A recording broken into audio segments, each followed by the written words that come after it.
Looks good. That looks good. And if you are watching on Facebook Live, probably start each stream with this. Facebook does cap the length of the stream to 4 hours, so if you want to catch the whole thing, you can come out to twitch.tv/Marstead or youtube.com/Marstead. I'm trying to beat every awesome game ever made. You can check out progress so far at games.marstead.com. You can vote for the next game at vote.marstead.com. So on the last episode of Dragon Ball Z, we were playing Castlevania Portrait of Ruin. This is a Metroidvania title like many of the recent ones in the timeline we've been playing through. The gimmick with this one is that you have two characters you're playing as. Jonathan and Charlotte. It's actually pretty neat. Jonathan is more like physical combat focused, Charlotte is more magic focused. You can have both of them out at the same time, which has some benefits and drawbacks. You can also switch between them with a single button press. 2 hours of sleep. Jeez. Yeah, I don't know. Facebook Live, it's strange. It does a lot of things differently from how I would expect, right?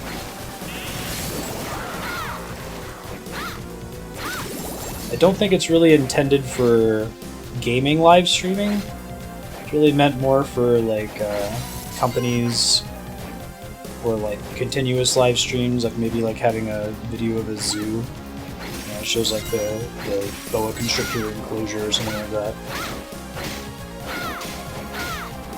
But we're experimenting with it for a while.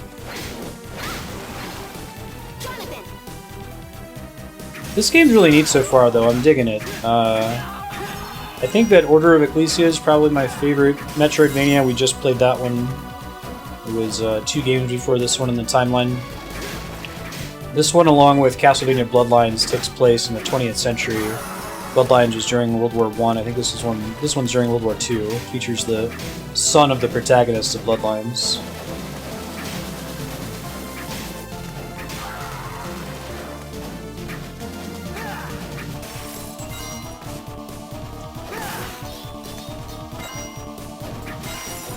Really like the idea of having 2 characters. I think that Dawn of Sorrow, there's an optional mode that plays around with that.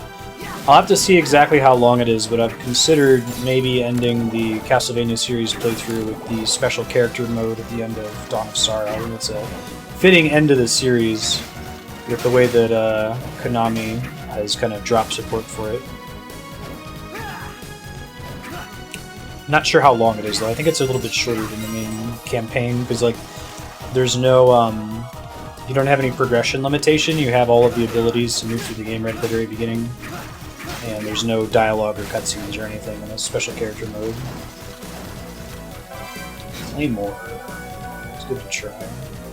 Presumably two-handed? Yeah, it swings way more slowly. I don't yet know if it would actually be effective. DPS differences. I guess the damage per hit. I don't know the DPS just yet. Sandals.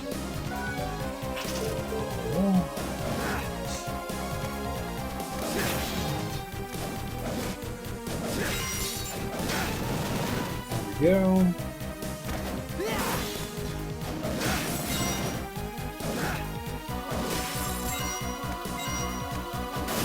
Hey, Fallen. This is our start time. Noon to 5 Pacific.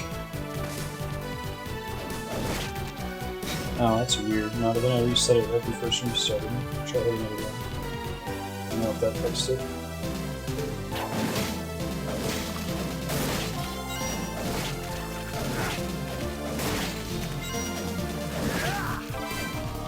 How's it going, Fallen?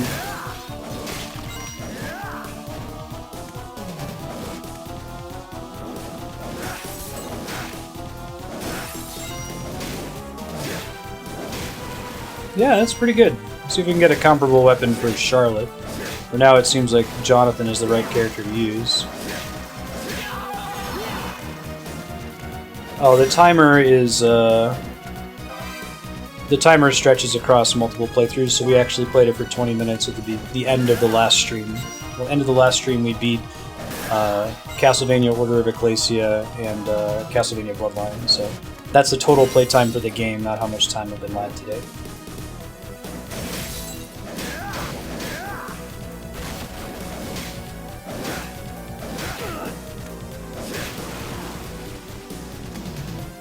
Basically just got through the opening part of the game, went in our first Mario 64 portrait. Hey Sornus, how's it going? How was your weekend? Anything cool was going on in Discord this weekend? I was pretty behind on it. The funeral we were out at was quite busy. There we go.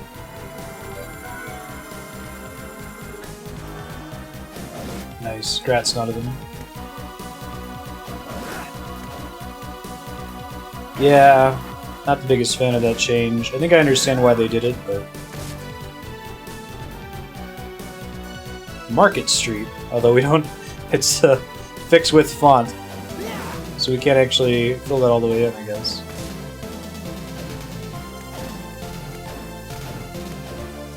Yeah, there you go, Heaton. Oh, and this one it's literally a portrait, so...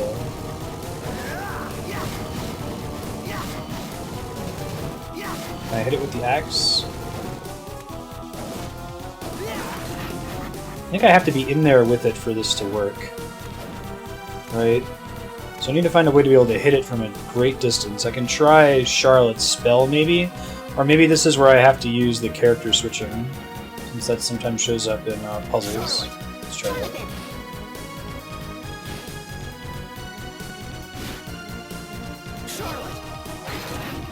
To remember how to get them to stand.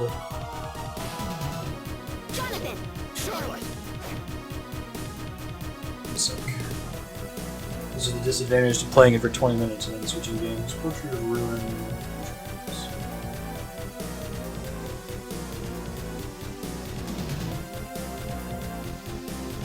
Thank you, Chaos.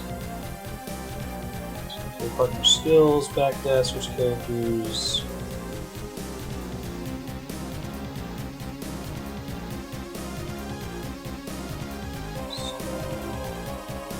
Instruct a partner to go where you tap the stylus. Maybe that's what we gotta do.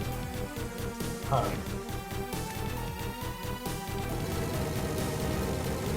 I don't know that always works though. Yeah, he always tries to jump back to you. Go on the menu screen, open the menu, pause, move character, activate partner still when the partner's on screen. I don't think we have.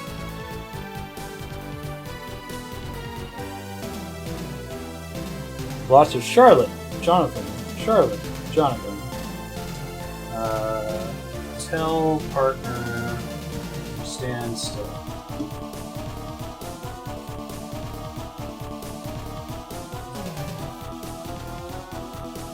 Down A, there we go. That's what we want. You want to do it when you summon them. Got it. So then... Oh, but we want to be able to switch to her. Okay. We got it.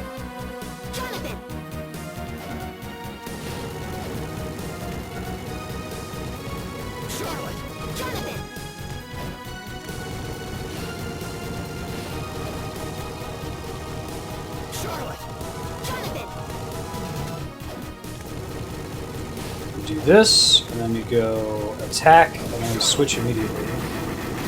There we go, solving puzzles. Nice. I don't know what the deal is with that fan. Presumably that was necessary to progress here. Their provision of some, like, 3D enemies, right? Hey, call partner to use their skill or magic with R. I was just reading about that. That's actually super helpful. It's very like Marvel vs. Capcom, right? They just kind of come in and use their ability and then leave. Try dashing with you.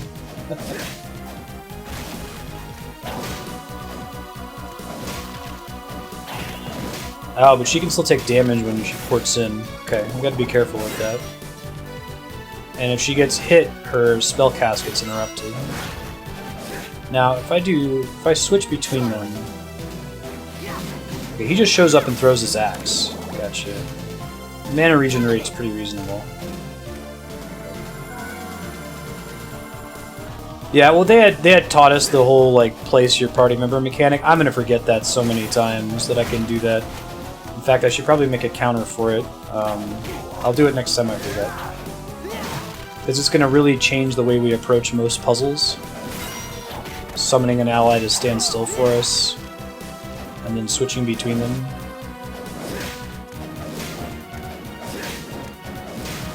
Hearts increase your MP in this one.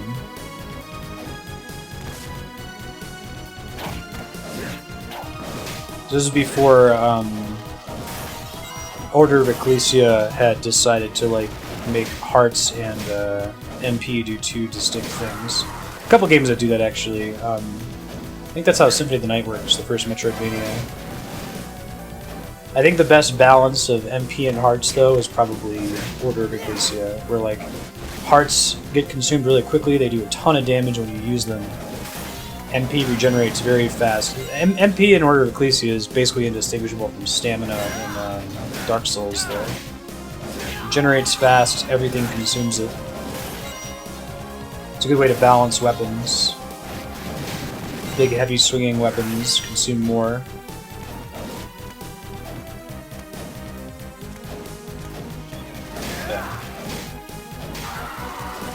Yeah, so pretty similar to Order of Ecclesia. But MP regenerated extremely slowly in that game, flowing.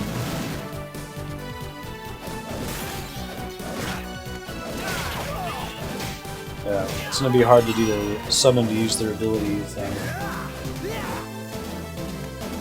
Fancily dressed guy. What's this guy doing in Dracula's castle?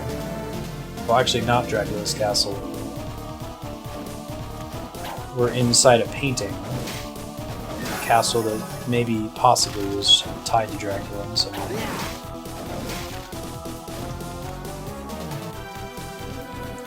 Thinks there may be a boss fight soon.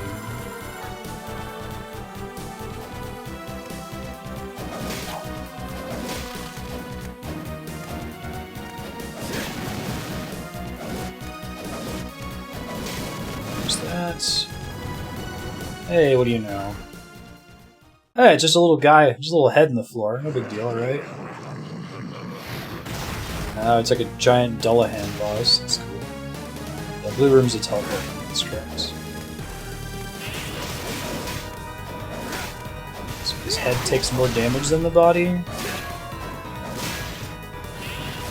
Oh, that sucks. Facing the wrong way.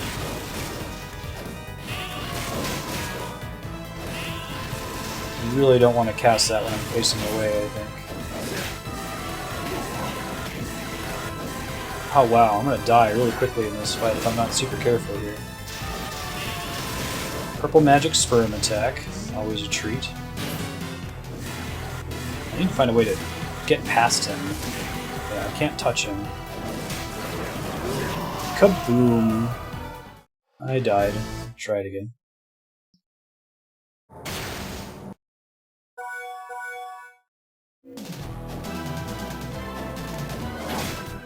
Okay, we'll try to waste less of our MP this time. And see if we can find a way to get past the boss.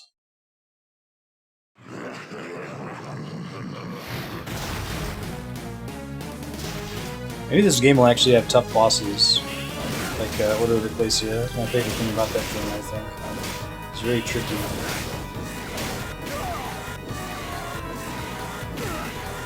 Wow.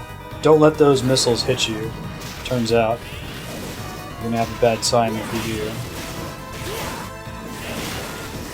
And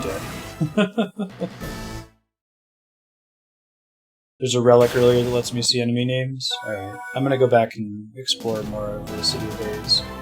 Now, there's two characters in this game, Charlotte and Jonathan. Charlotte's a mage, and use her to summon Jonathan if I want.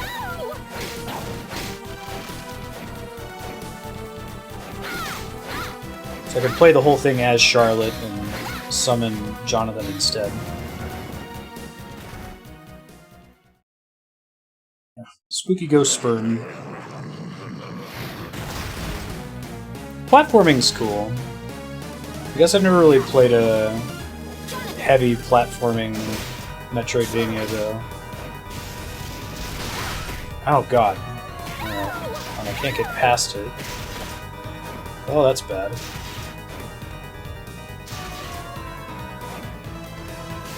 They make it really hard to get behind this boss. It's probably the time to do it during that jump attack to like try to like floor dash underneath him.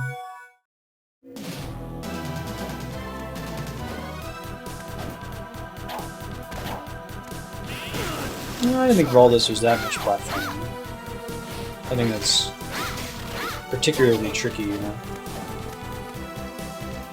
And more combat oriented, I would say.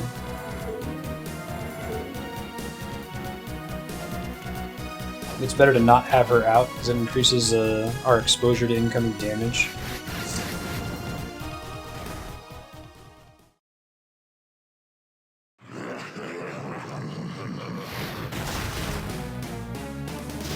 They can both get hit by attacks, not of them.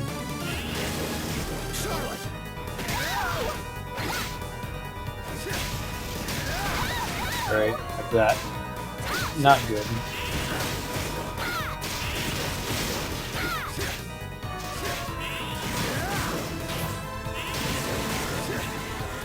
Now I think them getting hit by attacks makes them drain MP. Yeah, it looks like that's right. So they don't actually take health damage, but it's still not very good. You don't want it to happen.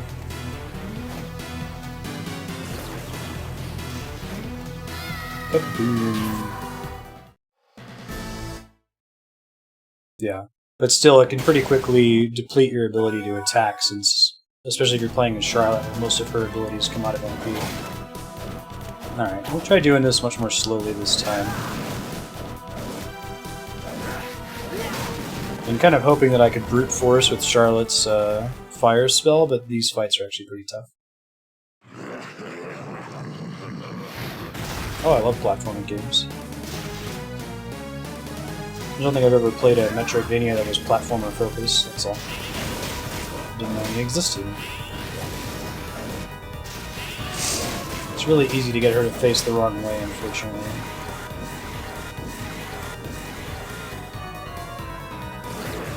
Get rid of the sperms. There we go. Just a dream right there.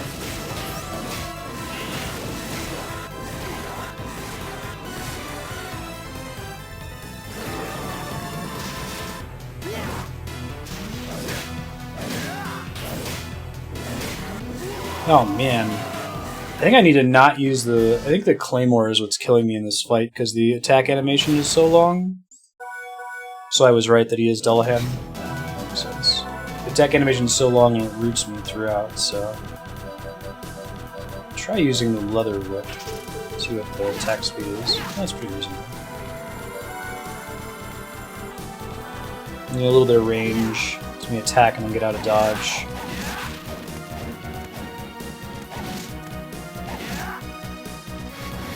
Yeah, the lack of boss health bars in the Castlevania series is a little frustrating. Makes it difficult to gauge whether you should be like grinding a little bit or getting better gear before you attempt seriously, you know?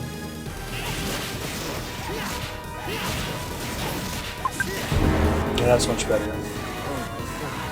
Oh my god! Although actually it was sort of obvious.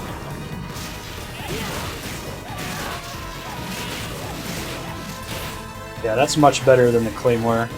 Now I can cancel out of the attack. I won't be committed to it once he brings his head out like that and just be hosed.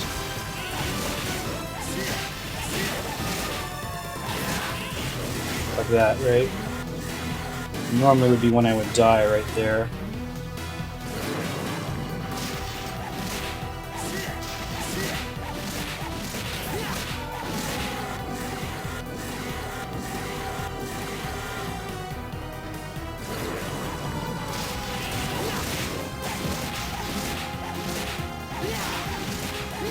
Backing up further than I'd like him to there. Now I don't know if I can predict the sperm attack quite so well.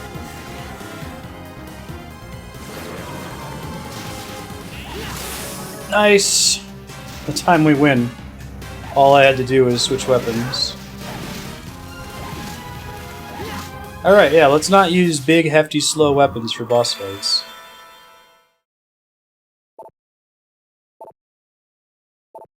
First try. Who's this? I'm not a maggot, I'm a Jonathan.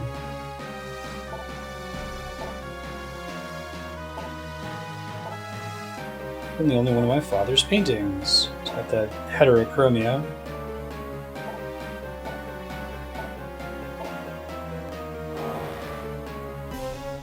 Oh shit. Strict orders from father not to fetch.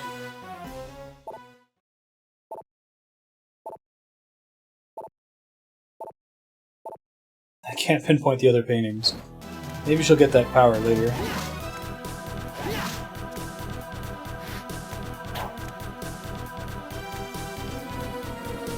Yeah, I don't like the transition to like anime style. It's something they did in Dawn of Sorrow and this game.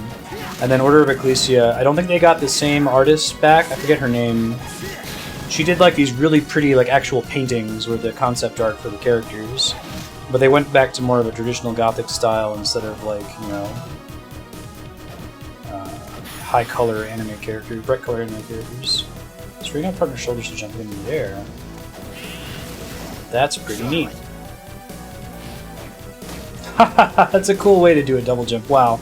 That's quite brilliant. Because like every game's gonna have a double jump, right? But building it into your flavor like that is really neat. Instead of just like, hey, now you can double jump. Don't really know why, but you can. Enjoy. Ow.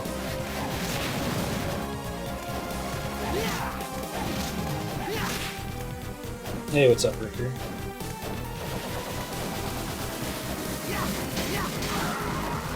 There we go.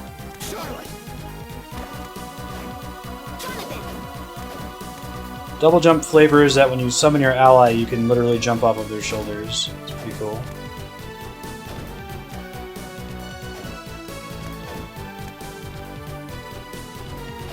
There's a game-breaking glitch that can be triggered by doing that? Oh jeez, I always save right after fighting a boss so I don't lose my progress.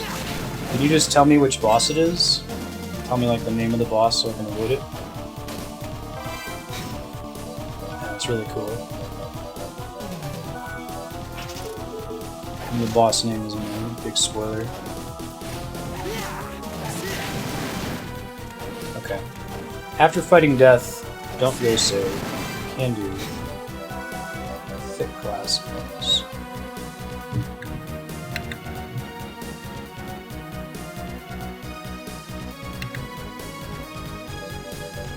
Yeah, that's pretty shitty. Yeah, that's the one they would hopefully catch pretty early on, since I think it's pretty common for people to save after boss fights. Especially after death of all bosses, right?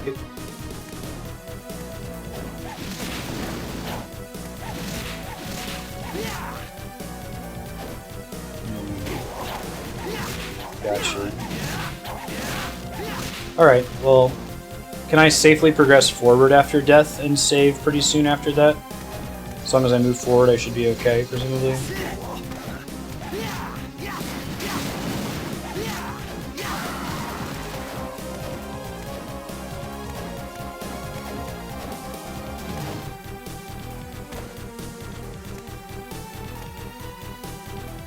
Yeah, is that also a solution to the problem? Hey, copper plate. Flat upgrade.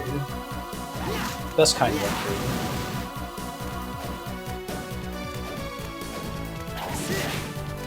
Yeah, the art in these games is so good. I'm really glad that Konami did this, right? They're like, you know what? We don't really need to make 3D Castlevanias. They did a couple. They did Curse of Darkness and Lament of Innocence, and they're pretty decent.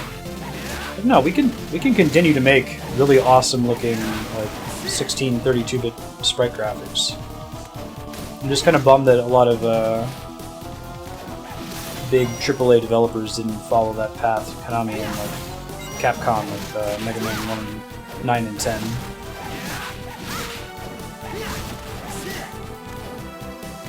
Wouldn't it be cool if Final Fantasy 16 was like a Super Nintendo game?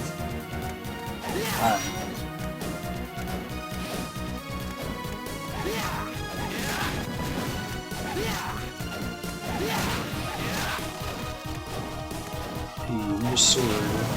Well, I kind of like having the leather whip. Oh. Come on, Charlotte.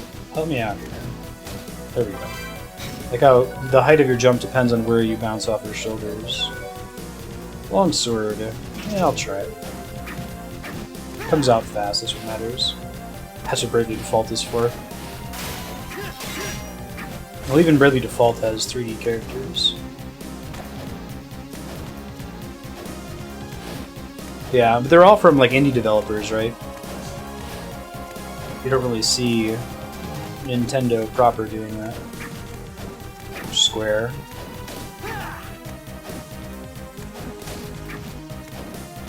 And shit, get a... I don't know, Rare doesn't exist anymore, but having like a new Donkey Kong Country game in the style of the Super Nintendo titles would be the bee's knees. Let's see. When did I get the Moonwalkers? That's pretty great. I'm pretty stoked about that.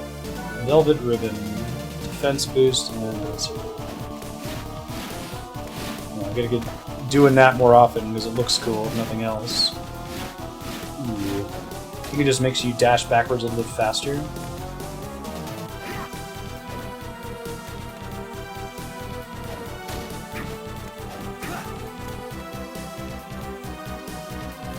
Hey, when pushing an object, call your partner to help you push. There we go. I understand now. Oh, Gale Force. You need a chance to actually use it. Come on. Give that a shot. Gale Force. Oh, that's pretty cool. It's like a homing attack. Mace. Let's see if it's really slow compared to the sword. Yeah. So that is the opposite of the kind of ability we want to use.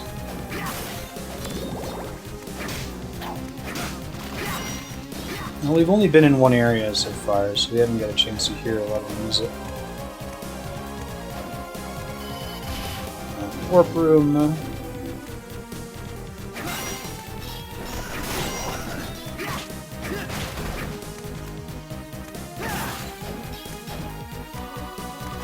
Yeah, Order of Ecclesia, I think, is the best weapon balance I've seen, but it's simply because, like, the game isn't constantly giving you better versions of the stuff you've already acquired, right?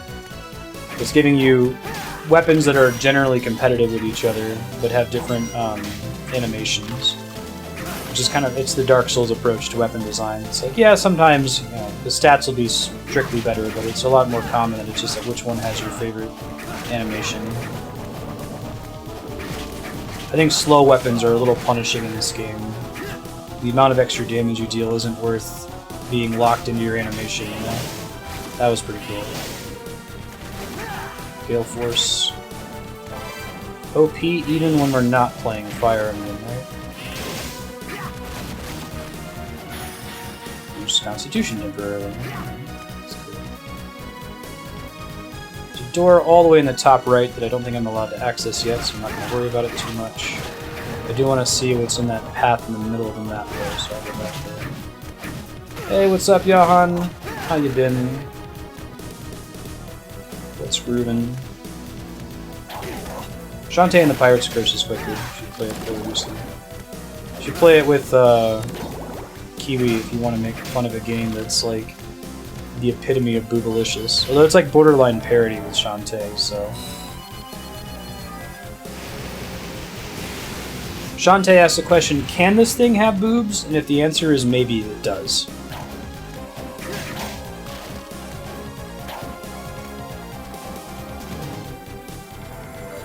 What's that? I'll just port back to the earlier teleport room and then head east. Charlatan. Spiky was saying that the speedrun of this game, like the most efficient form of locomotion is to like ground, like do this little floor kick thing, slide kick. So like you can do it indefinitely if you're switching characters during it, right? There's not a little cooldown. So that's how people move through the game. It sounds like it's awful to watch.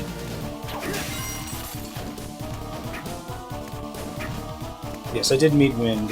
I don't know who it is. I assume it's Belmont, or I guess maybe it could be the other character from Bloodlines. Depends how canonical they're considering Bloodlines. I mean, the main character for this one is the son of the character from Bloodlines, so I forget that guy's name.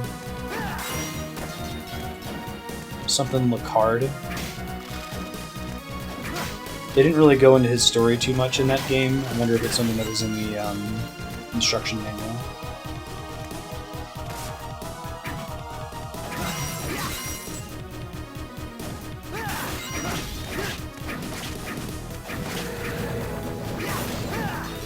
I bet there's a big fat enemy like that somewhere propagable.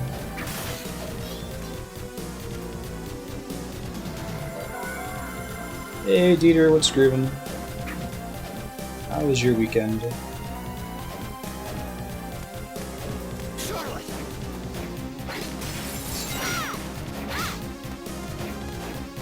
I haven't gotten like a better standard book for her now.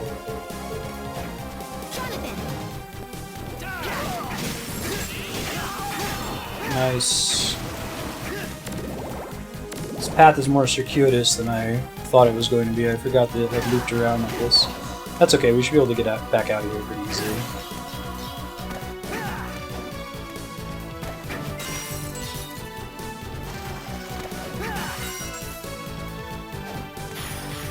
Basic combination where both partners take turns attacking.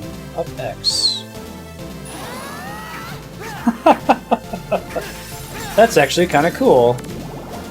Too bad I didn't have that for the boss fight. Very Marvel vs. Capcom. I love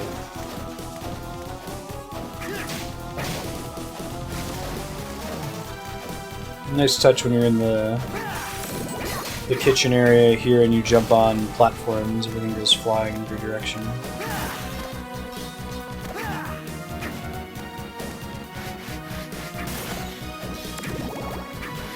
Yeah, that sounds right. Falling.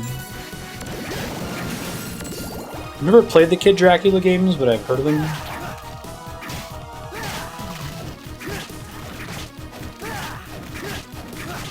Lords of Shadow is a separate continuity though, right? Did that even... was Ika involved in that at all? Lords of Shadow? What's the weird glowing effect on my mana bar right now? Does that mean I can use a combo or something?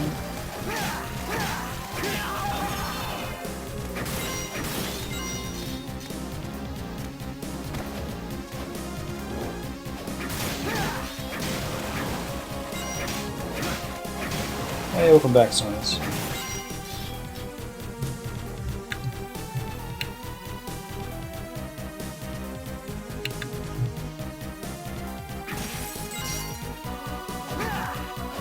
Have enough MP to use my currently equipped combo move. Okay, thank you. Makes sense.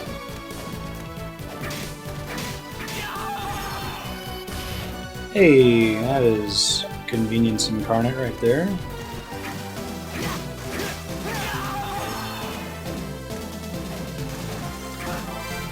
Mammal. Huh.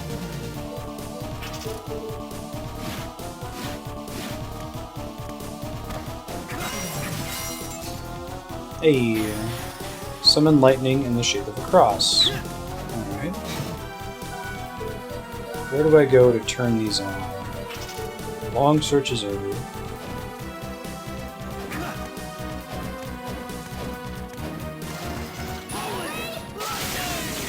Oh, that's pretty cool. Enemies that are weak against it, I guess.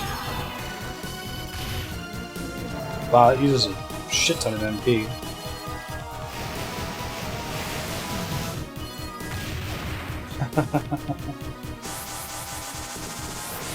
It's a good game mechanically, but it does have a lot of flavor problems. And it's mostly, I think you can attribute a lot of it to EA. Hey, what's up, dude? How are things? Care to try? This is your The training. butcher in town and mint some meat to get ground meat. So those are like quests. This guy doesn't have like a thing I can use to warp back to his room, does he? I'll make you a deal. The item that shows me the enemy names.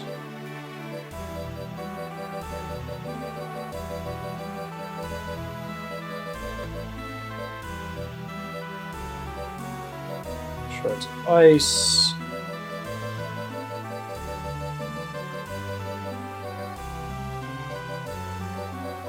Doesn't look like so yet. Thank you.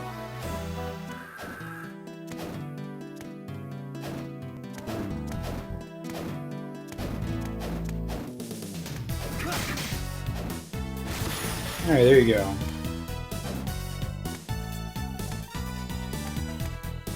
I'm gonna go check out what's out at the entrance here.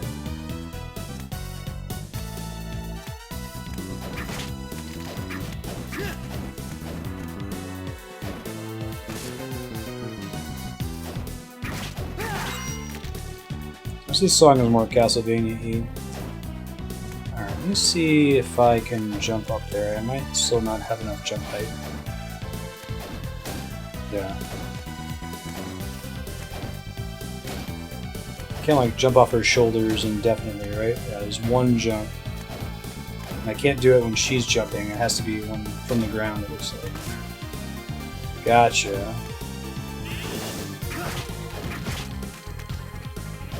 Can do.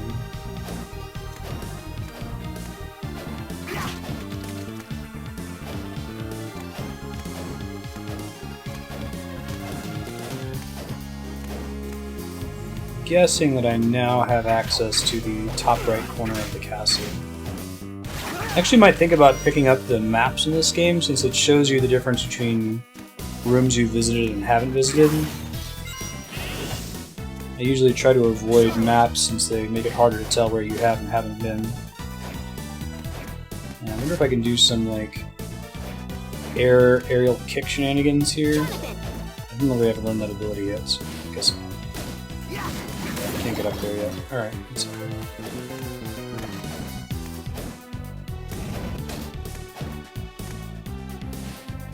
Try going east over here though.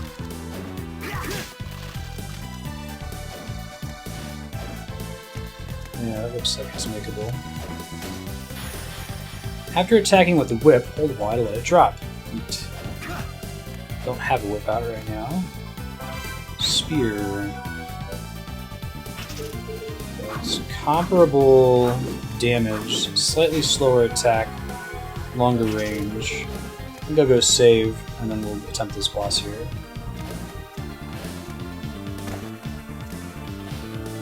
A lot of the games do work that way, where they let you see the parts of the map you haven't been to.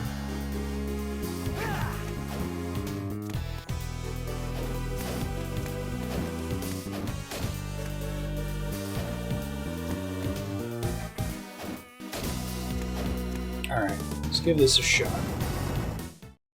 Hey, this guy is the dude from the entrance. What do you know? Ouch. I don't want that to happen next time. That was very, very bad.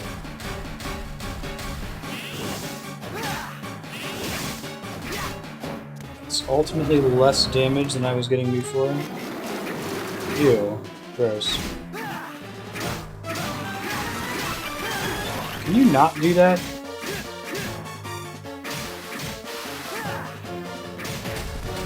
To figure out how I can tell when he's just going to charge and when he's going to jump.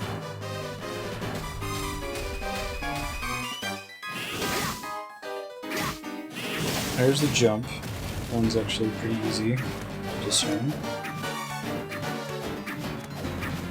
I use the sub-weapons all the time.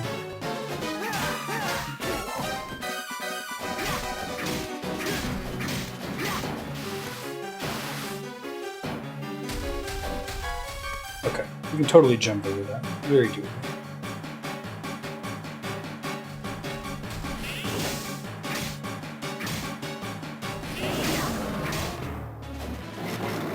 Ew.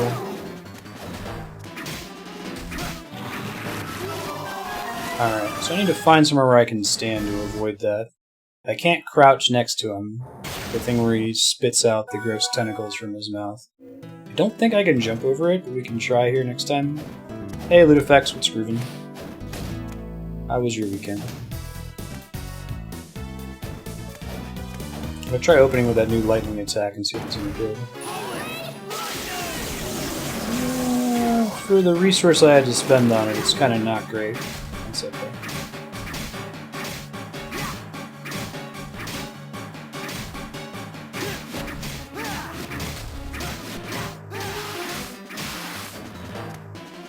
Ow. The way I wanted it to.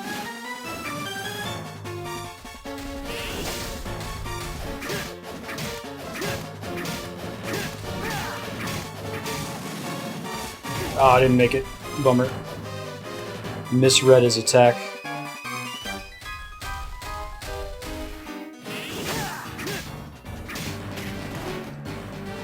Don't get too close to me there. I think I'll be able to beat him this time, though. Maybe if I go all the way far away from him, I can get out of range of it.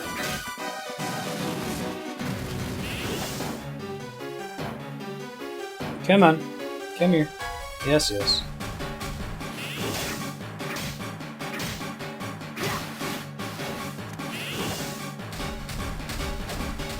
There we go. Oh, much better. Nice! That wasn't as bad as I was worried it was going to be. Awesome. I'm gonna go back and save. So we don't need to worry about that during death.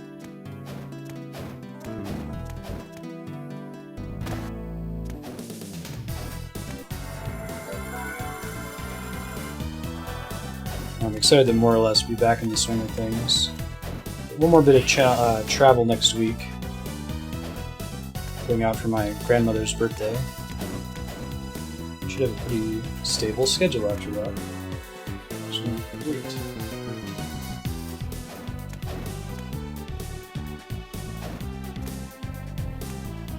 Is this one where I can summon her to help push? Okay, no. I think it's giving me the little sweat icon to show that it's not doable, it's just the two of us.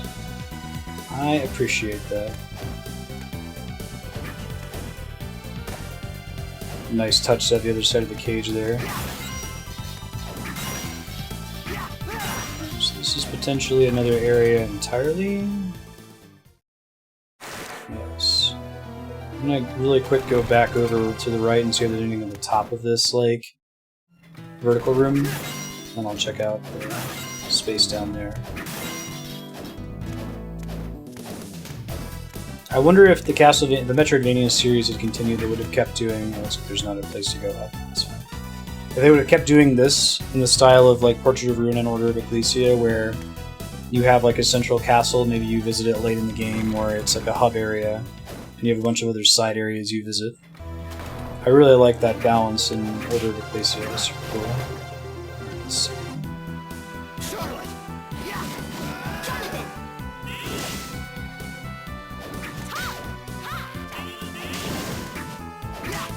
The rock guy is kind of a pain in the butt, huh? Ouch. What does the axe do? Totally immune to the axe. And wind is the way to go there. Like the dude's pulling on the bars, that's cool.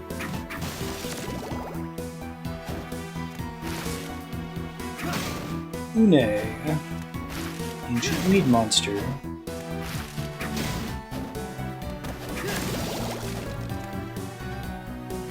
You like the single contiguous world? Yeah. I can see advantages in both directions. I like that Order of Ecclesia had like traditional side-scrolling levels in it. It's kind of cool. I don't know if you could really do that with a single contiguous world. Or it would make the map really awkward.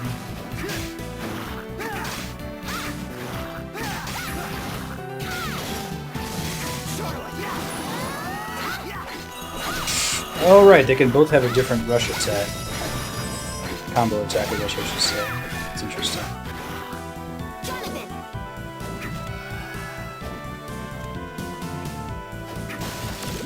Yeah, you know, I didn't really like it in Metroid Prime 3.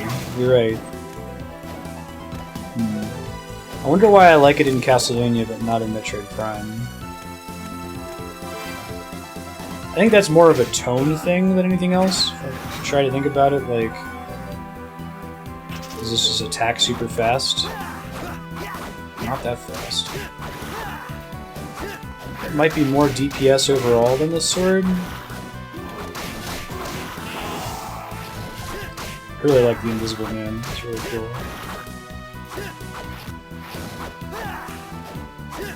Yeah. Well, I think it works for some... It's necessary for some universes and less necessary for other settings. It's probably a better word than meters. So. I think that I like being in one contiguous world in Metroid because the feeling of like loneliness and isolation is really important to those games. That you know, Samus is kind of stuck here until she can find her way out at the very end. She doesn't just have the freedom to hop in her ship and fly wherever she wants. But I don't really feel that about the Metroidvania and Castlevania games.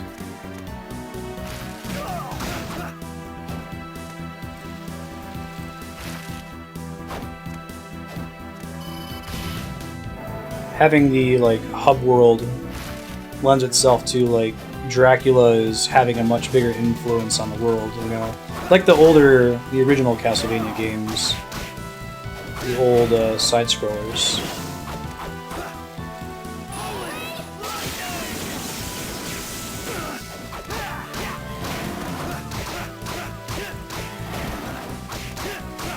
Really do this without taking damage would be nice. There we go.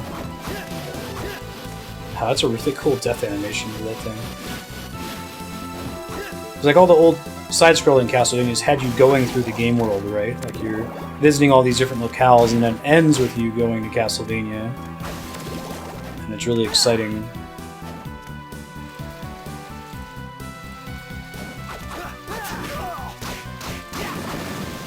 I don't really think that they go for Trapped in the Castle, all that option. There have been games that do it, but it's part of the adventure to get there.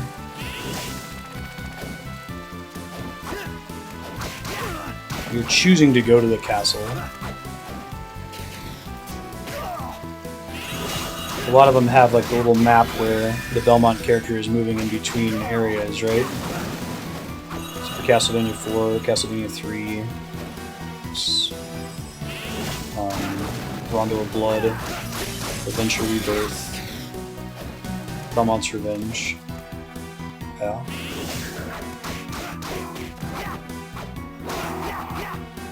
Yeah, and I think like a lot of the early Metroidvania titles being only in Castlevania is just like it's more of a design decision than a story decision, if that makes sense. I need to chill way out if I'm gonna not die down in here.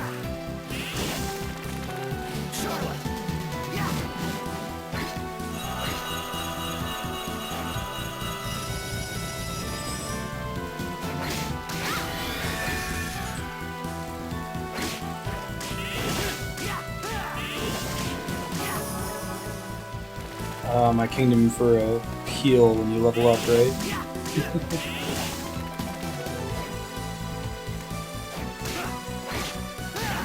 Get him, Jonathan.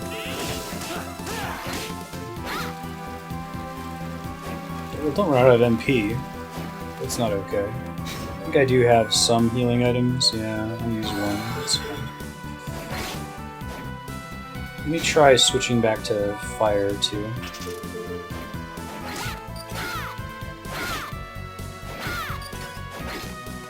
I'm not sure if she can trigger it in midair. She might have to be on the ground to use fire. Hey, look! Replacing our potion. Very nice. I think ultimately I don't want the fist weapon. I think I might even want the whip. Well, the sword's better. It goes out about as fast. The whip is so nice though. Have that range. If I can get a second whip, I'll almost certainly use it.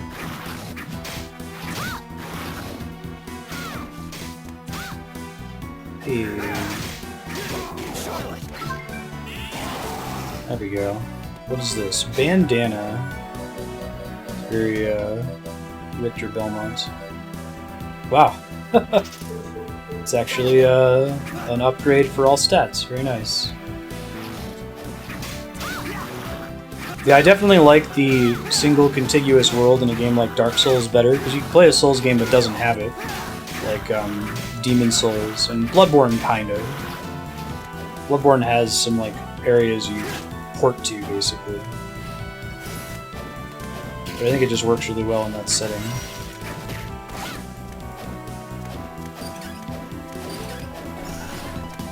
Makes me wonder if world maps in general are a bad thing. Like, I know people don't care so much for the way Final Fantasy X handled it, where there never is a world map.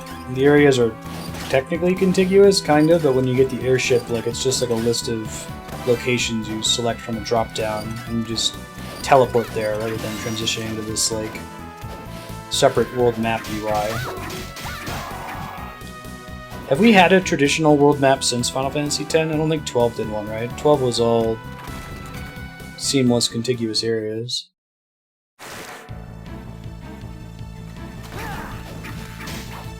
Same with 15, which I haven't played yet.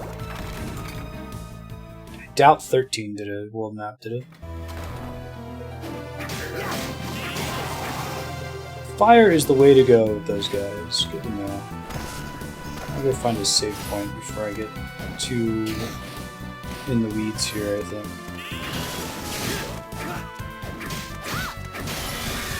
It's very doable. Ice Fang! Hey, that's the thing that they do. Let's see what's in this bottom right corner here.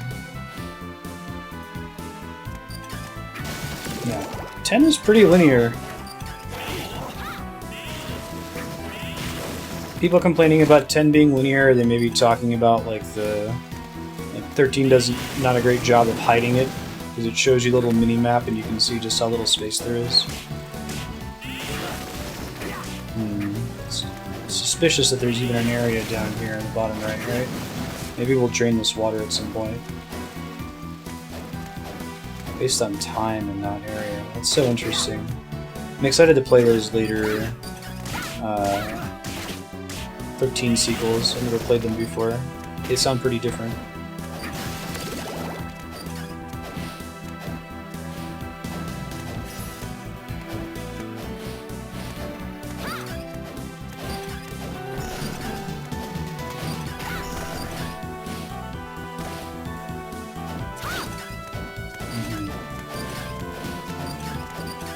Well, even like area exploration in Final Fantasy X is pretty limited, but they do a good job of masking it. Like, you'll have little branch-offs left and right. I think that there are still branches in 13 from the hour or two I've played of it.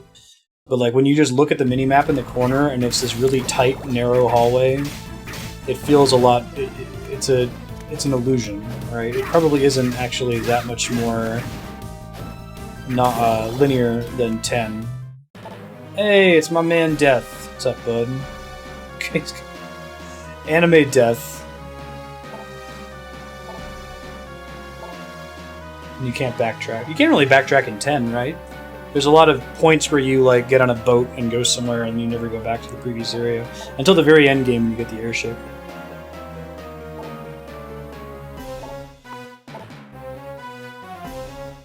Vampire Brauner. Vampire Brauner, even with my power, I didn't sense that. Death, you've been dormant for like 10 minutes. Like, from your perspective, we fought him as the main character, Jonathan Norris's dad. That was, what, like 30, 40 years ago? Now he's dead.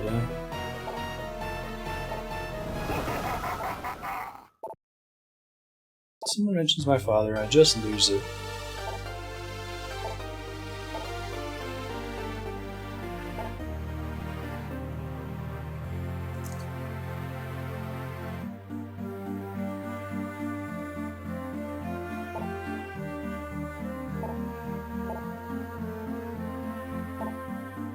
This is going to be our last death dialogue for the series.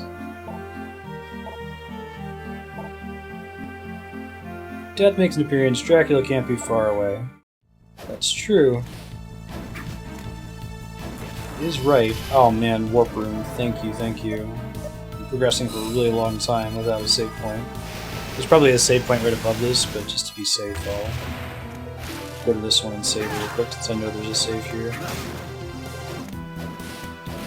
Vampire Killer Whip origin is detailed in. Are you asking about like the story origin, or like why did Igarashi and Konami decide to have the main character use a whip? The latter question I don't know the answer to. The former question, they explain the origin in Lament of Innocence. During the Crusades, there's these two people, Leon Belmont and this guy Matthias, and they're best buds. And Matthias gets all pissed off and mad at God because his wife dies. So he tries to get the power of vampires, and Leon ends up forced to sacrifice his lady friend, get her soul inside of the whip, becomes a vampire killer. Power to defeat vampires. Persephone is a Kung Fu maid lady? Okay. I don't know if I recognize this enemy from other Castlevania games.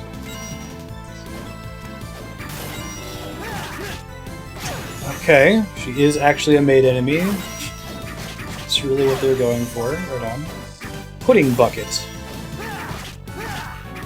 that really what you... Is that called a bucket? A bucket full of pudding. Don't worry, the bucket is new. Okay.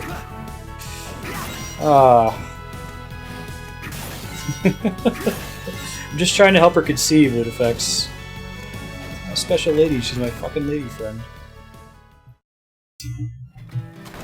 It's a one-way push type situation. No, it's a new power we'll have to unlock and be able to move through there. Sure. Nice. She's the one that Pluto or Hades basically steals.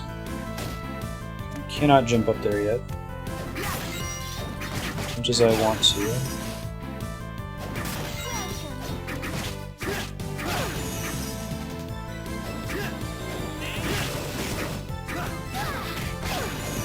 She's got like a death vacuum cleaner too. It's like, this takes place during World War II, so vacuum cleaners would have been a relatively new technology. Like, Dracula wakes up, sees a commercial from like, ooh, I gotta have one of those, but it's gotta be my style.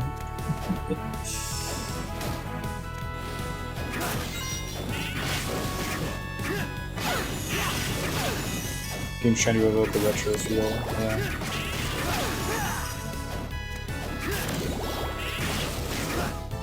I think the quirkiest Castlevania game we played was probably Curse of Darkness.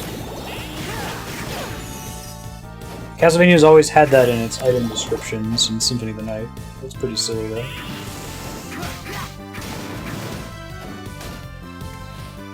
There's a boss door, so there's probably a save room down here.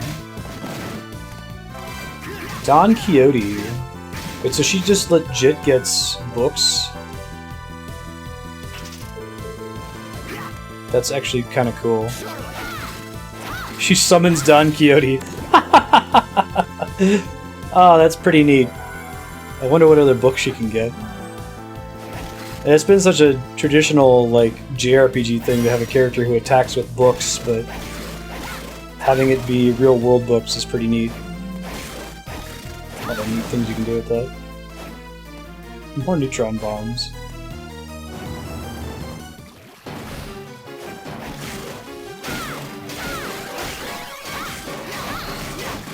The fact that this thing's like... Is it only the face that can take damage? Jonathan keeps trying to attack the base, but it doesn't seem to be doing anything.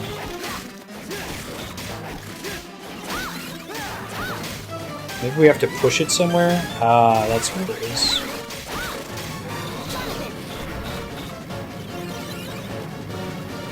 I feel like they should not let it do any damage to the slime thing otherwise in the fight, right? I get it. We need to push it near one of those little platforms so we can attack its head. Gotcha. That's a cool little kind of puzzle boss. Come on. There you go.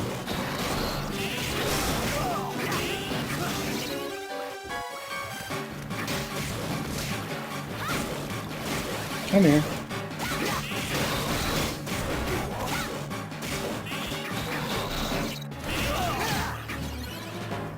And we're gonna die in this attempt, but we'll be better set up for the next attempt here. Come on. Come here, bud. You know, you make me want to shout.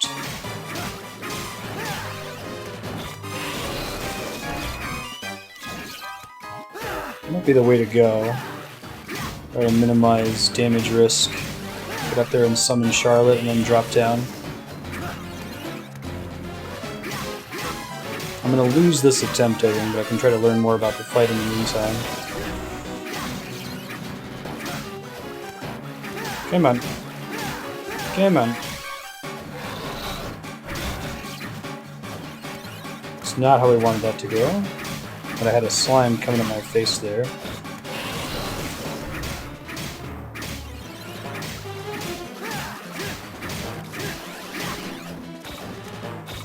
Shit.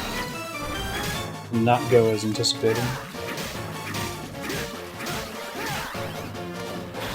It must be a decimal soreness.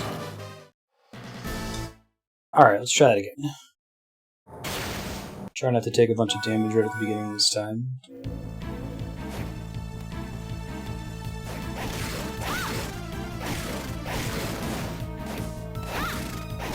I think she actually does a little bit more damage than Jonathan does now.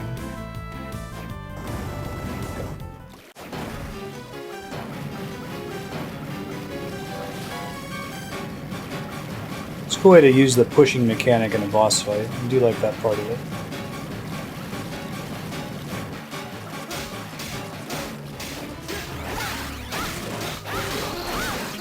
Oh, that's clever. That's a good way to do this. Yeah, you just keep doing that, Jonathan. Fantastic. I mean, actually try to hit the slimes if you can, you dumbass.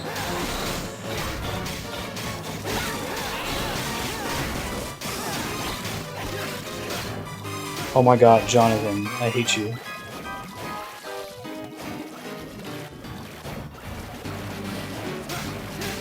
There you go.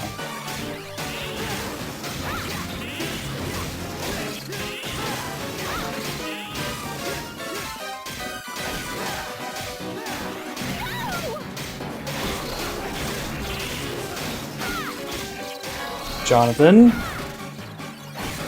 really need you to not suck there.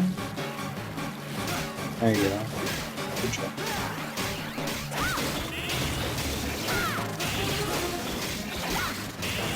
I don't know if he's actually getting lower to the ground during this or not. It's hard to tell. Each time the slimes make it back to his pot, it's bad for me? Question mark.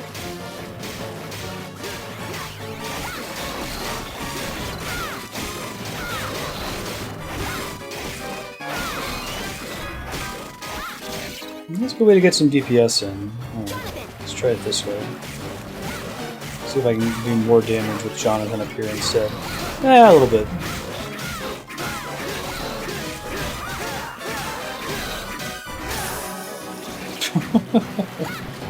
Interesting fight. Hey, Beef, how's it going? How's your Monday or Tuesday treating you? Yes, Ben, you're very furry. Just got on the couch.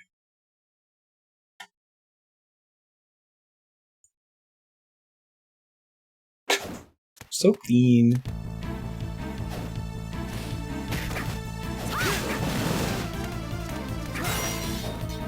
I had the door closed while we were away for the funeral, so him and Marty found a different chair to sleep on. I was worried they weren't going to come back to the cat cam couch.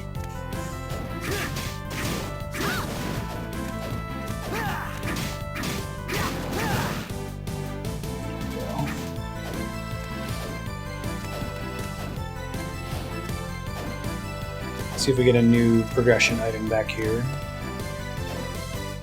We get. Double jump in midair. Okay, so we have a traditional double jump and a jump off their shoulders jump. That's pretty cool. Basically, we have a triple jump. Alright, that's a little bit slower, but not brutally so. Maybe the extra distance will be enough to help. Now I can jump on that thing's back. Interesting. I'll be able to use that for area progression.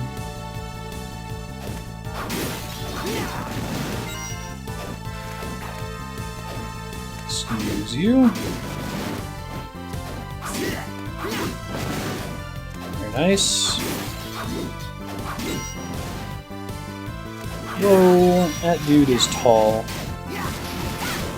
But for some reason, the axes do a shit ton of damage to him. I'm glad we have the spear for that dude. That guy was like comically sized. Oh, that's cute. More ricochet attack. Nice. Goggles. Defense boost. It's an intelligence debuff, but a nice defense increase as well with it. It's fine.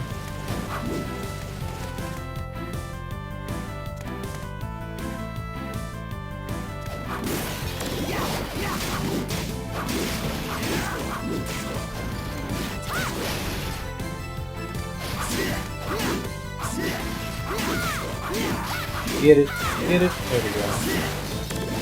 These are goggles, they do nothing. This sub-weapon from Some of the Night no one used, right? The bouncing diamond, I think it was. Cool in concept. I like that it shows you the projected path before it actually fires. So when the enemy spawns in such a tight area, it's basically the whole map.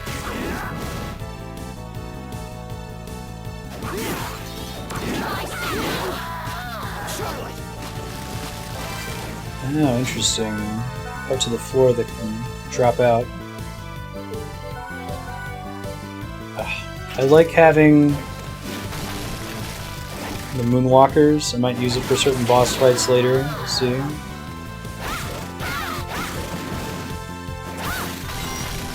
got it this way. More maids. I feel like money drops a lot more regularly here, or at least in the denominations we're seeing. Whoa, it's a mimic. I think that's the first like treasure chest I've seen, so I should have been suspicious. Okay. What does mine do in this game? Is it just magic resistance, or does it also... Oh, that's really Konami.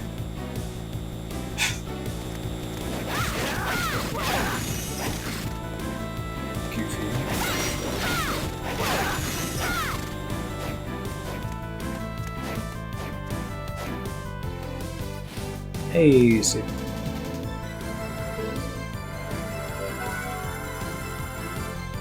Those maid enemies do an attack with their vacuum cleaner where they... Yeah, that. Oh, Konami.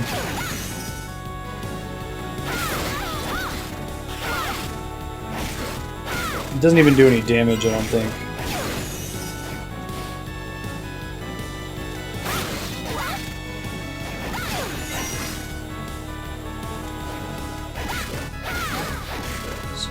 You. Hey, it's a new Mario 64 painting. Awesome. And a new warp point. Cool.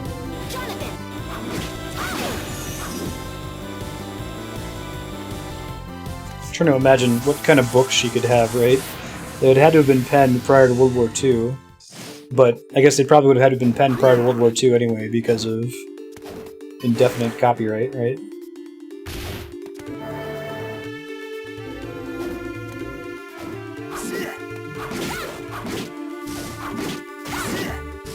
I like the pawn system from Dragon's Dogma, from watching Kodiak play a bit of it.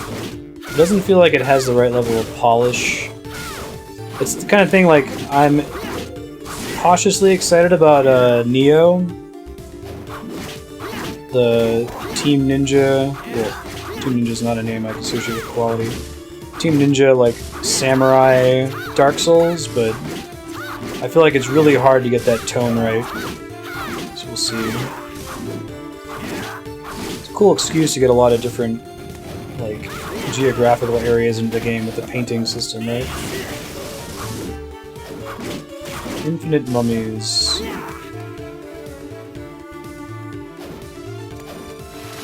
Whoa! That was a cool surprise.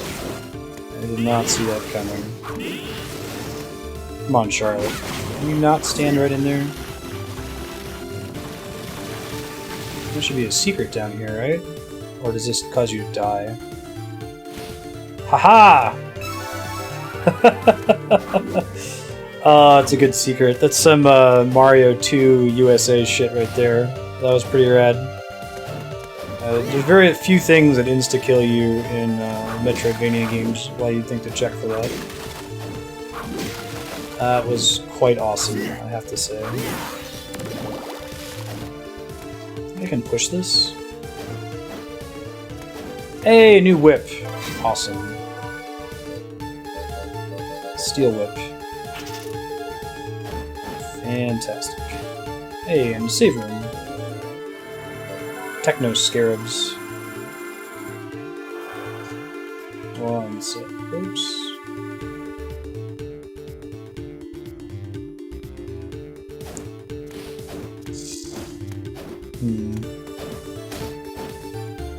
Not via that.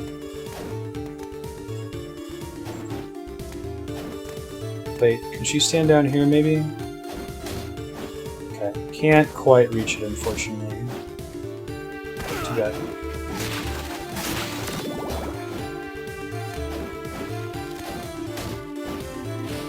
Can't quite up there either. Oh well. What kind of game is SteamWorld Dig? I don't think I've heard of it. Or I may have heard the name.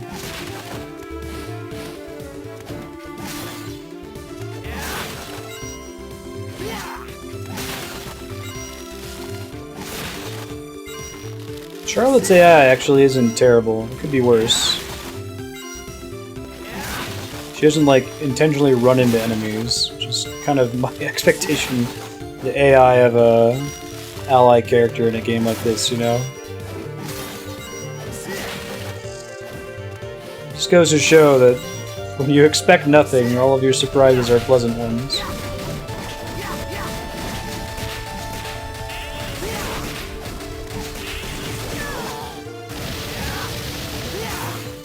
It's cool.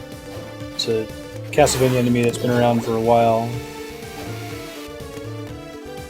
Oh, cool.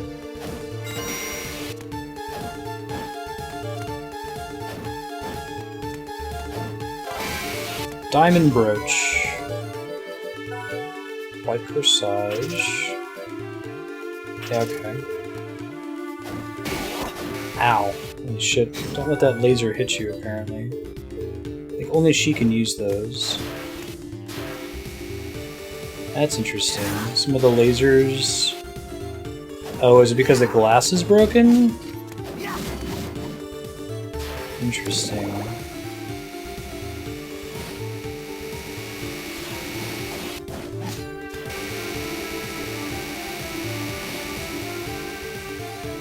I think just pressing any of them makes the laser go. It might be trying to teach me something for later that can break, you know?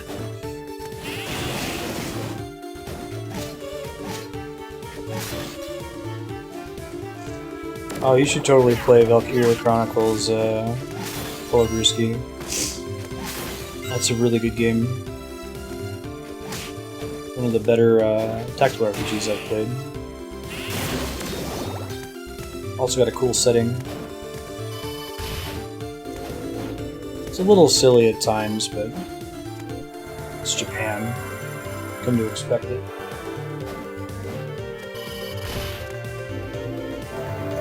Let's chill out and let's get moving.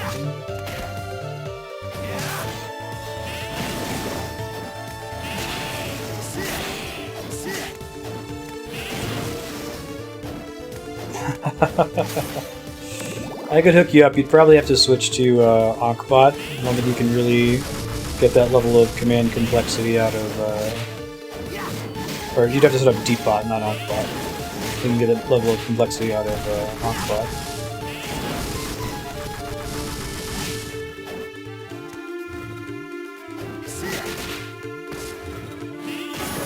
There we go. Killing the ads. Ow.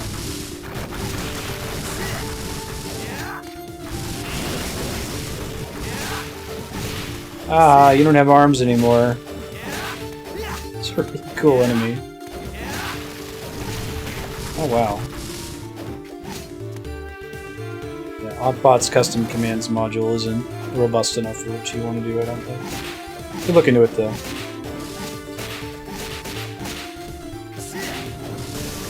Whoa! Can you not shoot an evil laser at me or do like a tail swipe? I'm gonna try to get back to that save point if I can.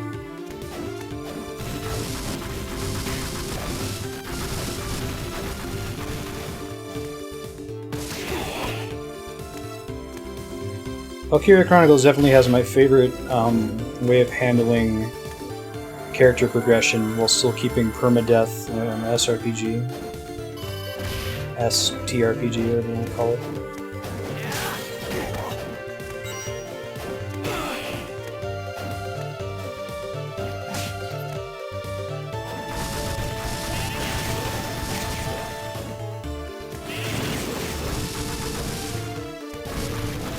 There we go.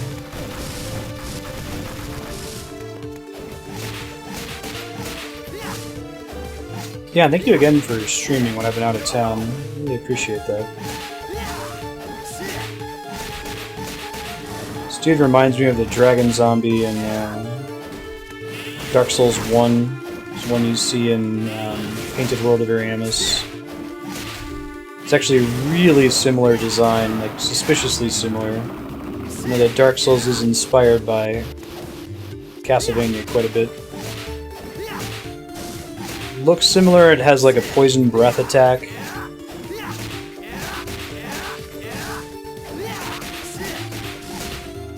Oh, I didn't really think of Valkyria Chronicles being an older game, but it is, isn't it? I have a problem with considering anything that's like older than 3 years, but younger than 10 years as being old. Like, that's like, oh yeah, that just came out yesterday, didn't it? Oh wait, that was actually quite a while ago, wasn't it?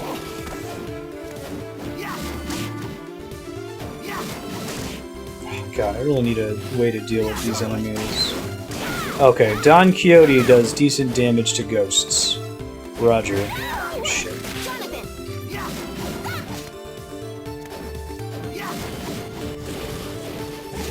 See if I can very slowly get up there. Get what is presumably a health max up, although it could be like MP up too, which is less exciting. Oops. I would have preferred HP there since I'm dying right now, but I'll take it.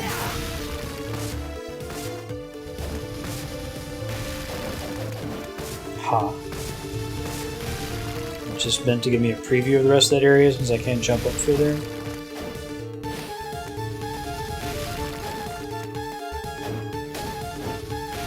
Can't jump up that yet.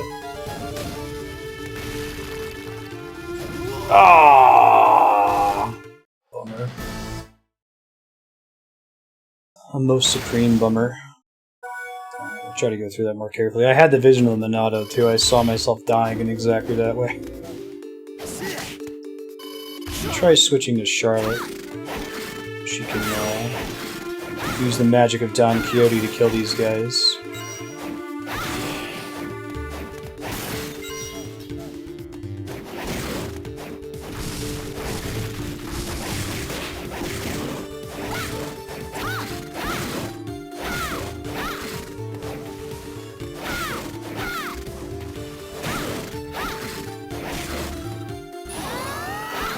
How much damage is that going to do? Oh, it was a wrong attack.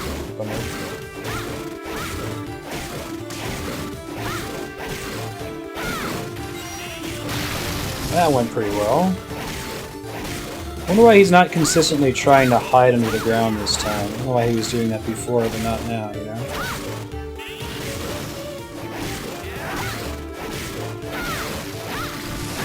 Ow. Her double jump has a little, like, witch's bloom.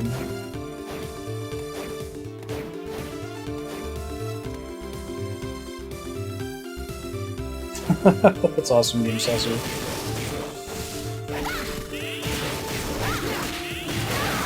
Ouch. Uh-oh. I lose all my health standing in between the dragon zombie's legs there. Try not doing that next time.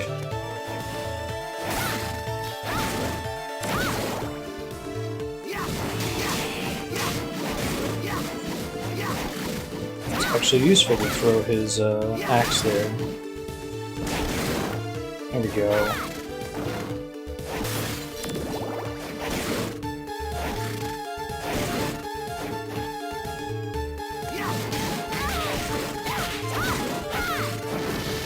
I might grab this MP up and then go back and try to save. So I don't have any items that let me teleport, right? No. I'd also try just pushing forward very, very carefully, but I kind of feel like I'm going to die almost exactly the same way. So I could use a potion soon. Question then becomes, is his double jump enough to avoid damage? Oh, single jump is enough to avoid damage. Okay. Before I was like, I probably have to do a shoulder double jump in order to avoid damage. It's not quite that bad.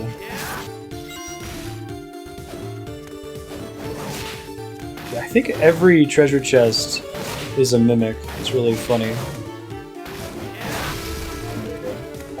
Hey. It's like, I assume it was a plume coming out of his head.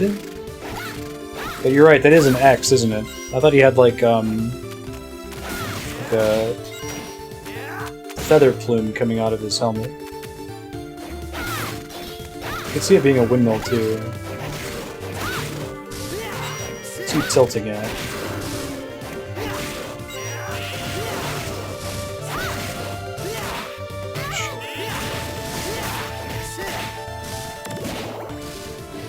I really need another save.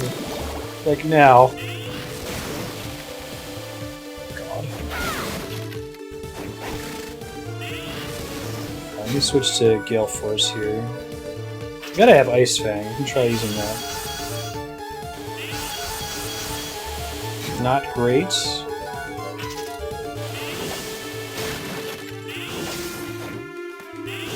Pretty good.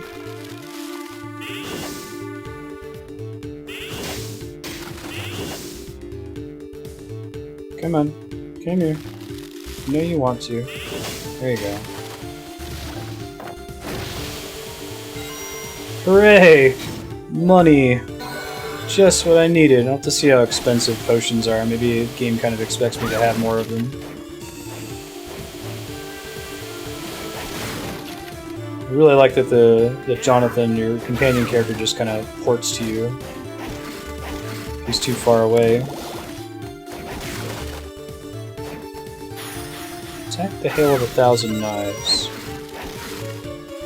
So that's the only reason we came over here, huh? Oh, is that a special move? It is. Okay.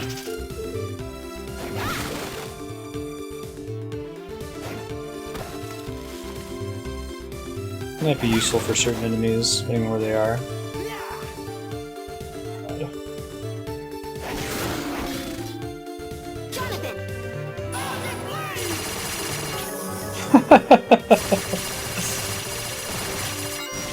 I wonder if that's actually 1,000 blades or not. It would be really funny if it was.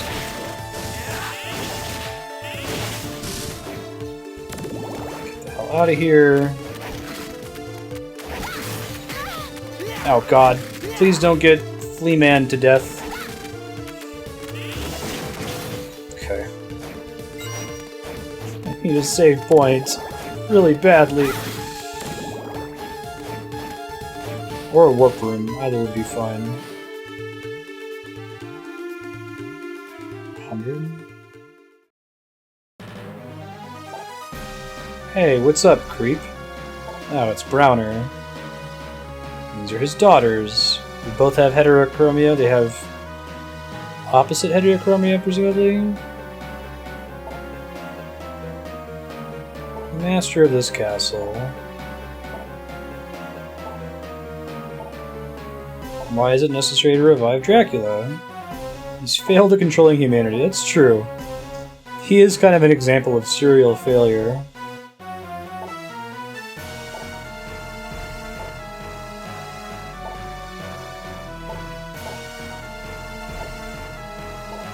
Shouldn't be possible to separate Dracula from his magic.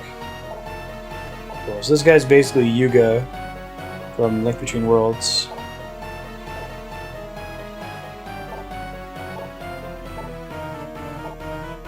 Please don't actually be a boss fight here. Oh, cool. Okay, good. Oh, scary painting. Just the sight of him would drive an ordinary person mad. Okay, good. Really hopeful they'll never spring a boss fight on us, and there'll always be that door that says, "Hey BT Dubs, this is a boss room."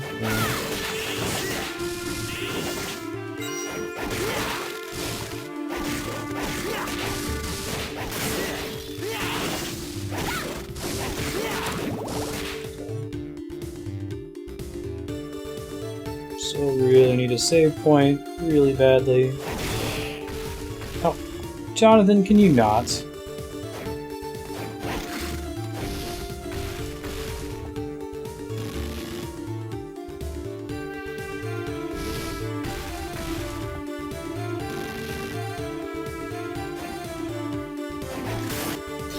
This is not a save room.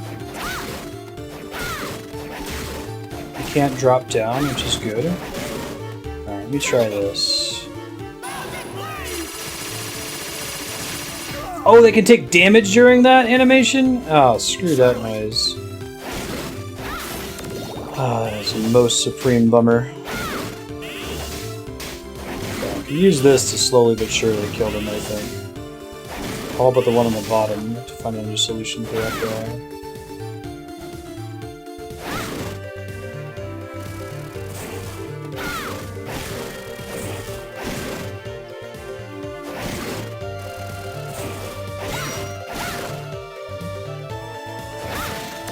Moving super slowly, hoping for a save point soon.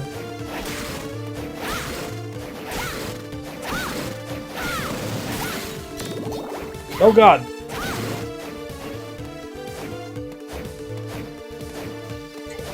Might be a reason to go up there. Looks like there's an extra spell up there. It's reason enough, I feel like.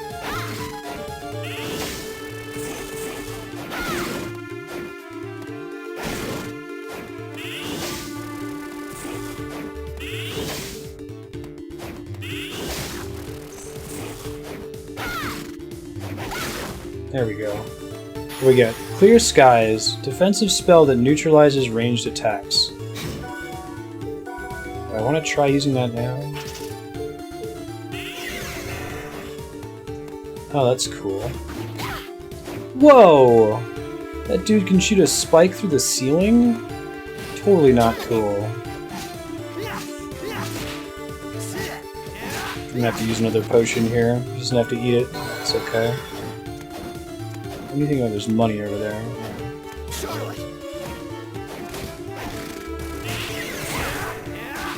Just like those would be ranged attacks it would eat? Yeah, I guess so. That's cool.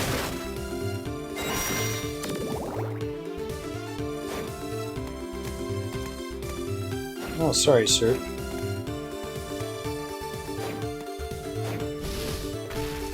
Oh, Sornus, you're actually a mod, so you can issue permits. Thank you for asking, though.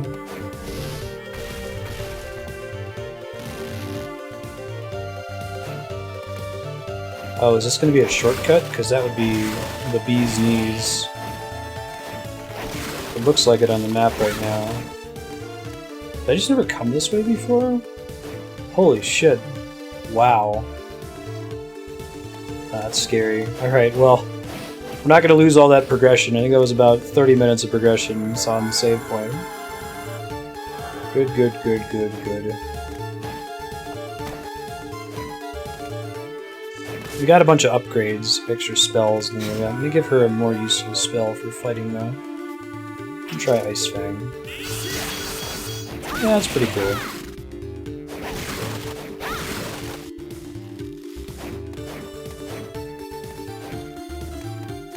Level 2 is basically the local Twitch mob powers.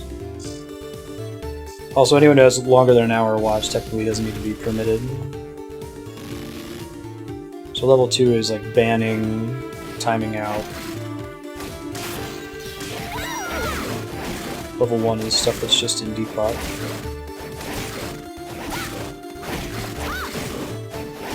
Those permissions are listed at commands.marstead.com if you're curious.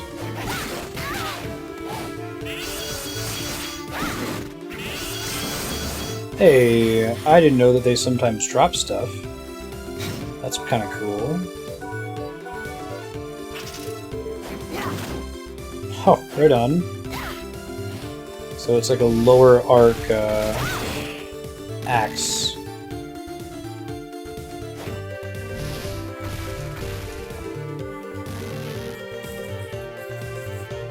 No, I limit the number of level 2 mods just to lower the risk of somebody getting hacked and it being a big issue, you know? That's the main thing. Ice pillars. I feel like I should just play the way I play when I'm at like 5 hit points. I should do the whole game like that. But I'm so much more reckless when I have a decent number of hit points. Hey Plaster, it's Groovin'. How you doing?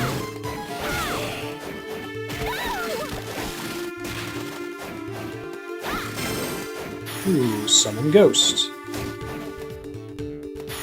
Walk a knife. Let's try summon ghost out. Why not? Oh, she's a little cast bar. That's interesting. Follow us between screens is going to be the question there. It does, in fact, follow us between screens. Does it follow us even if I unequip Summon Ghost? It does not. It's pretty quick to get into that menu. Hello! Oh my god, Jonathan, do something, bud. That's cool. Block a knife. Looks like it hits a bunch of times, too.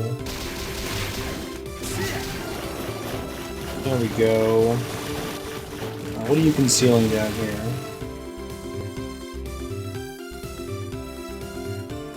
No classic tunes so far. Ah, there's not always a secret underneath them. Okay.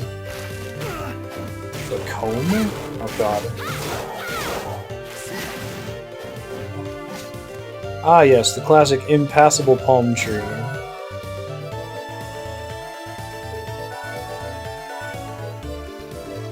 What was the item I just picked up? It looked like a comb. Does anyone know?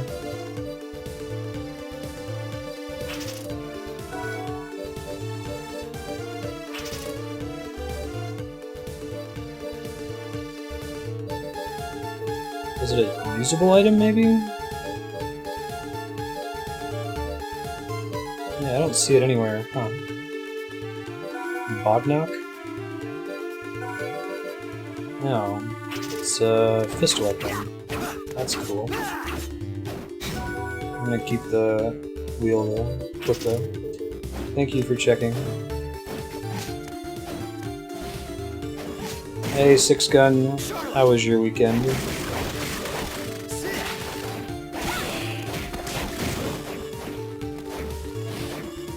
Heard the bad guys won. An amazing turnaround.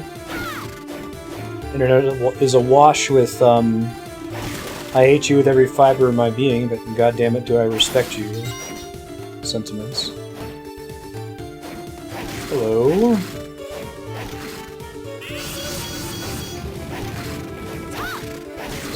Bone wheels, man. Several enemies in this zone. That Dark Soulsy. Is it Kitten Bowl this year instead of a Puppy Bowl?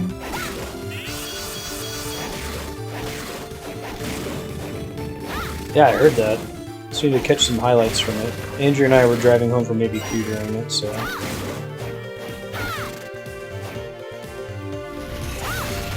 Whoa! Didn't realize that was happening until I was already trapped in an attack animation. Some pumpkin pie lying around.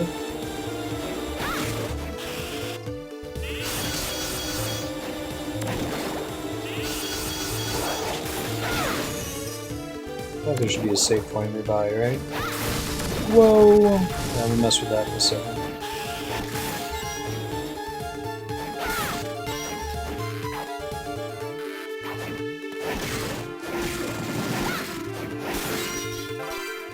Crystal necklace. Hey, it's my favorite, a flat upgrade. There's a save point. Goodness, God. Save anxiety is really getting me in this game more so than any other Metroidvania. I think it's just a lot easier to take damage. Use that as a exploration base. I might actually go east really quick and see what's in the top right corner.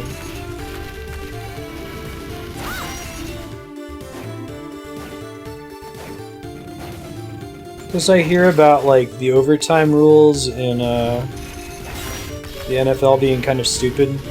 Kind of like how Overwatch was handling ties for a while.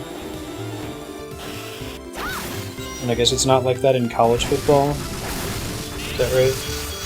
Ooh. Sand is weak against ice. Everybody knows this. Just goes without saying.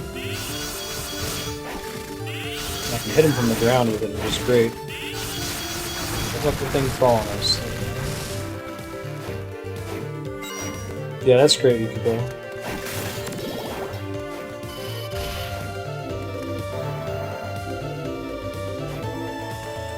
Well, I can basically treat this as a save room, right? And it's right next to a warp that has a save.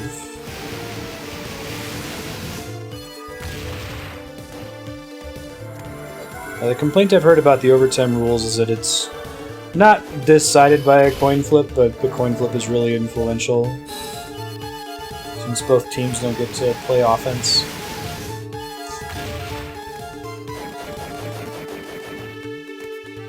I really appreciate Reddit. It lets me, like, get some memes to talk about when it comes to things like the Super Bowl.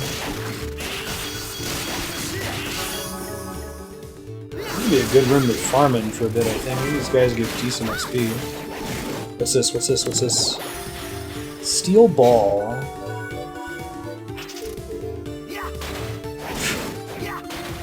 Is that really what that is?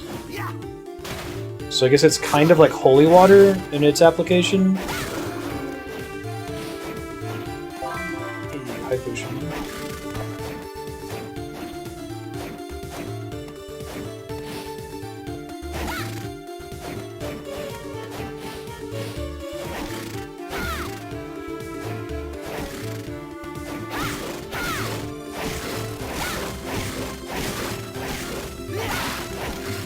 Yeah, that's kind of what I heard, Sornus. Or like the baseball analogy they gave was that it would be like if there was a 10th inning in baseball, and as soon as whichever team went first scored, it was just the end of the game. The other team would get a chance to tie it back up or win.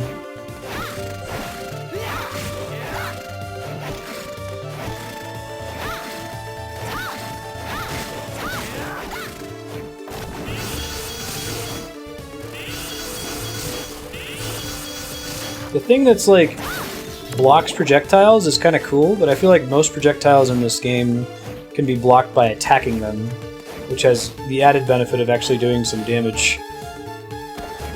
It's one of those like cool idea, don't know how you would make it actually balanced or useful, you know? I know there's a special item up there.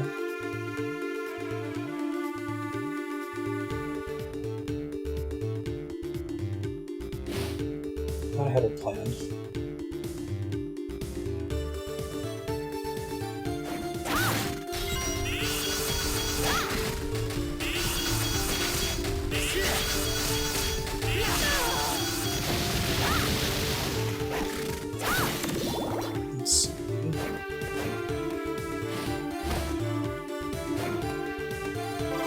Royal sandals.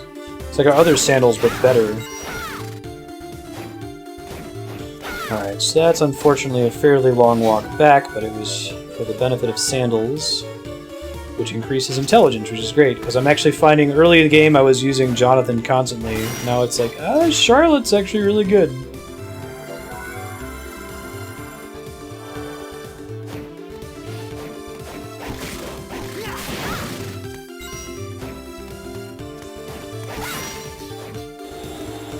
I've heard that the extra point is a situation where we literally have to move goalposts. Like, I don't follow football terribly closely, but my understanding is that, like, professional players have gotten so good that they basically just cut to commercial when it's time to kick for the extra point because it's a foregone conclusion that it's just going to happen. So do you just get rid of the extra point because it's not interesting, because everyone always gets it? Do you do something to make it harder?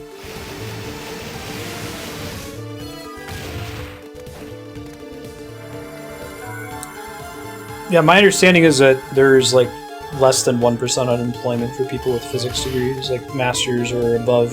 It's less than 1% for PhD programs, for sure. And the nice thing with physics and a lot of other STEM fields is they pay you to go to grad school. You don't have to pay them. You get a stipend and free tuition.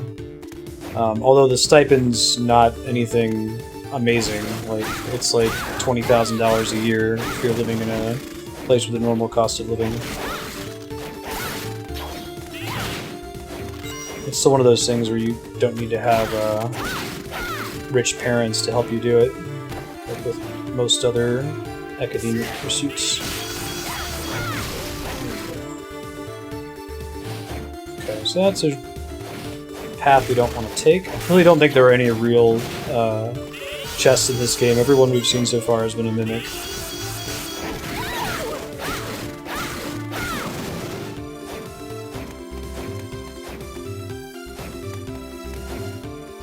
Oh, they recently moved it. Okay, let's see.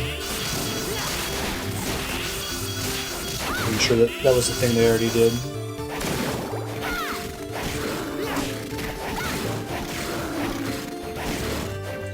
You have a shit ton of branching paths in physics, Yukuko. I missed your question about it earlier, so we were talking about considering studying physics. I think the problem is that a lot of the academic community is just going to assume that you're going to be on like a tenured professor track, which just isn't for everybody, not because there's not enough people who are qualified for it or that it's particularly hard, which it is. There's just not enough people. There's not enough jobs and way too many people. But you could definitely do just about anything in industry as a physicist. You can be a data analyst, computer programmer, you end up learning all those things. Go work in politics. Got several friends who got their PhD or their master's and then went to work in Washington, D.C.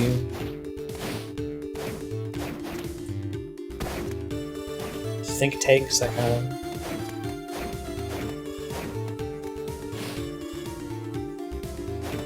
Hey man, go for it. If you end up giving it a try and you have any questions about what that experience is like, this is a very unique community to give you specific feedback about what it's like going to school to become a physicist.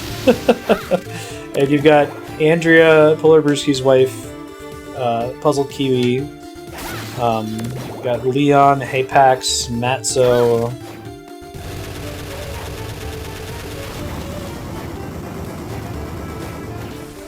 Nope. Ganymede native, Deidriarch. A lot of different life paths.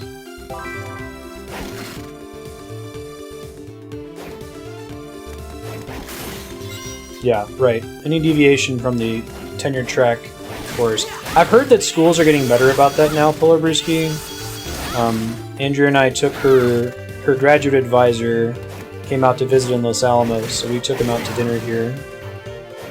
Andrea got him to come out to speak, and he was talking about how they're trying to move more. They realize that's a problem, and they're trying to move more to a model where they encourage looking into an industry job instead of an academia job, and be more realistic about, you know, industry versus academia, and like trying to assess climate in the school, which is a big deal. I feel like a lot of schools don't really think about, is this climate welcoming to people?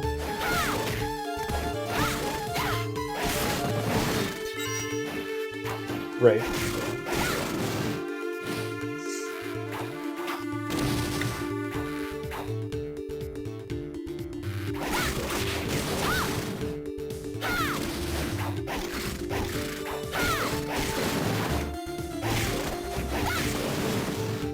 Yeah, I guess I didn't think about that either, Yukupo. That like a lot of art academia probably isn't focused on getting you an industry art job, right? It's focused on the pure art.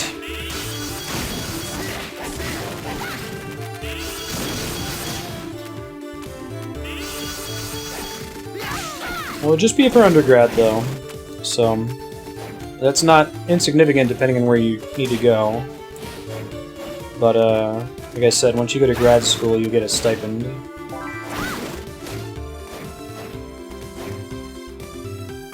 And tuition paid on your behalf, which I guess is technically part of the compensation package.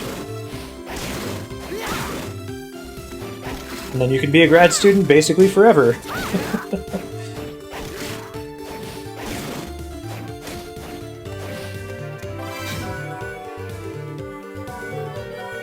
Anyone in chat, if you're interested in entering like STEM academia, feel free to pop into Discord and mention it. Probably get a bunch of people giving you tips and deets. Charm necklace, resist curse. Okay, I'll have to remember that I have that. I don't think we've actually encountered curse yet in the game. Hey Calic, how's it going?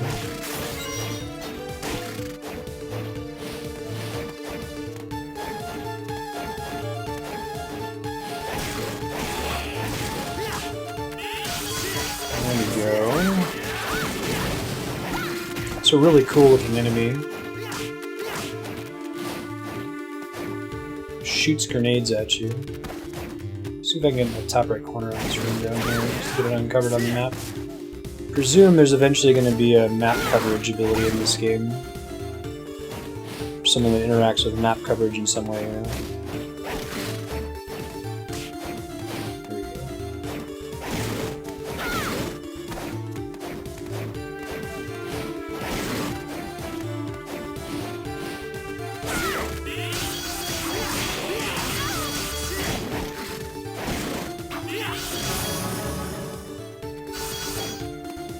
And you probably don't need to go somewhere that's like insanely crazy good for undergrad. Like your grad school experience is going to be a lot more important and formative to your success. You could, if you've already done a lot of the basic prerequisite stuff as part of going to art school, you could skip a lot of that, or you could go to a community college for the first couple years.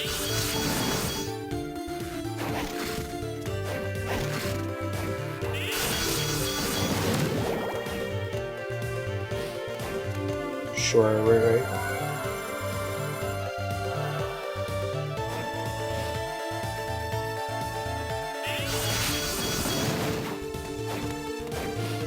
Yeah, a lot of the times I'll have you teach as part of your income in the STEM field. I feel like a TA thing.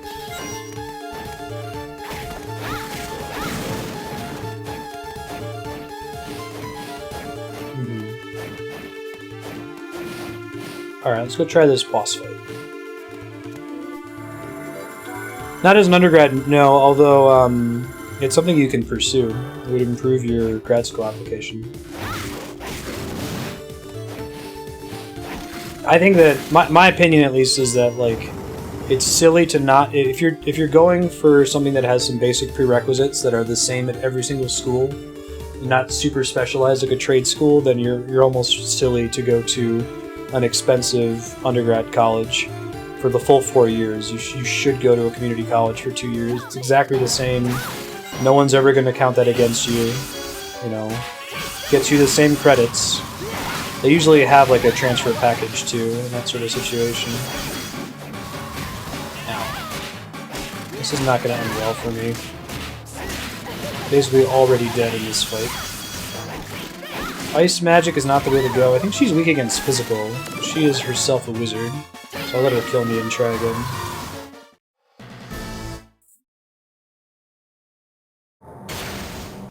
They can do stuff like summer research Andrea had a paid summer research thing at Fermilab. That's actually how she met RT Ella Zelda, who we often host. Try. Maybe she's just strong against ice and not magic in general. Try doing this one now.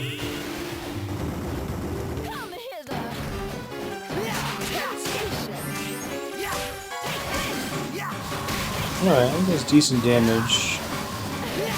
But having her out means I'm taking a lot of extra damage.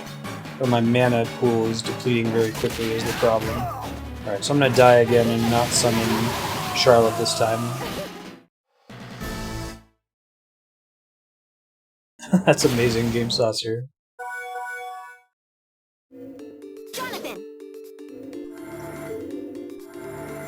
Come on. There you go. So I don't think I can just summon her to cast Constitution Boost, can I?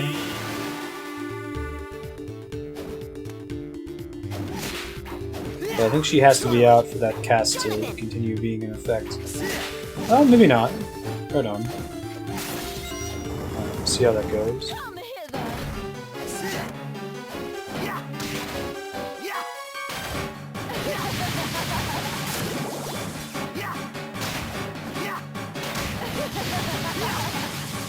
Oh, Foilen though, I mean for, just like the first couple of years of the, like, basic education stuff. The stuff that doesn't really matter. Oh, she actually charms you. That's pretty cool, actually. Alright, well, I'm gonna die because that happened. I don't think I have a way to have immunity to charm.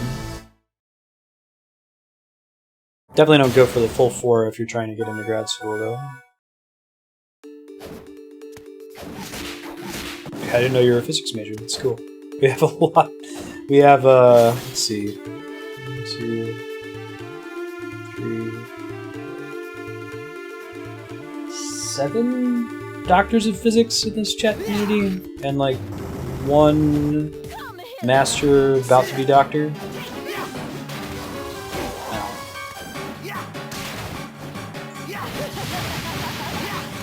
Big benefit to using that steel ball attack is that it gives me a lot of distance from her, right?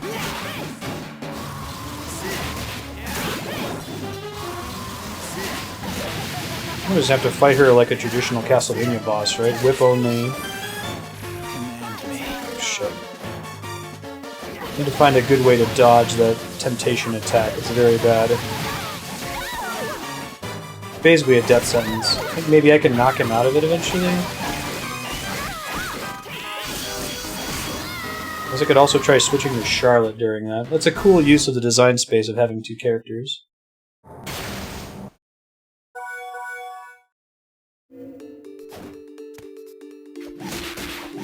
I need to find out a way to dodge it. I'll have to practice. She has a pretty big tell for when she uses it. Oh, she can only charm Jonathan? That's good to know. Thank you.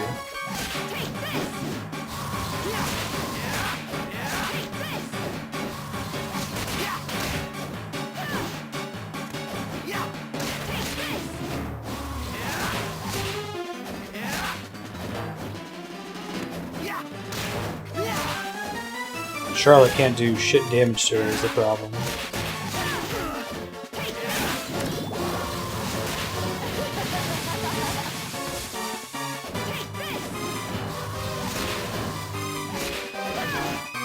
Yeah.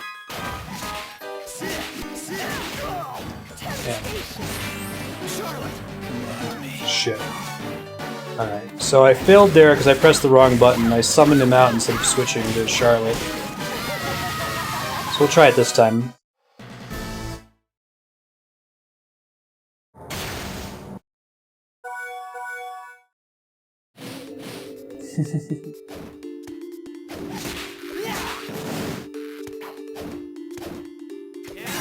Yeah, counts for like half, right? Alright, I want to press the X button this time.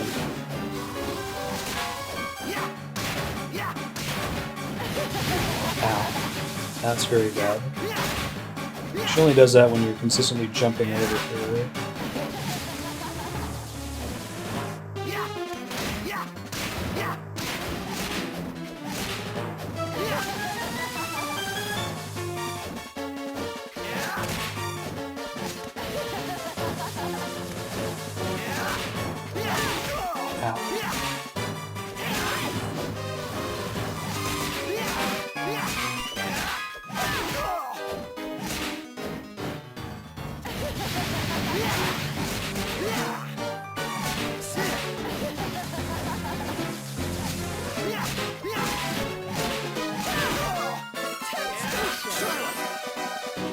Okay, it just avoids you. That's perfect. He's cool. It's very Ikaruga, the way you have to deal with that attack.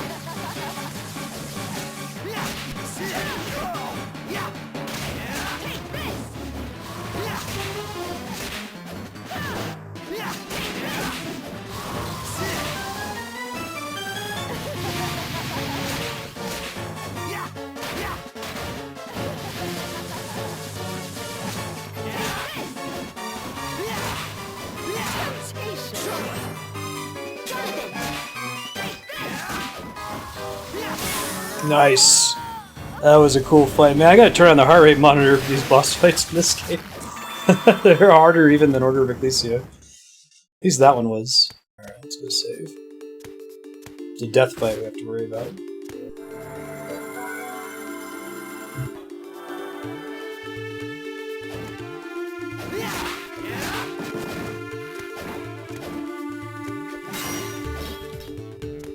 Yeah, I like this pattern of having bosses that I really have to learn their attacks and practice and dodge them, right?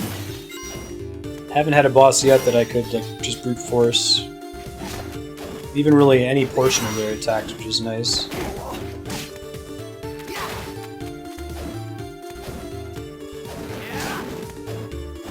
Do we not get an upgrade for killing Cleopatra? Am I a crazy person?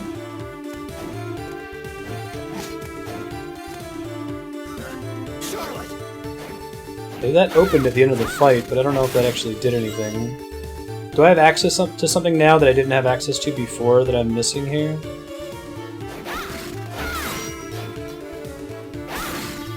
Something elsewhere in the dungeon must have opened up, that's my guess.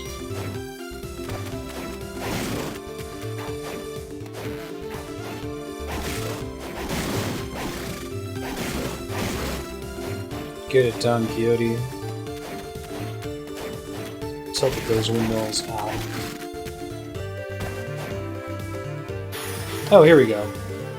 That makes sense. Cool, so that opens up a couple shortcuts for us, actually. Very nice. Very nice.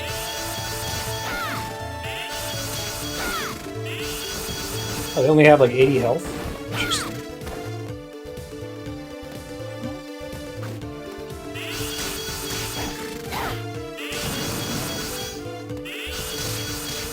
Hard mode for Order of Ecclesia sounds like a ton of fun.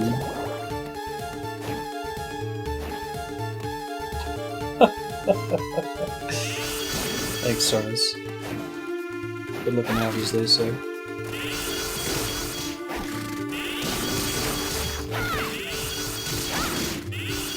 Uh-oh. That's Curse right there.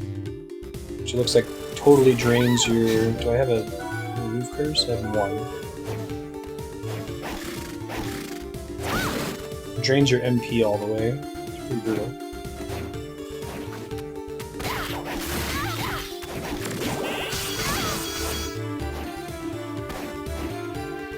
Oh, those wall corners are gonna drive me batty, man. Go crazy. Oh, Ben is so sleepy.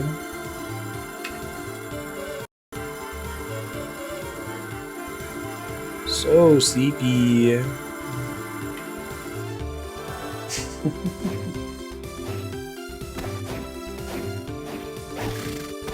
Alright. Might be a way for me to get up there. I don't think I have the jumping power to do it just yet. Yeah. Come back to it later.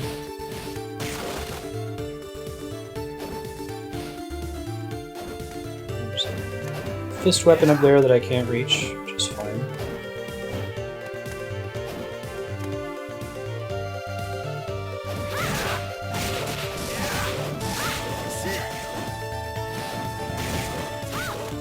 Bone Wheel, everybody's favorite enemy. Who doesn't love bone wheels?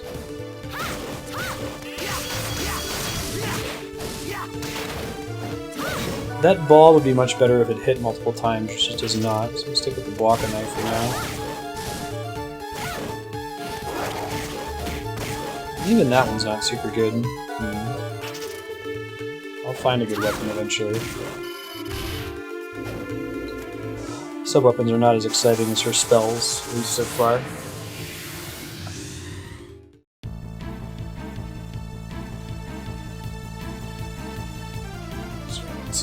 Check something.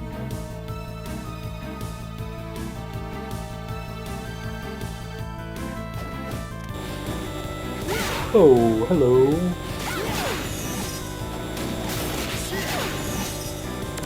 There should be a shortcut we can open up now that we can push heavy things.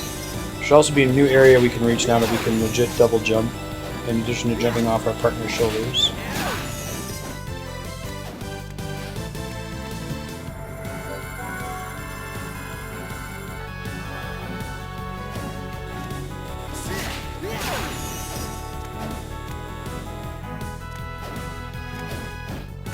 Something I want to warp to?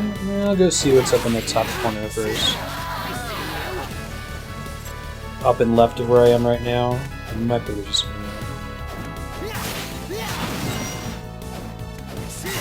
Next time I get back to the shop, I'm gonna have so much money too.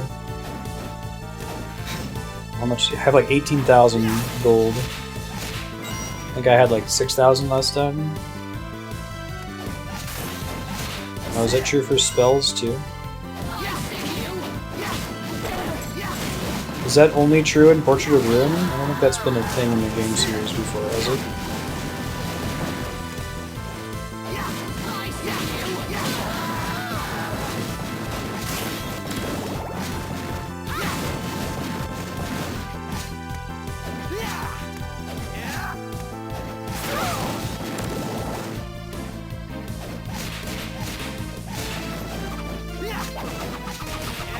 Skelerang, naturally.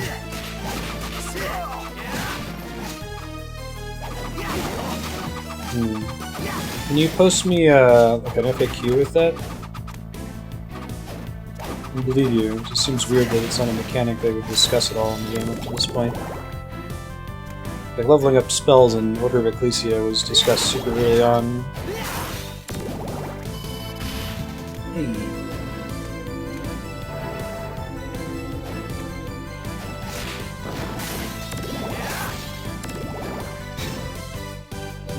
Closest of weapons.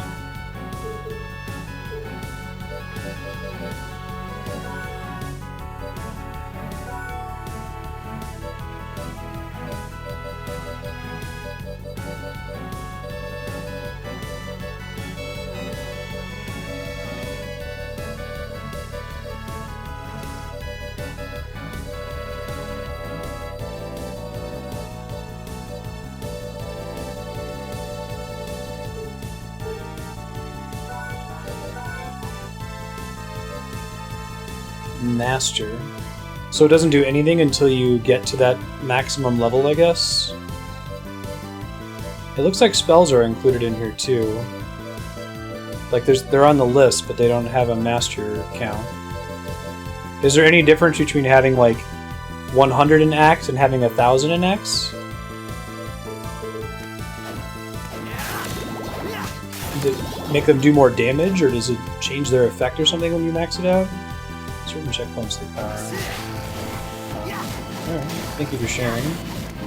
That's based on kills or hits? This is a cool looking enemy here. Or enemies that are damaged with that attack. I don't want to use this steel ball then. Hey! It's only just now been opened, presumably. Cool, and there's a little stopper, look at that, fantastic.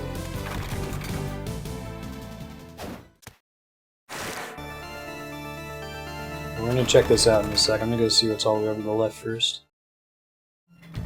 I feel like that encourages going into a room with a bunch of tiny enemies and just spamming sub-weapons to level it up quickly. You're not gonna upgrade it on an enemy like this, right? poison, presumably, we just got hit with. Oh, gross.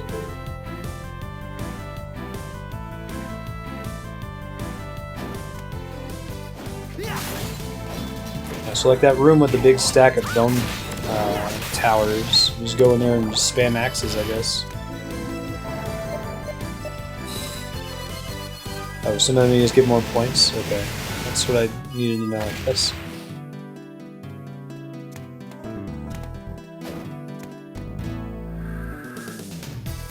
You're back. Remove from the ghost gather to defeat the great ghost that appears This is your there. training. Nothing can stop me from just accepting every quest. This is your training. Half circle back Y. Counting on you. Care to try? This is your training. I have been cursed before. Because they want me to be cursed when I come here.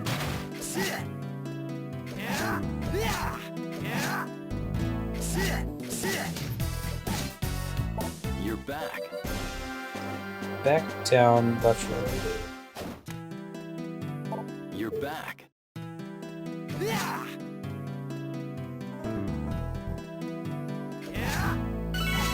There we go.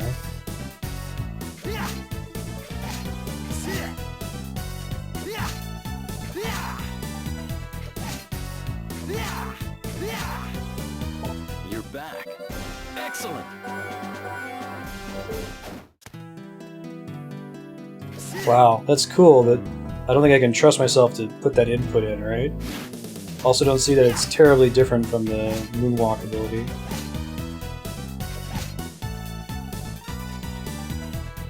You're back. It's cool though.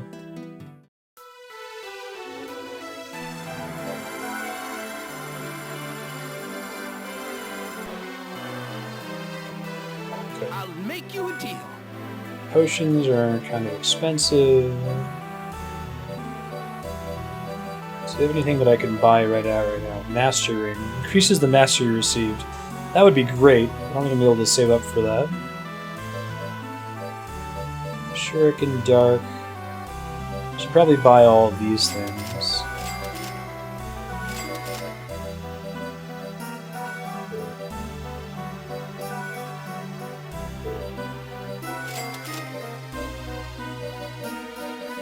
Thank you. My favorite Metroidvania merchants. I think it's Dawn of Sorrow, if I'm remembering the character correctly, but I haven't played Dawn of Sorrow since it came out. So I'll reconfirm after we play through Arya and Dawn.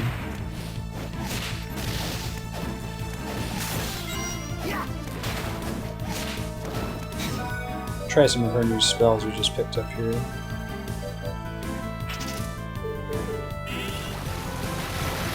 She's got a bit of a cast bar on that one.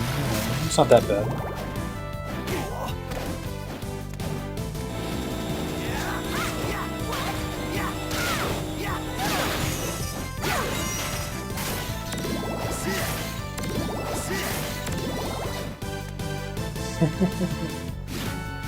Who doesn't love sovereign nations?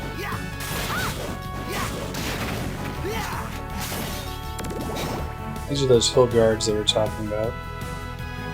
So we're saying we go to skills, steel ball 59. I mean, what other skills do I really have? Walker knife, axe. Dart's only 200.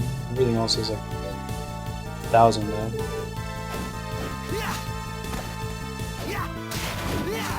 This room is like the use case for this, right?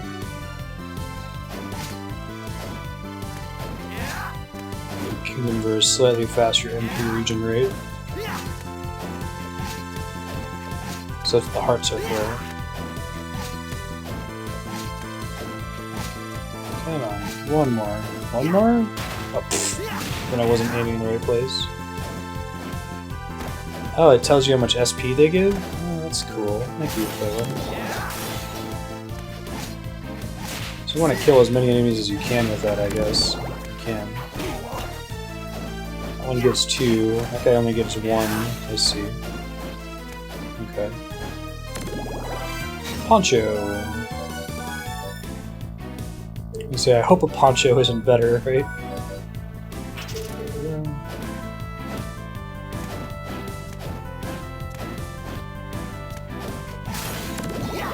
These guys go 2. Lose strength temporarily. Sounds pretty good for boss fights. I think I just need to whip them first and then throw a ball at them if I'm going to try to use them for leveling up. 1, 2, 3. Lilith corset. Of course it. Whoa! Oh, the nice lucky drop then, presumably.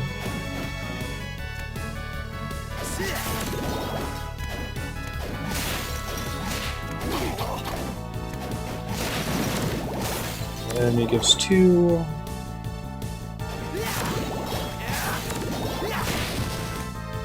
Enemy gives 3. There's the bee's knees. Nice.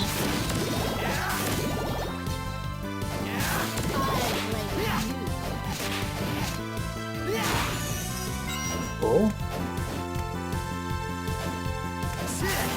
How about these guys?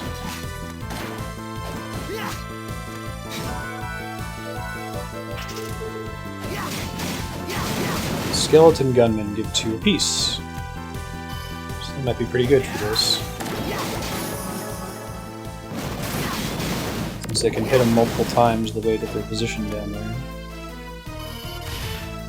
Portal room. I'll go ahead and use that. Easy enough.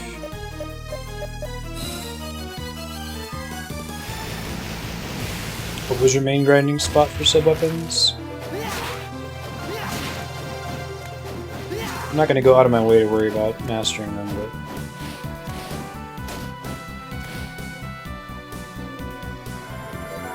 Let's see what's in the room off to the left. I might be able to triple jump up there. Main game they max out about 8, post game 20 or 30. Okay, that's cool. This enemy gives no SP, which is a super bummer. He's super tall.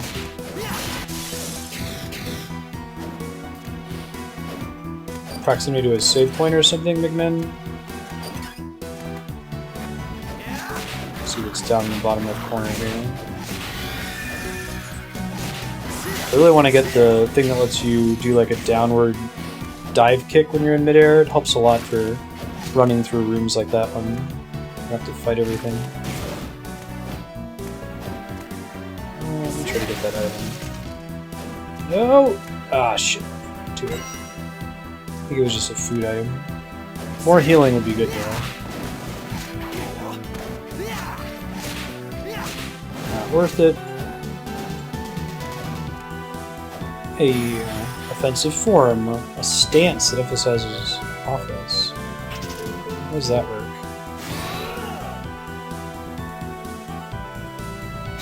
Gives me extra damage while it's up or something? Okay. It can't be mastered though. Got you. Does it just make me do a little bit more damage or something while it's turned on? Maybe if I don't want to use sub-weapons? Or reduces my defense or something like that while it's on.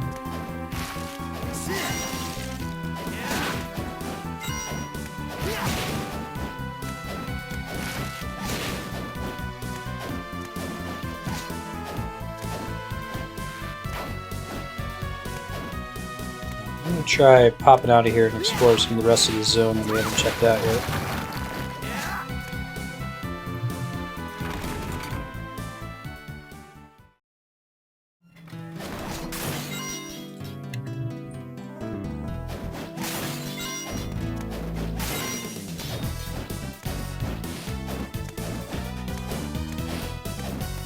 I do like that as a mechanic. It's cool. There's our shortcut. Beauty.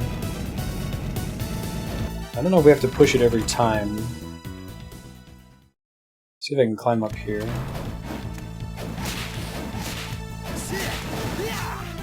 think I could have done that without the double jump. No, I think it must have been just short of being able to reach it.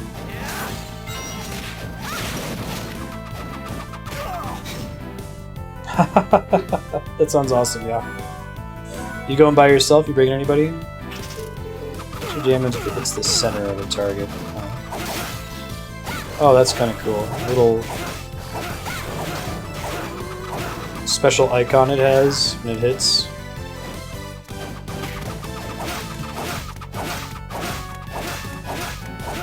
It costs almost no MP to use, which is nice. Probably not as good as the Lilith Corset we just picked up.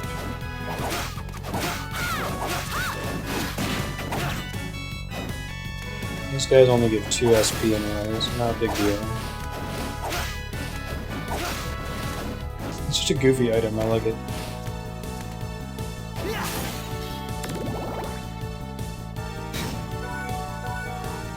Yeah. Don't think you can equip 2 in this one now.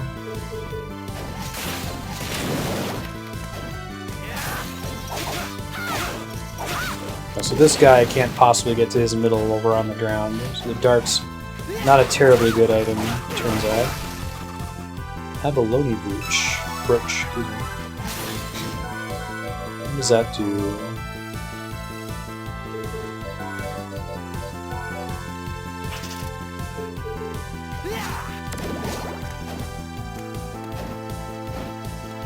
Can't jump up there. Better than her other item, maybe? No, I guess you're supposed to find it sooner.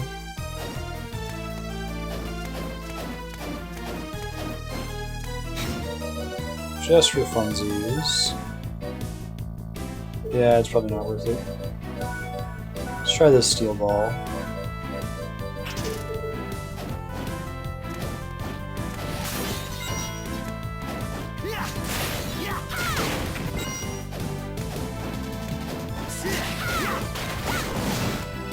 Get in there yet. Monocle. Awesome. Favorite among distinguished gentlemen.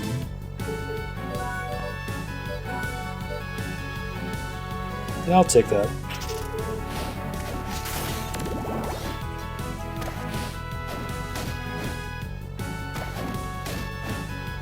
I don't think there's actually anywhere to go up there, even if I make it up that thing, right? That seems right.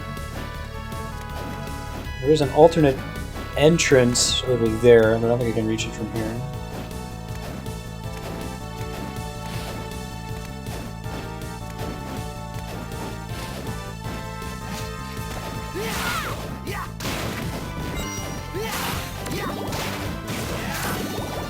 Getting there.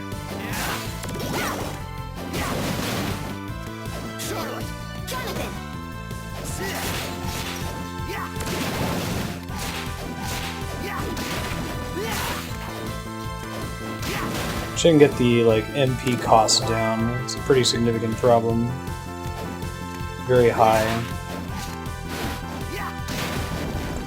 One whip is enough. See if I can do this with Charlotte, maybe. Yeah, that's a ticket. Nice.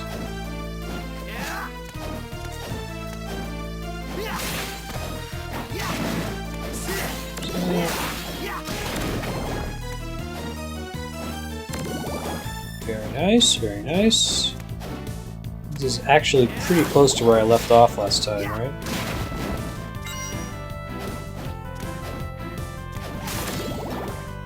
No actual exit there. Oh, I guess I must have always had the down dive kick, huh? Why I didn't notice that earlier? Interesting.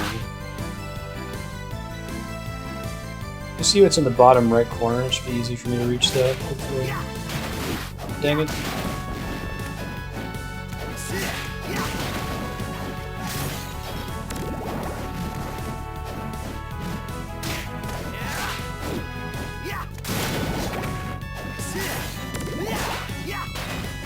Bummer. I got the right number of hill guards now.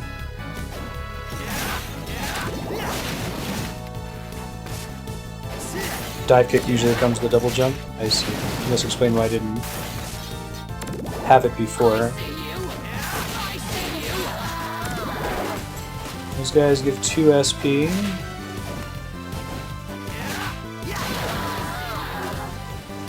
Yes, yes.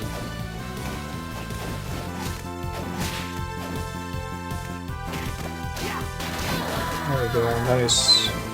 Amethyst corset. Sellable item for me later, maybe. Tome of Arms 2. Aw, it's better than Don Quixote. That makes me sad. It's got a cool attack animation, though. I have a book full of swords and axes, and I hit you in the face with them. What you get for being foolish. Iron helmets. Awesome. Reduces my attack strength and constitution for a +1 defense. I will take the bandana. Thank you very much. Channel my ancestor, Richter Belmont. Embed rocks into the corset. Exactly, Phelan.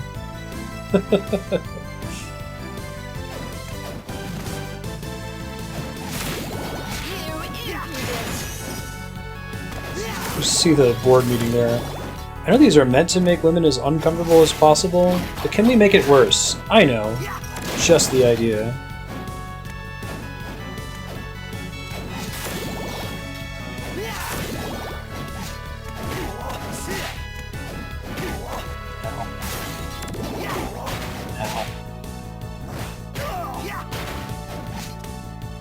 Guy gets 4 SP because he's a huge pain in the ass to fight.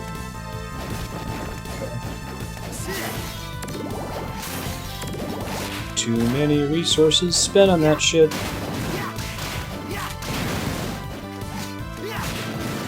Go.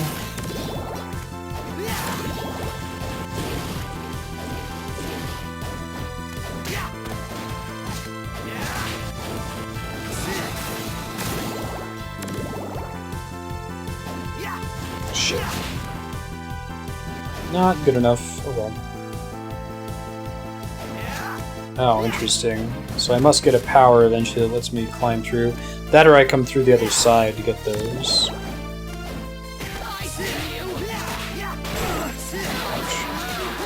Do you see me? Every 10% of the mastery, it does more damage. Okay. Sequin dress. Strength and attack up. Defense down pretty significantly though. I don't really use her for her physical attack damage, so I'm good with that whole thing. How much HP do they have? Okay, so one more hit with the whip would kill it. Gotcha. That's convenient.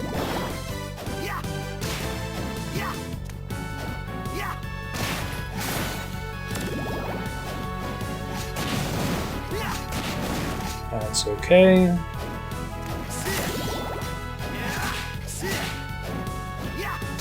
There we go. There's that 4 SP. So the steel ball is at 131.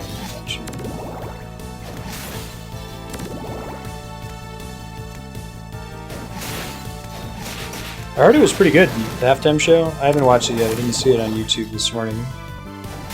I haven't used enough of my Google foo there. Nice. Oh, okay, that's cool. Yeah, I was wondering that at first, if like their hitbox chained or anything valuable like that. Cool. Iron plates. Yeah, defense upgrade height.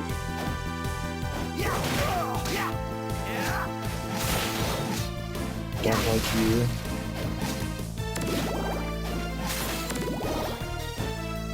Oh, there's a thing up there.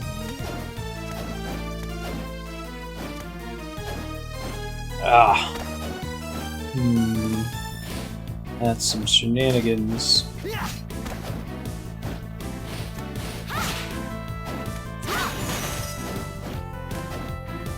Can I reach that with my current ability? That is questionable. Feels like I should just barely be able to do it, right? Yeah, whip knuckles? I like both of those words. Oh, I see what they're saying. Oh, the animation on that is really silly. It's It's not so much that they come out at a whip snap, it's a, like snakes out for some reason. Rule of cool thing, right? Yeah, grinding sub-weapons. Woohoo! Well, I'm not going to go out of my way to do it on purpose, just like passively as I'm moving through areas anyway. I think we want the whip pack. Thought I liked both of those words. I still kind of do. These guys are 2 SP. Rocks and corsets. There we go. Alright, so not a terribly useful shortcut, but a shortcut all the same. No, it's probably something I do when I have a little bit more free off-stream time. But I might think about it in the future. I just played those games. Be a good second quest playthrough. Oh no! Oh god, I thought I was dead with that hit.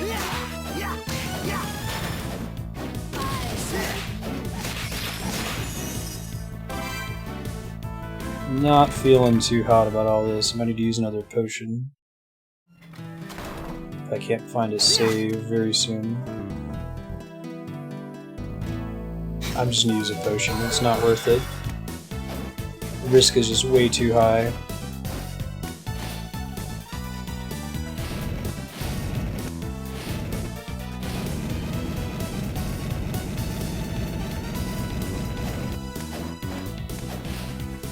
What do we get? What do we get? What do we get? Ooh, new whip hype. Chain that binds and destroys evil. Holy shit. Ah, but it can't do the whip spin, which is fine. I don't think I would ever use that anyway. It's pretty cool. I like the variety of stuff you can get in these games.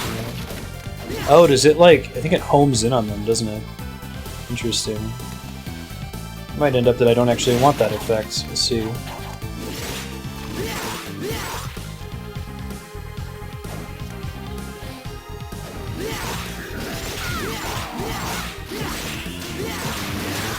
Yeah, there's the intended use case for the rock spell right there.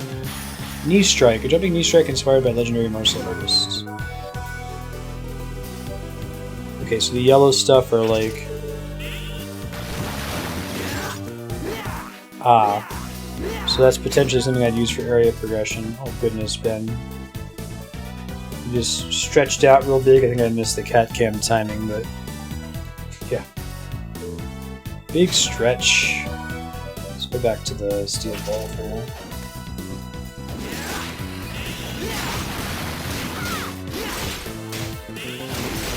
Nice.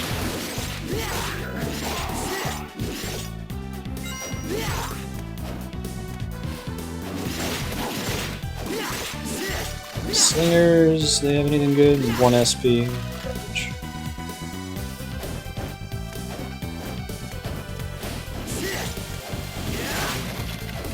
Actually, I kind of like this whip. I can get too dependent on it, right? It must do like holy damage or something too. I don't think it's the same kind of damage my other whips deal.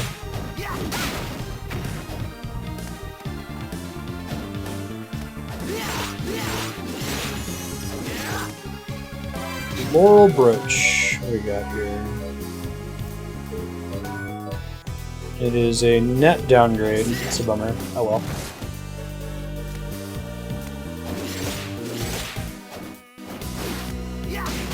Nice. Alright, so this was previously not accessible, right? And now I can with the double jump. I see. Okay, but it was 2 different paths I could take to get here. So let's take this moment to go hit that save point up and maybe check out the shop a little bit. That's a good use of our time, I think.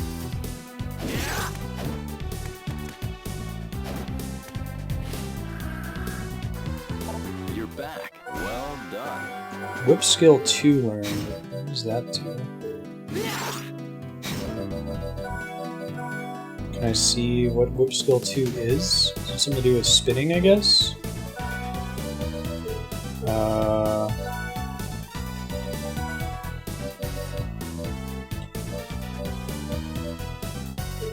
Yeah, save point. It's been another 30 minutes or so with that one. Oh, it's a relic. Thank you. While jumping, use down to attack diagonally downward. Oh, that's awesome. Oh, that's actually super awesome. Use the hell out of that. I don't think I need it for the Nebula. I think the Nebula does that automatically. But when we get a better whip in the future, I'm sure that the Vampire Killer gets powered up in the end game. I'll make you a deal. Buy some potions. I'm gonna try saving up for this Master Ring in the meantime. Other items aren't that enticing. Alright. Progress time. Let's go northwest. And warp back up to the north middle.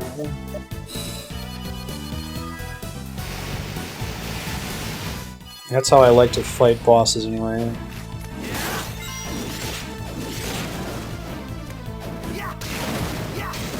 So that's where I'd go to max out the axe, probably. I guess I could also try the steel orb. But those enemies aren't particularly well suited for the orb.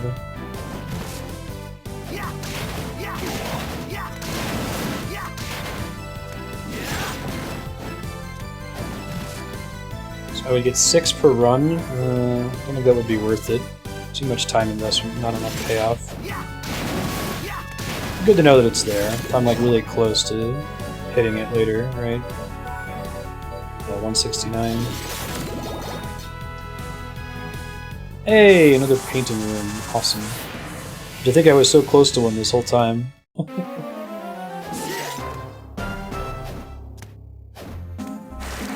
Nation of Fools. Interesting.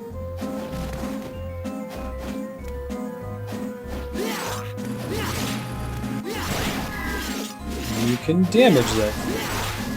Oh, the Acrobat that it shoots out is what you can damage. That's cool.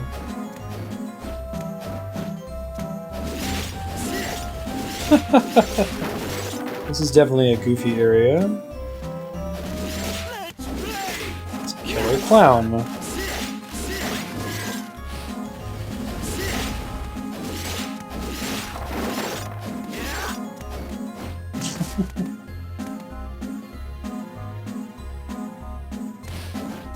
So I can technically jump up there. Good to know. So warp room, everybody's favorite.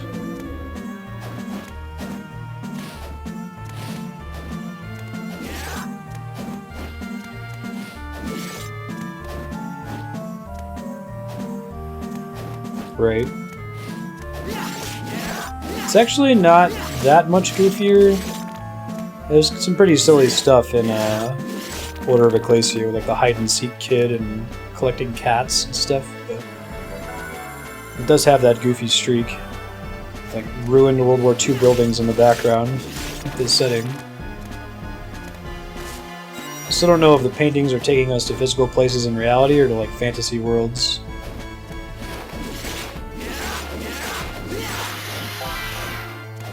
Cool. Some kind of pasta.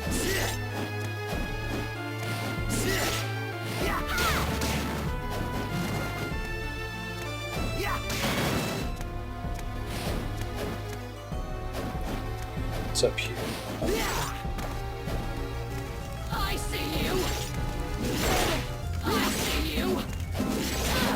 The existence of a hide-and-seek kid was pretty silly. How the hell do I get up there?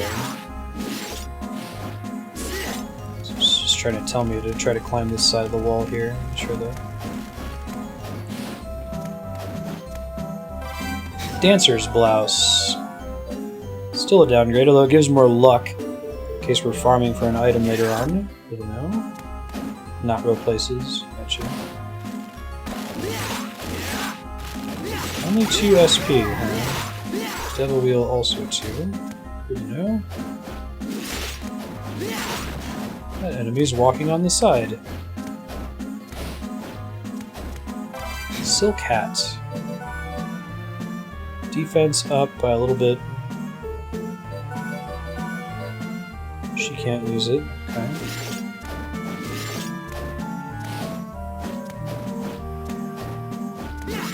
Oh, I totally would have put something there.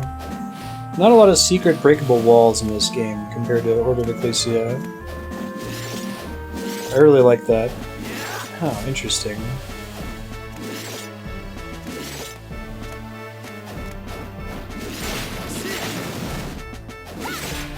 I do like the theme here of the rotated room. That's cool.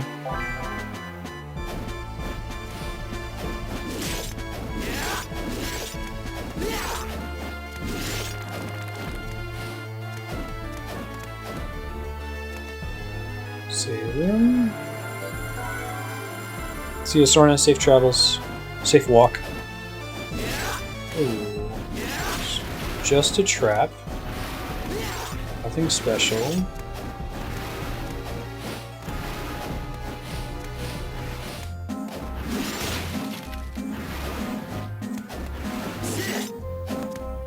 Hey, awesome.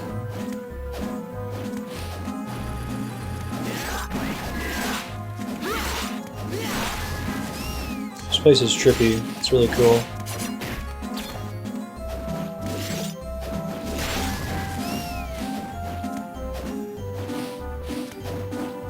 I want to work on the axe in here. I think it's more likely for me to hit most of my targets, right? Well, shit. That happened.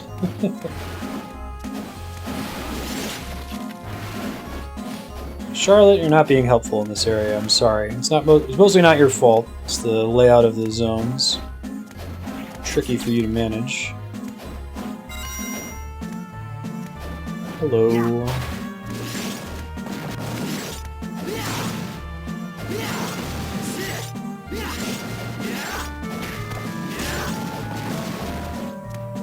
I'm going up.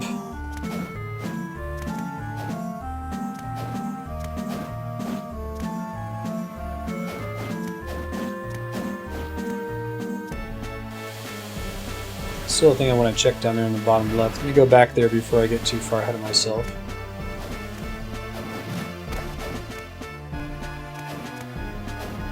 Knowing my exploration style, it's going to be a warp room, right?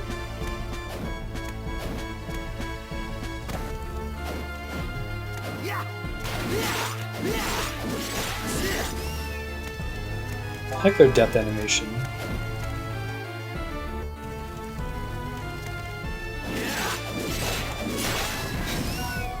Go axe. Awesome.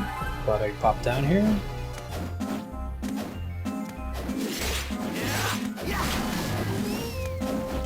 Just a bit.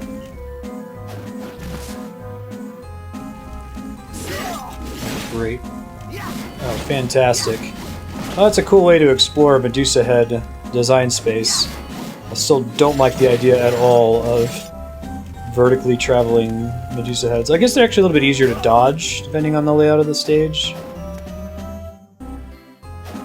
Boy. Not sure how to feel. What's that gear? Find a way into this room here.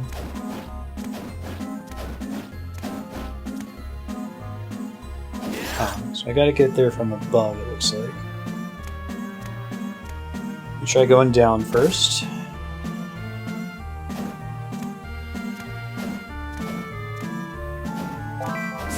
Mom spaghetti. Pyrus would be happy. Okay. So this is the kind of thing that, like, Dark Souls would be using this to try to build, like, flavor. But, Castlevania Portrait of Ruin is literally using it to build flavor. Having this section of the dungeon, you're like, huh, I wonder why all these areas have pasta in them.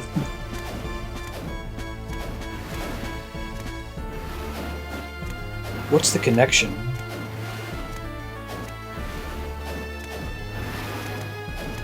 Does Dracula secretly want to be a pasta chef? Is this the meaning of pasta?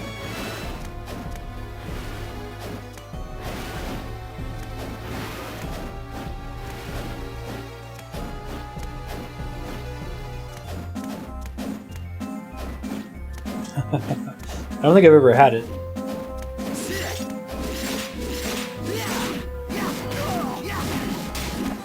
Ow, ow, ow.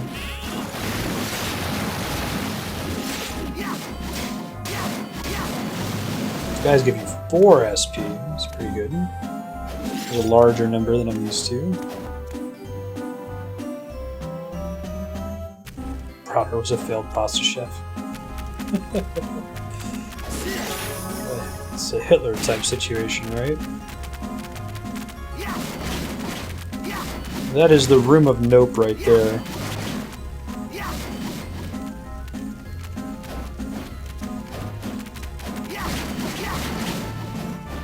A decent amount of SP for the axe, anyway. Hey, fantastic.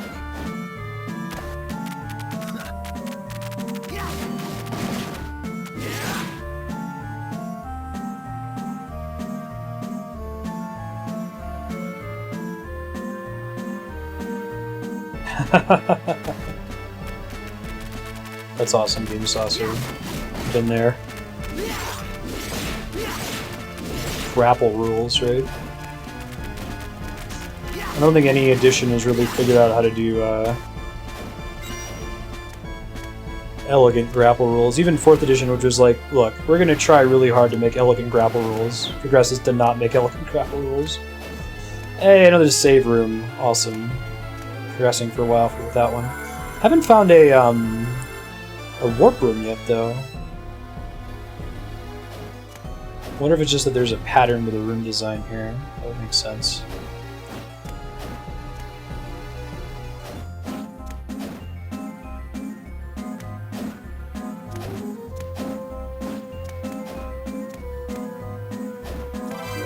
Moon brooch. What do we got? Luck +5. Pretty cool. I wonder if I get the stat benefit to that even when she's not out, or if like I wonder how luck works in this game in general. I could see it depending on who's currently active, or just adding up everyone's stats together regardless, you know.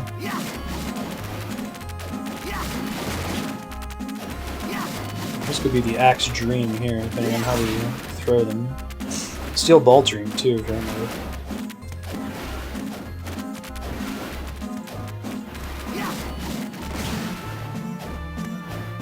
Alright, does those guys each give you 1 point?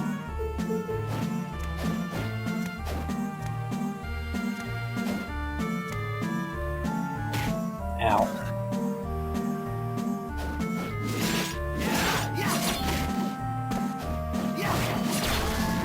Ooh.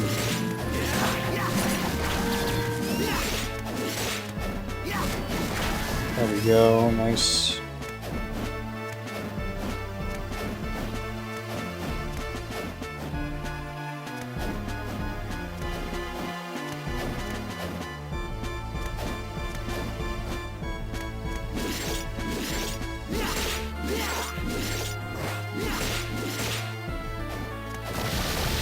I'm working on it, Calic.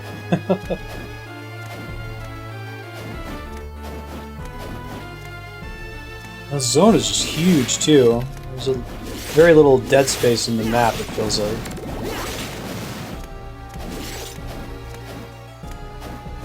What's in the bottom right? Anything? Really important. Poor slime.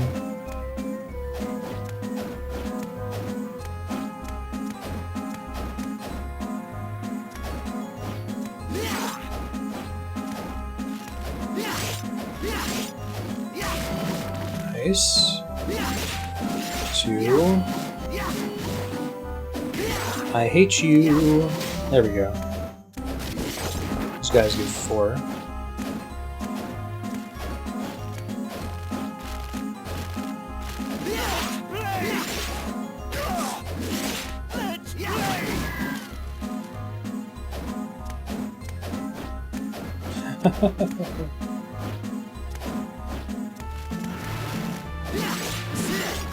Shoot.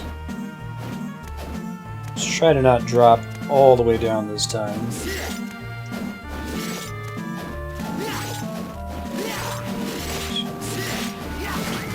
Kaboom!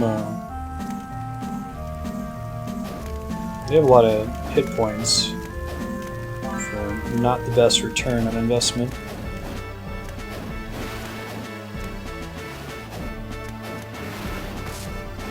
It's just a very interesting take on the carnival stage. We've seen a lot of games, right? We got shit on Sonic 3. It's like a carnival slash casino zone, right?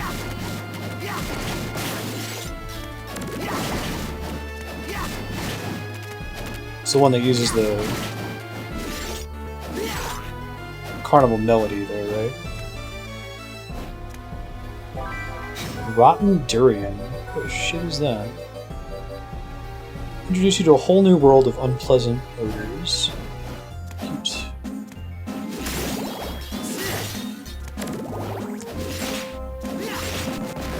Very nice.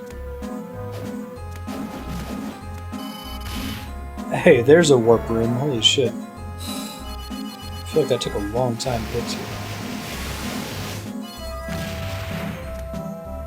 Okay. So, I want to go see what's down here. It hasn't been a terribly long time since I saved, so this should be fine. I'm just going to do 3 hits and then an axe for 3 SP. It's not bad. I wanted to get that axe. I'm not going to get it in time for spear. No! Dang it! Don't kill enemies through the wall. Item lifetime is way too low. 2, 3, axe. Let's not.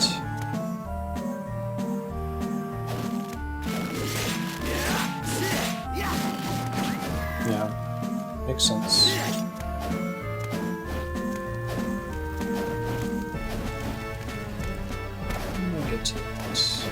Ow. I see you.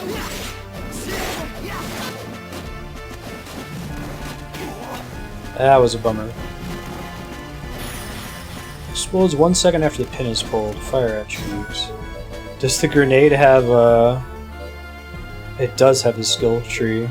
Or mastery list, I guess. It's funny.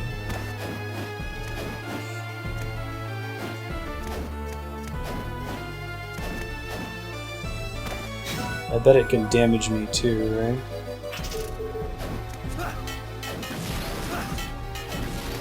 Holy shit, it uses a ton of MP to throw. Be careful about that.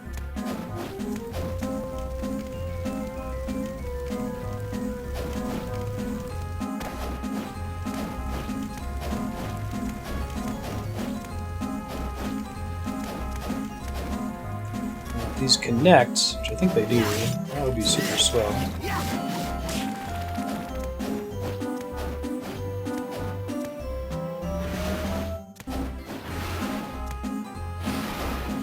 Alright, I've got Charlotte. She just hasn't been terribly useful in this area so far. Battle Jacket. I was hoping that would increase my attack. It says it's resistant to slashing attack. Is that a real thing? Is there bludgeoning, slashing, and piercing in this? Like in Order of Ecclesia? Doesn't show up in my item list. There's the spear that I missed last time. Hey! Totally loops around. Awesome.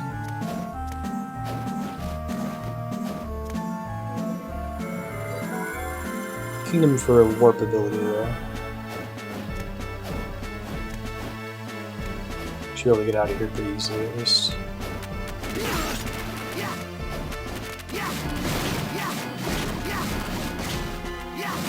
Let's drop it. Fedora? Fashionable hat that feels right with a whip. Alright, clever. Does it actually make whip damage do more secretly behind the scenes? Or is it just a cheeky localizer comment about Indiana Jones? Surprised there's not more Indiana Jones jokes in Castlevania in general.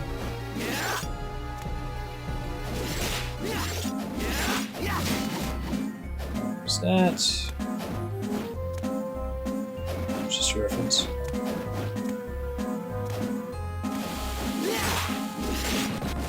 Short round drops one, you see, right? Hey. Now, if an enemy drops, I could probably answer my own question. Hold on. Okay, I guess not.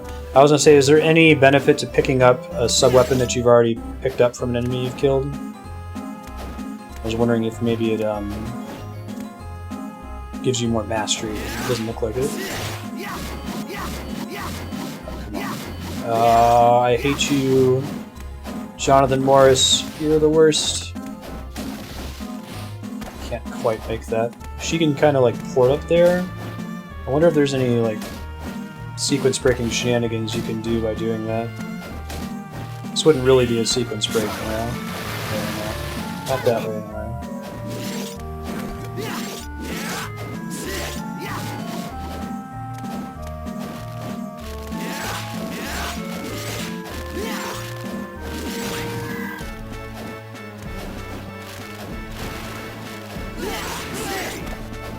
I kind of wish that mastery worked by checking if you hit the enemy with that sub-weapon, not got the killing blow with that sub-weapon. It'd be a bit less stressful to try to level up.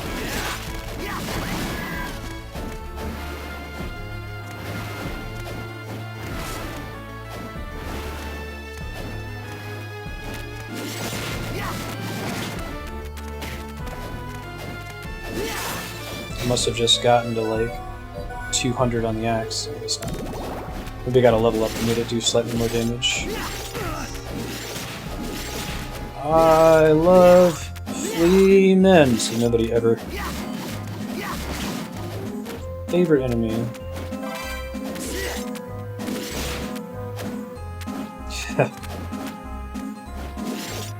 Easier said than done, Roylan. If I can like try to do some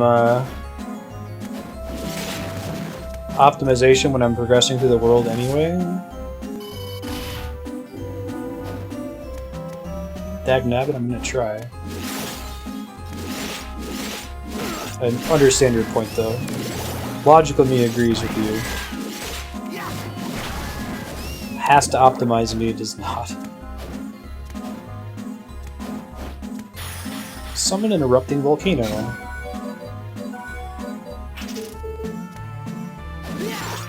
Good teamwork skill.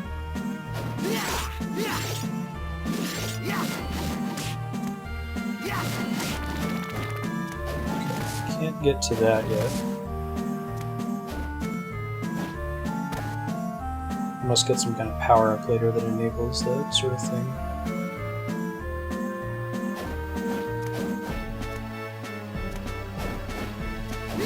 Yeah, happy bad news bears.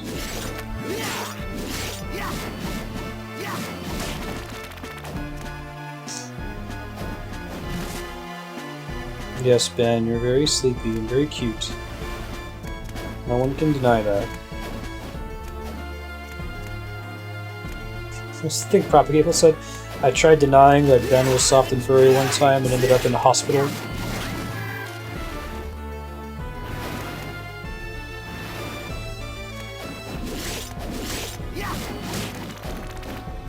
Cool. Oops.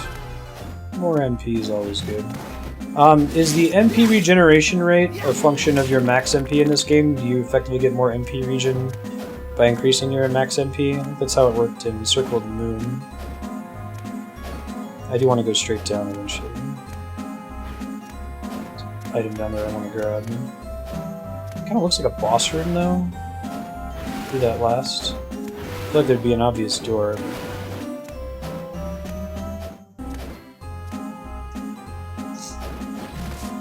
Oh, it's based on mind. That's interesting. So you can switch to Charlotte to get more MP regen.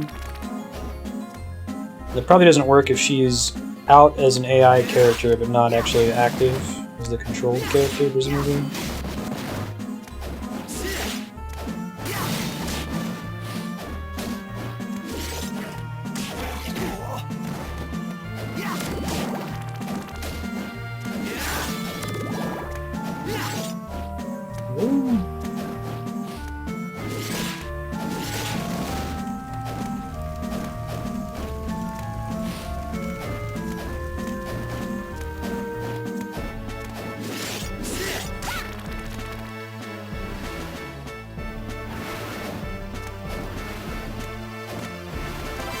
map actually isn't quite as symmetrical as I thought it was going to be. Extra damage when kicking.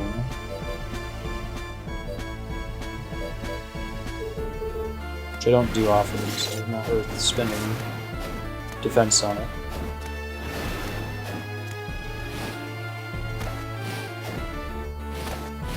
Destroying all your MP takes forever. Let's see. Alright, so that's everything. Let's go drop down the middle. There might be something more interesting over here. The save points aren't symmetrical. It's not rotational symmetry. Ow.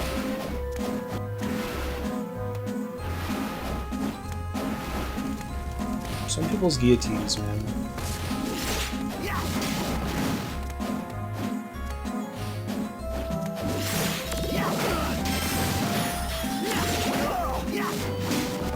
It makes sense that they can attack you from below like that, but... Boo. Still boo. The axe is nice because it can hit twice. I'm really surprised the steel ball can't.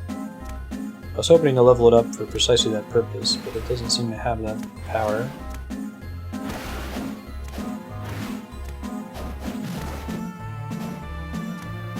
Yes, Ben. Big stretch. God.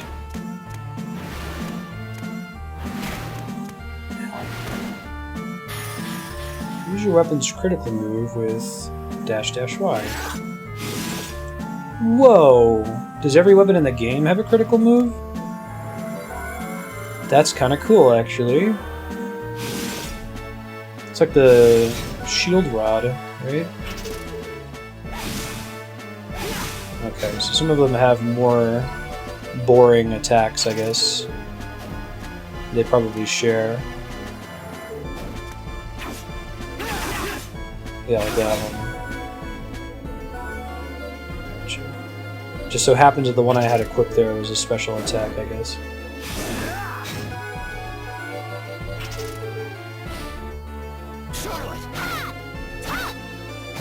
Oh, is that only a Jonathan thing, it looks like? Good to know.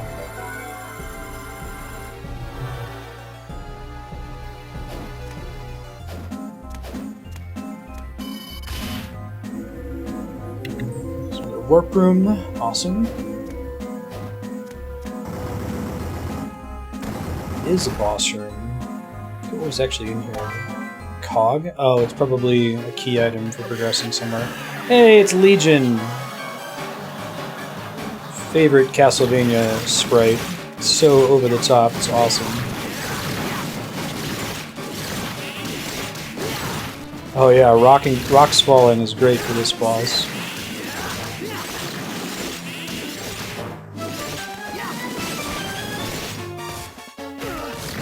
Ow.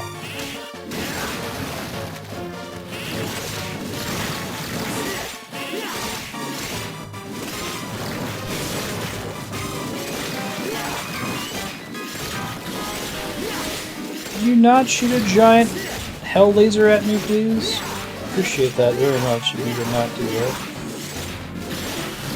I don't know if it actually hit me from there. I have the range with the Nebula. Yeah, right. It's the drowning pool boss. Granfaloon. Legion makes a lot of sense, right? Got your biblical reference. Well, shit. Can't just get away with doing that for the whole stage. Goodness. Oh, goodness.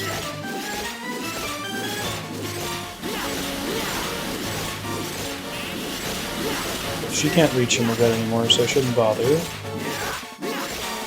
Oh god. I love that this thing is like a homing whip. There we go. Whew. First try.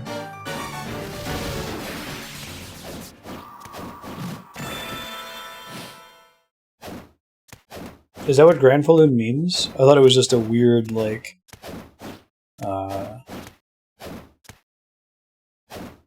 localization. I didn't know it actually meant anything. That's almost creepier I think Legion's probably more fitting from like a lore perspective for fighting demons in the service of Dracula.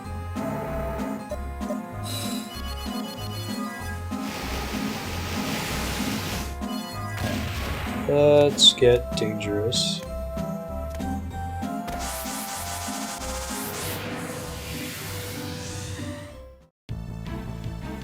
Oh! Granfaloon is a word in the book Cat's Cradle by Kurt Vonnegut. Thank you. I have read that, but I forgot that term. There's a bunch of weird terms in that book. People who affect a shared identity on purpose, but whose mutual association technically meaningless. Okay. Gotcha. Just like Twitch viewers. Alright, so I have the cog now, which is presumably a progression item. Yeah, for the clock tower. I'm actually going to run to the restroom real quick and grab something to drink. I'm still a little, I have to be drinking a lot more during the winter months here in Los Alamos. It's very dry here, so it's easy for me to get a sore throat. I'll be back in a few minutes, folks.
Hey, we're back, thanks.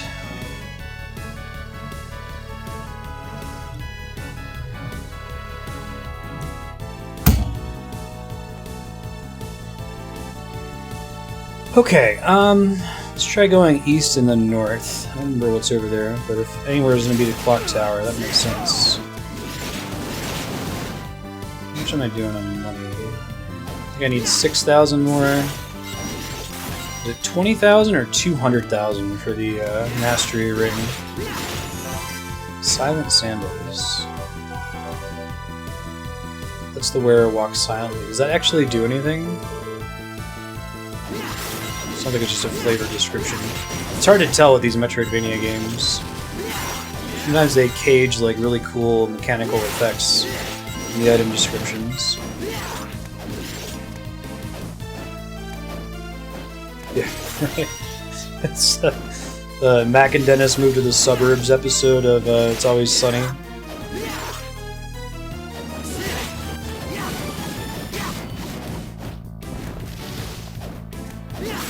It's 20,000. Thank God.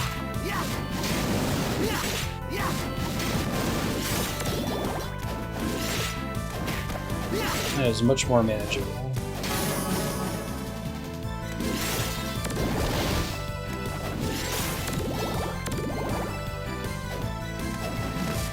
So that's not correct.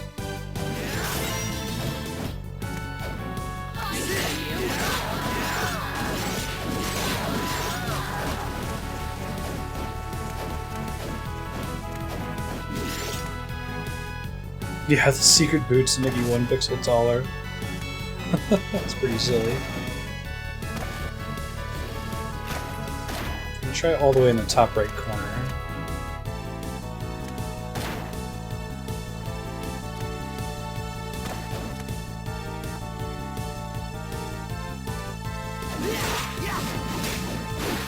I do not yet know where to grind.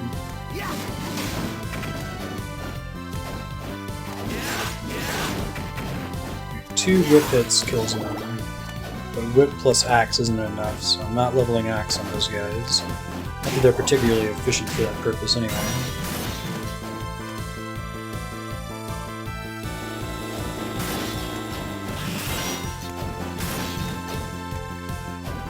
Could maybe get some of that money from selling all my excess stuff, but I imagine that's not a ton of money at the end of the day.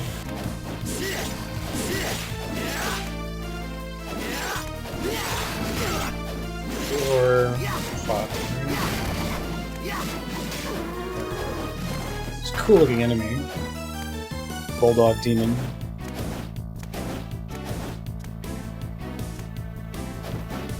Oh yeah, we never explored this area. It makes sense with the big wind-up thing there in the corner. It goes there eventually. So bring that upgrade to money got into candles. Sure. Grind that candle. How hard is it? How late do you get the thing that gives you more money? The candles.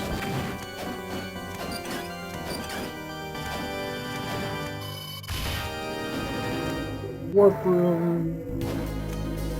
Tower of Death. Not a very subtle name. Hey, that looks like a clock tower to me.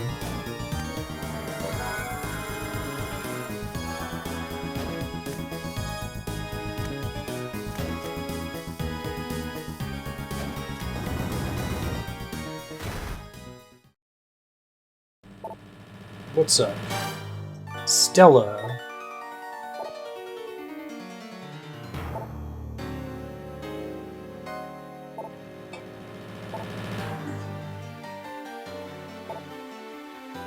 That sounds really cute of you.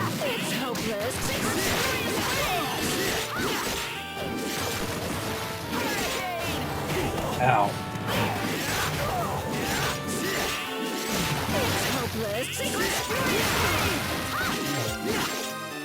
Okay, so we're gonna have to learn her attacks. This is not working.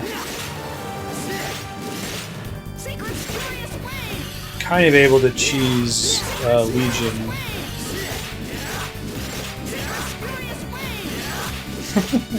Secret spurious waves? Is that what you say? I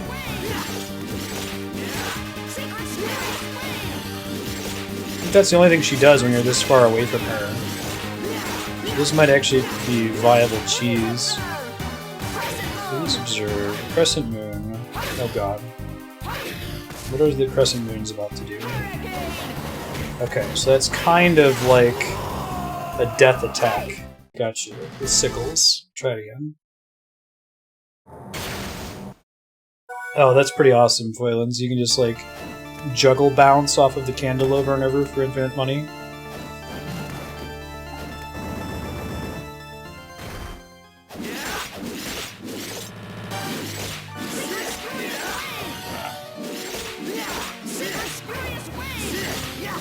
It's hopeless.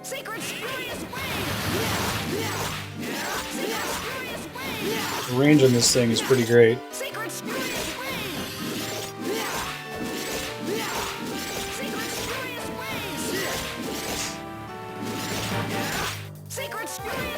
Droid efficiency at its best.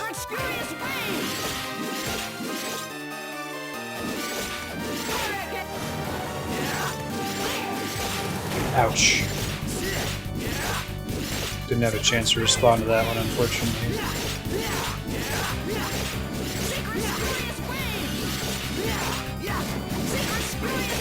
Ooh. Also is in the middle of an animation there.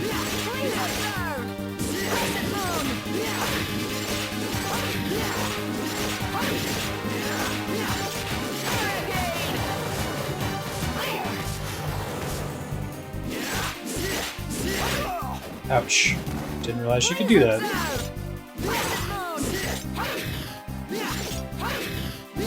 Come on.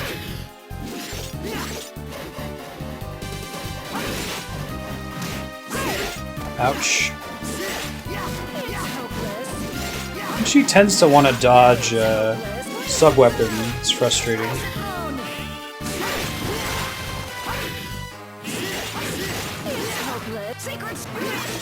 Ow.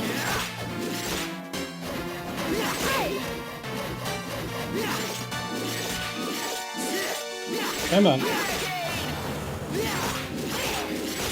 Shit.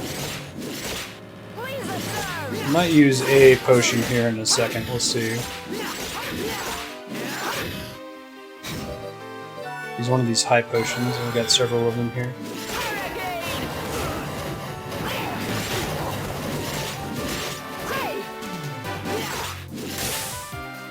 Probably didn't need to use the high potion, but that's okay. I played Tales of Symphonia. I got like 99% of the way through the game and never actually finished it. I got up to the final boss and was trying to 100% it.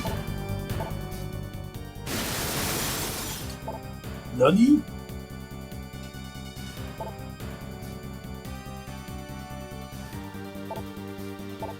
Alright. They're connected to each other. Now we return. Alright. The heterochromats are pissed. Got it.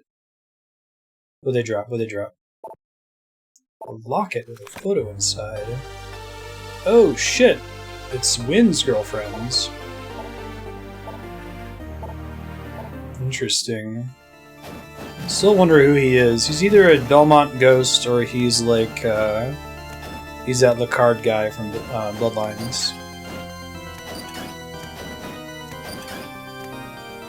Tails? Is Tails competitive with Xenoblade Chronicles 3D?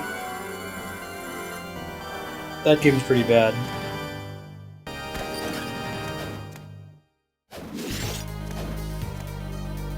It's rhyme time. I'm really feeling it. Is that a tiny little cog? Okay. Slightly more sense. Seriously? I'm not complaining, that's kinda cool.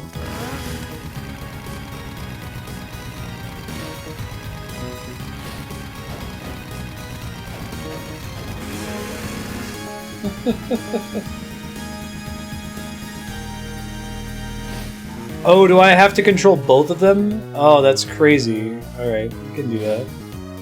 Charlotte! Jonathan!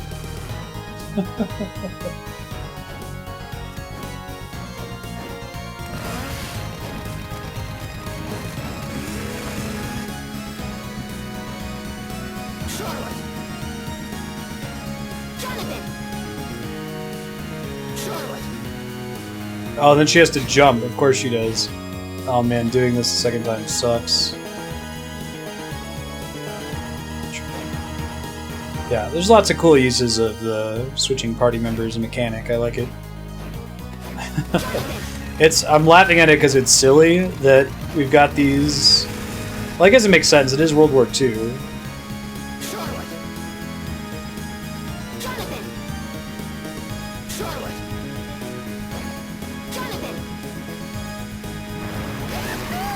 That's fucking teamwork. They didn't make it more complicated than it needed to be, which I appreciate. They could have made that a lot more of a pain in the ass. What does the little blinking diamond in the center middle of the screen mean? Is that like... I'm trying to know what the indicator would possibly imply.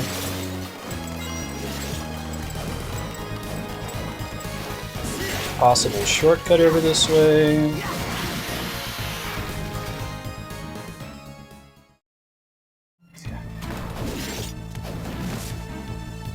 Because it's fucking awesome, is what Brauner would tell you, I'm sure. I mean, please. I only have red things in my castle. There's not enough red.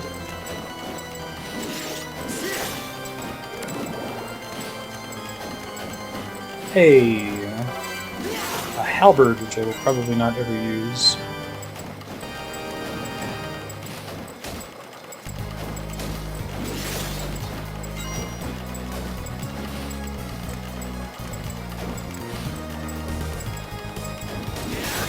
Yeah, right, Jahan.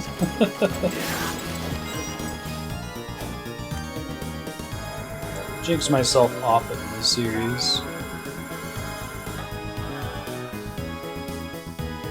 Scoot forward, nudge here. And then back, knocking over my shield. Oh, that's cool, with the water spilling out there at the end. How neat.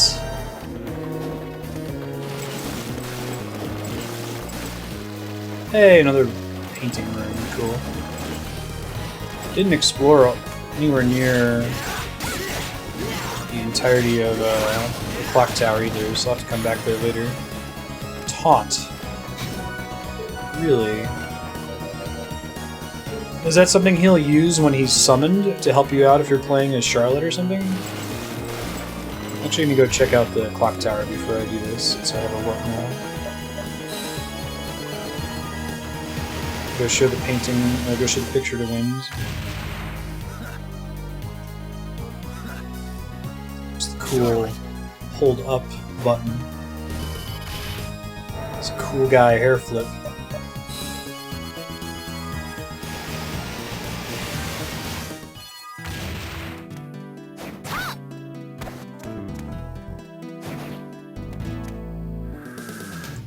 Hey, what's up, bud?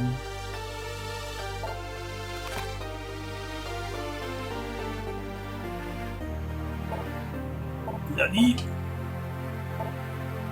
Hey, it is Eric Lecarde. He was the other person we could play as in Castlevania Bloodlines, a dude with this cool spear. Oh, my daughters! Brauner lost his real daughters in World War I. His anger and grief awakened his hidden power, which used to become a vampire. At least they're pretty consistent about that. Like, you lose somebody, it awakens your hidden power. Used to become a vampire.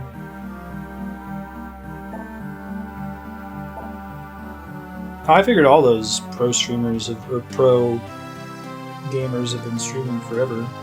How did it go, Kanye?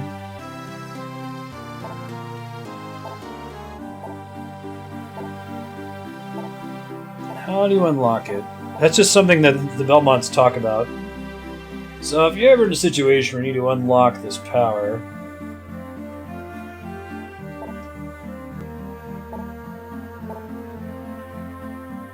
oh, quit your bitching, Jonathan. He's definitely the broodiest Belmont heir. Mortally wounded when he stopped Dracula's resurrection. Nani? Oh, since he's not actually a Belmont, to use the true power of the vampire killer, they must give up part of their own life. Interesting.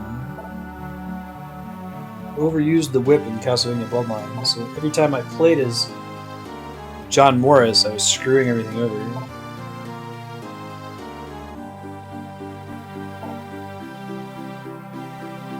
Holy crap.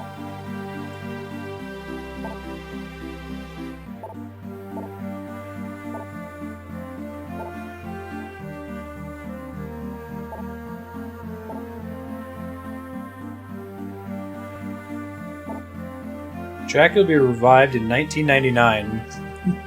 He's in a team up with Lavos. Heard the Belmonts was not touch the vampire killer till then. It's unfortunate they never made a game set in 1999, because this one jumps immediately from World War II to like 2035 and like, you know, old Neo Tokyo. You don't get to see the cool 99 war with Dracula.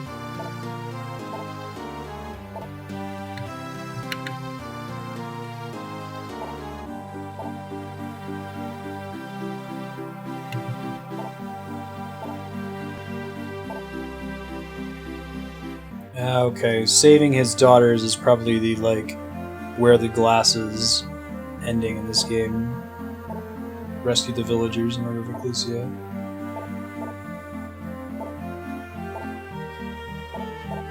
Alright, Let's try to find a purification spell on the double. You're back. Care to try? This is 2 your times treat. in a row. Statue's tier buried under the rubber. I'm counting on you.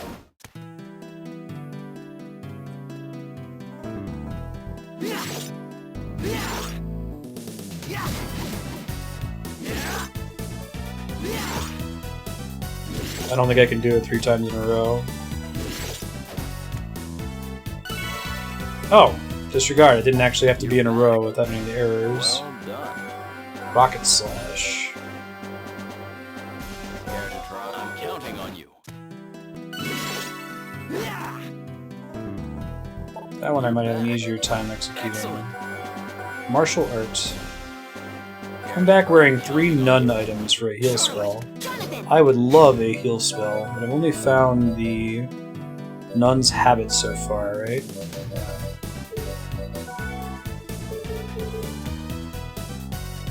Charlotte! Jonathan!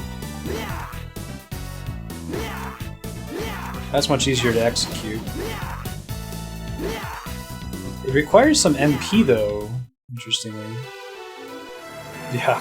Let's purify the villagers and sell the glasses to discover the inverted painting.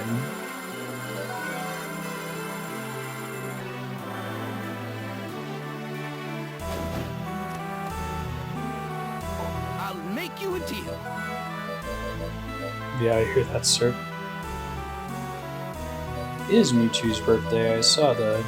It's really cool. Diamond tier at 18,000.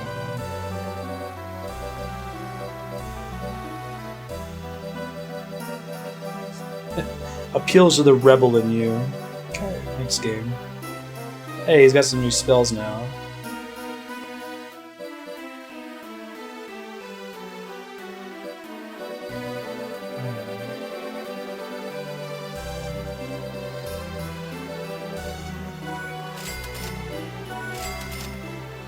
Must have already uncovered everything that was in map 2. It's goofy. Thank you. No probs.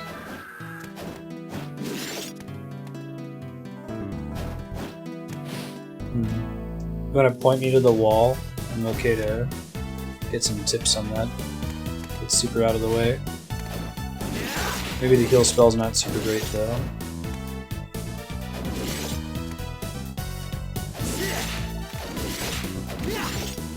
And I haven't been checking many walls since there doesn't seem to be too many in the game that can be busted open that way, you know? Ah, shit.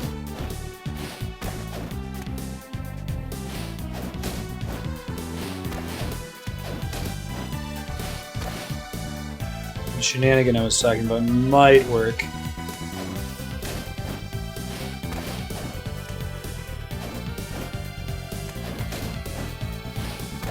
Nope. Just short of being able to make that jump.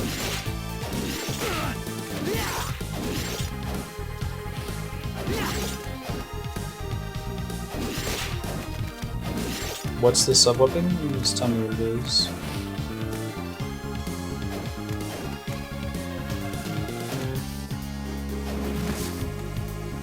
Probably have more things I can explore there now.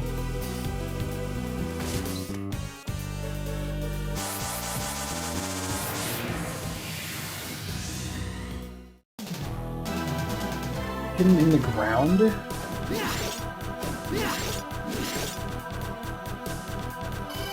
Breakable ceiling just outside the surface painting. Where is it in the ground? What part of the map is it in, Mega Man? Thank you, Phelan. I'll go try that after this.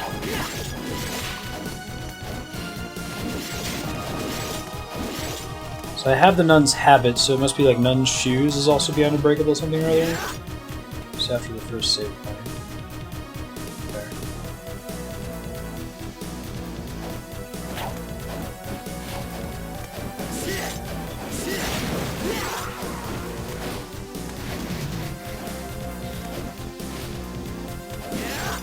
Oh, I still don't have that power. Bummer. Floor I can drop 2 down here, I can check out.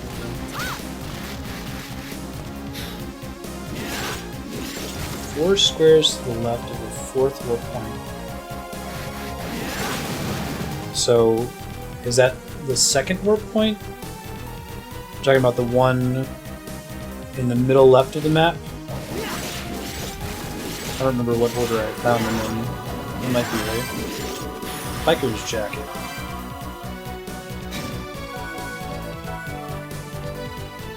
Of course, it increases your attack, but not worth -10 defense.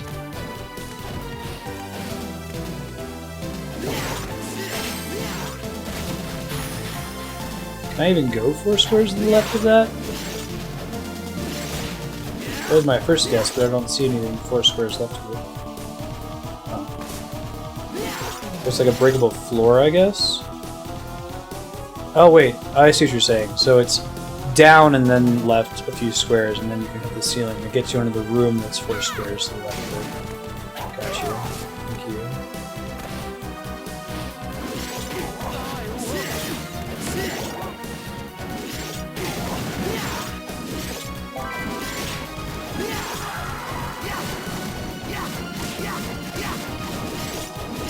I guess that stands out a bit. Like, why would there be anything in that corner there, right? Looking out, thank you. Go over that other save point and try to get the green pie sub-weapon.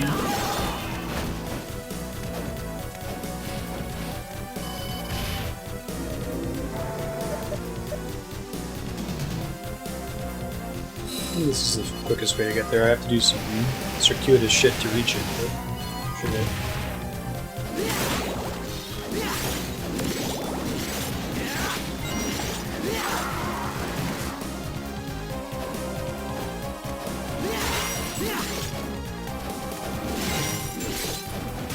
I love how much more quickly you move through the map when everything dies in one hit and you can double jump.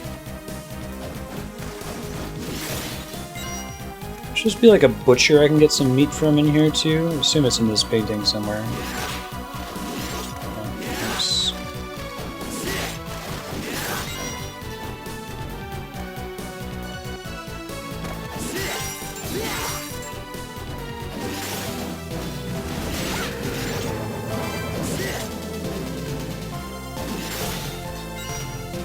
Yeah.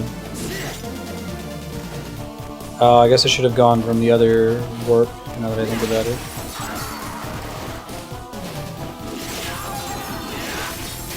Because of where it actually is.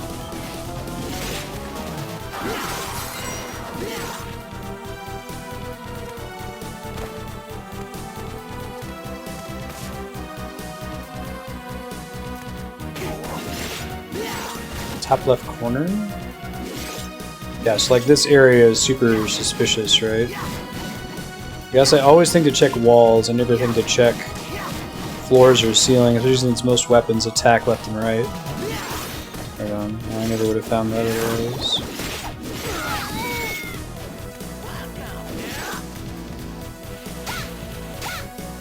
Don't attack the nice bartender, you jerk.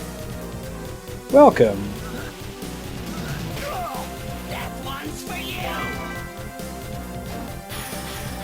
Throwing a weapon aimed at an enemy's face for psychological damage?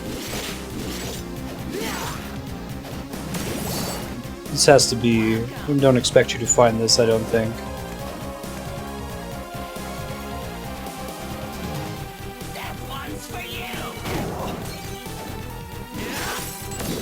You are kind of a dick, aren't you, skull bartender?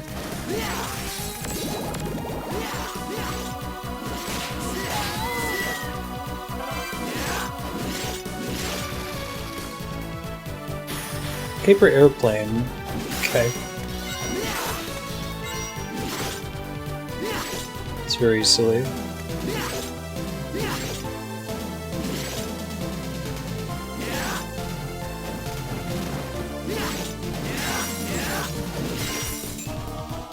Cream pie is dark elemental damage. It's really silly. None of these enemies give like a shit ton of SP or something, do they? No, not really. Is that really the only reason to use the cream pie?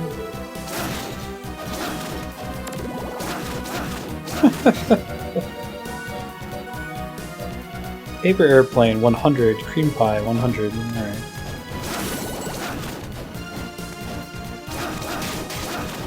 Costs basically nothing to throw, so.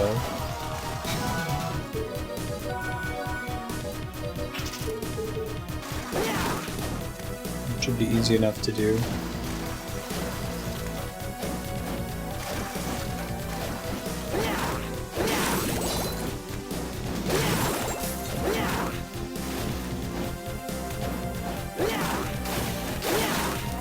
Oh wow, that's crazy.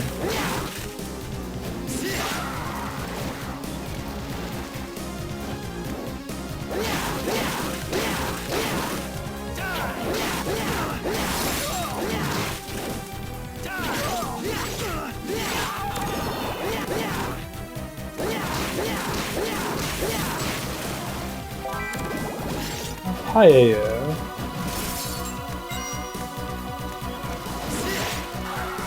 These guys die in one hit, so they're not a good choice. Cream pie.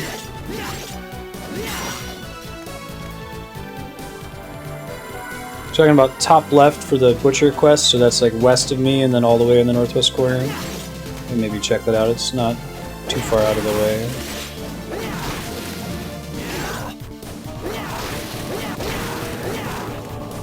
Only 1 SP for that guy, that's okay.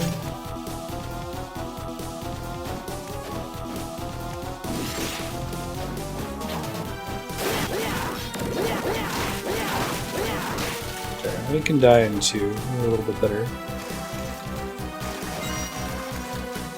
Because they just spawn infinitely. Do they give more than 0 SP? I wasn't sure if they would give 0 or not since they spawn forever. It's really cool for them.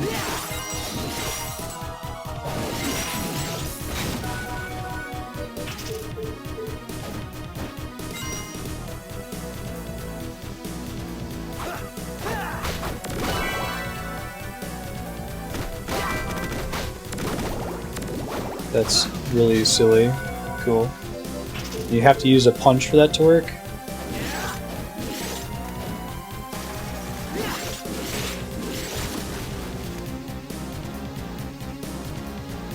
Yeah, I can also check the top screen.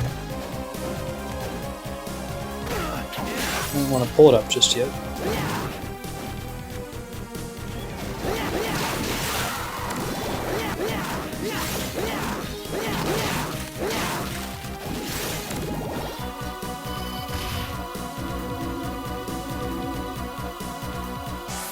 Alright, we'll go cash in the quest.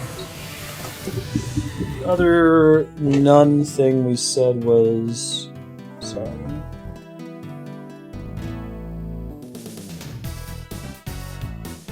Vertical ceiling just outside the circus painting.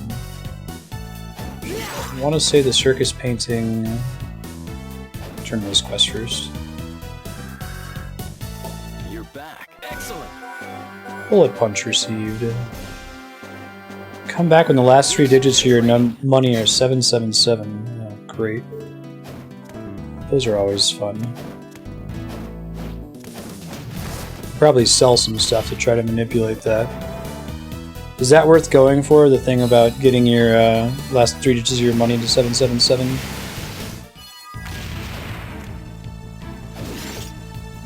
Guide only. Yeah, I hear that. Hey, summon a skeleton gunman. Awesome.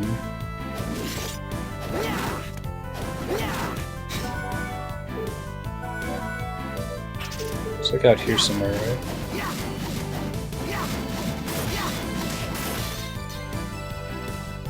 And that's the circus.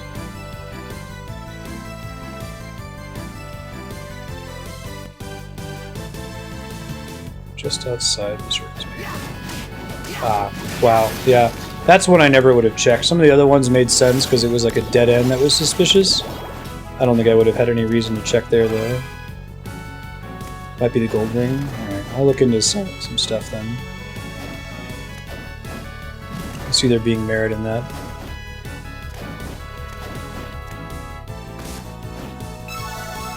Nice.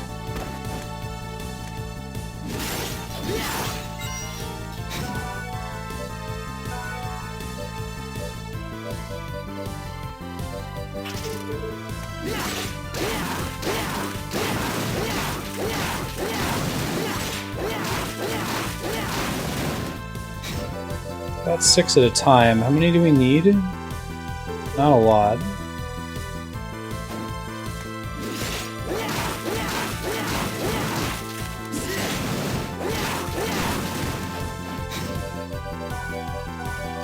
Pretty sure this is actually working. It's only giving me 1 at a time. Interesting. Thought those guys were 2 a pop. There we go.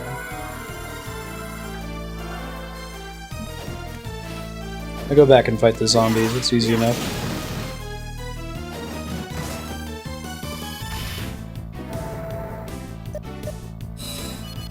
I don't want to break the game, but just out of curiosity, what's the glitch you're talking about?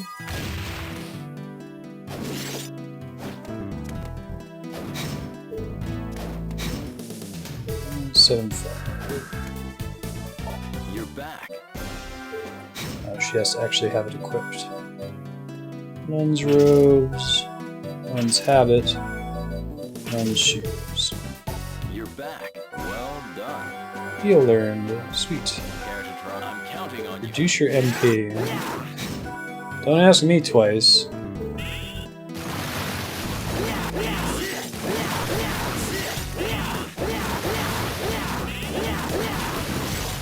Or down does she want it now, I wonder. You're back. Empty, probably?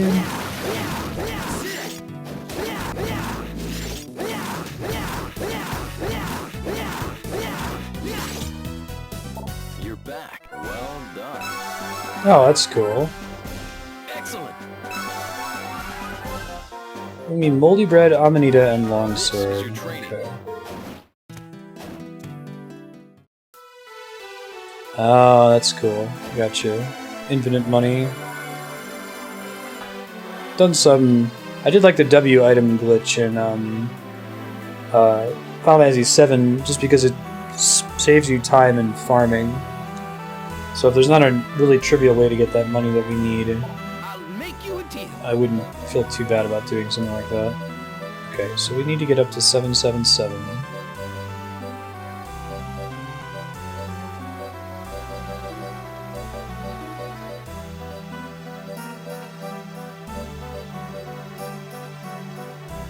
It'd be pretty good money for selling things, it looks like, potentially.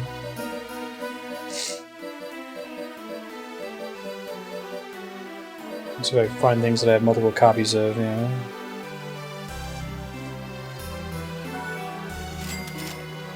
Okay, so now I'm going to get something that sells for 300, which we totally have. Do I have a way to get like, individual dollars? Ones. Not for any of this shit, it looks like. Rotten durian, kind of.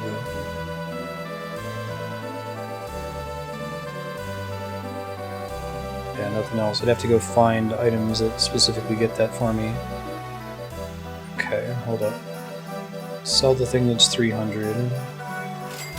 I'll go see if I can find some single dollar bills outside somewhere.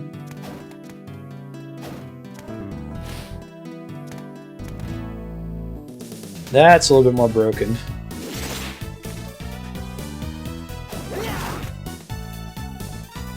That's more how I would traditionally think of it broken.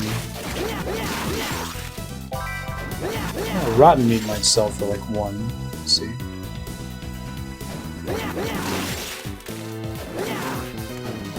Is there not a room where zombies spawn endlessly? I feel like that's pretty standard Castlevania fare.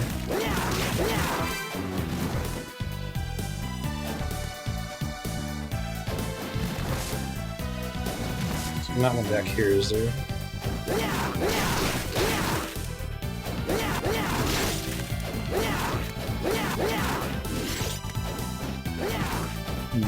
Hey, Joe Man, how you been? Joe Man was around way back in the day, back when I first got started streaming. He's also a streamer. How has Final Fantasy 15 been treating you? I haven't started it yet.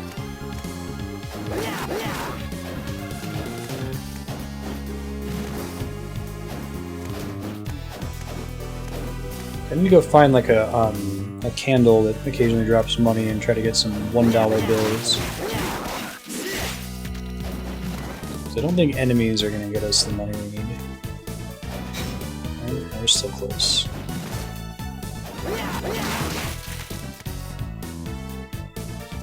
We go check and see if the rotten meat sells for anything right quick. It shouldn't take long.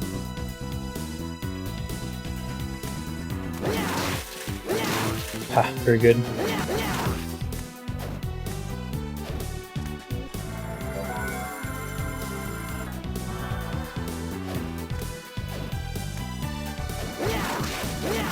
Yeah, right?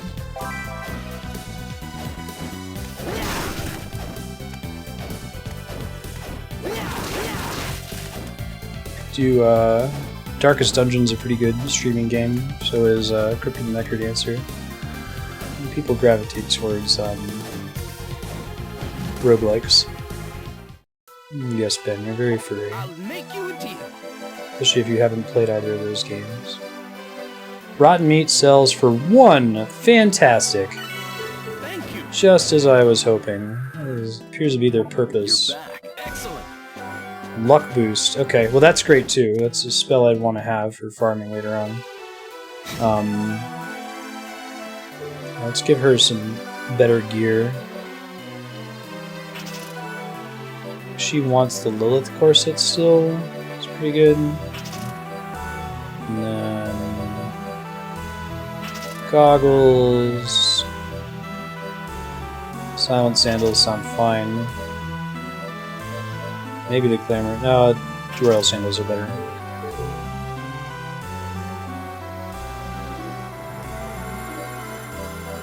Have you not played Dark Souls before? Everyone should play through Dark Souls. Just get the patience. Earthbound was my favorite game before streaming, and I think the Dark Souls series is my favorite now. It just really speaks to me. Godspeed.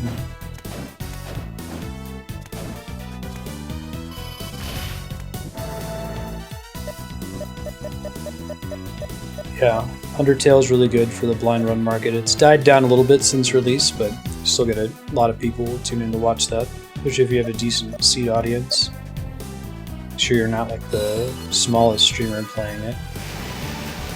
Okay, so we just got done doing a bunch of side questing. Let's get back to progression here. There's a painting I can go in that's in the center tower, but I kind of want to explore more of the clock tower over here first. Let's do that. Medusa heads? How many hit points do they have? They give 1 SP. This might be the place to do it with these guys. Probably use the enemies killed counter if it actually is giving me 1 SP. 40... 41. Alright. So we need to get to like 74 Medusa heads killed on that top screen and be done. There's a save point really close. Doesn't really cost a significant amount of MP for me to do this, which is nice.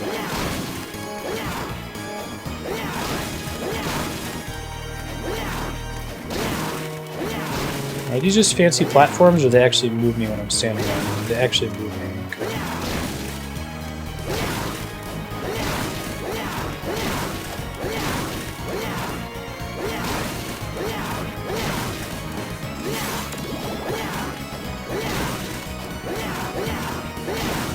This is probably a better place to stand. Better chance of hitting them from here, you know? Never played Dark Souls before, then you can get up behind that all day. That, Undertale, or Darkest Dungeon, really great streaming games, especially for blind playthroughs. Darkest Dungeon's probably the least difficult. Well, I mean, Undertale's not particularly hard. It's just the kind of playthrough you do on stream.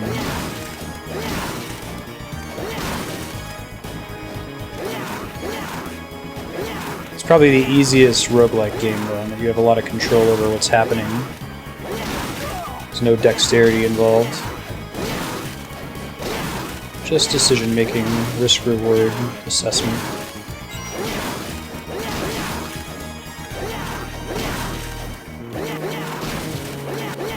Oh yeah? Is it because of its dark element, Flaylin? We're almost there. Master! So what did that actually do? Did that just make it slightly larger? It doesn't look like it's doing anything different now. Mastering the cream pie. We can try the paper airplane too. Oh, it highlights it in yellow if it's mastered. That's cool.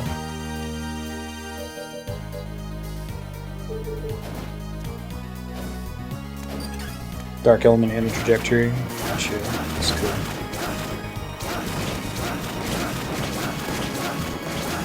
This has, it looks like it has mild homing, but I think it's just really good at hitting Medusa heads in the face.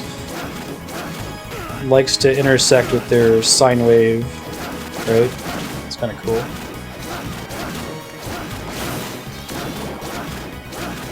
Gluten and lactose free now. There we go. Yeah, you'll have to build your patience muscle for Dark Souls if you're not great at it. Nobody's great at Dark Souls for the first time, though. It's part of the fun, is watching you get good. Everybody gets good eventually. Give it time for it to... Hey... Oh, Medusa Whip! Oh man, now I don't feel bad about standing here farming.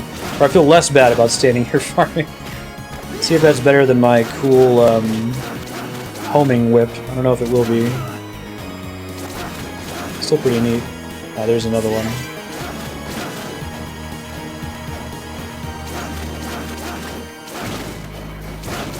Gascoigne's probably the hardest first boss in any Souls game. Pretty long shot. Yeah, why don't they just spontaneously combust when they touch you? It's a good question. Let's see how far along we are here. 50.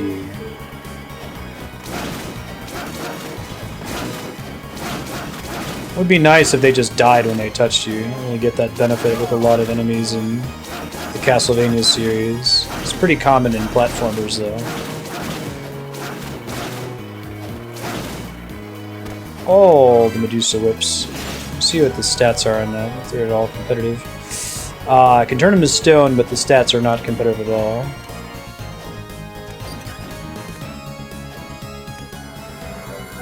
Yeah, I love I Want to Be the Guy. Those kinds of games. We did a short stream of Battle Kid, which is an NES-pressed cartridge by a guy who's a big fan of I Want to Be the Guy, but wanted to make a fairer version of it. It's actually pretty well done. If you're into that sort of thing, I recommend it. For a while, the only way you could play it was on a physical NES cartridge, but someone finally ripped the ROM, so you can play it on an emulator now. Or it's like difficult precision platforming without the like surprise bullshit that you get from I Want to Be the Guy, the equivalent of like Ponga invisible blocks. You just have to play through the level to know where all the tricks are. You can totally sight read Battle Kid, it's just very hard to do so. Whereas like I Want to Be the Guy is not as sight readable series. Hey, summon Medusa. That's cool. Must be the other rare drop. How we doing on this? 13 more. So, and that thing says 176.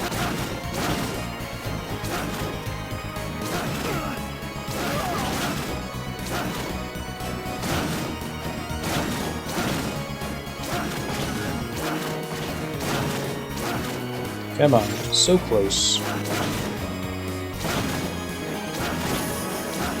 There's the master. Is it like an actual like jet airplane now? I can't really see the graphic on it. I don't think there's like a pause button. Oh, right on. It's very silly. Good to have two sub-weapons that have range that cost basically no MP to use if I'm in a bind.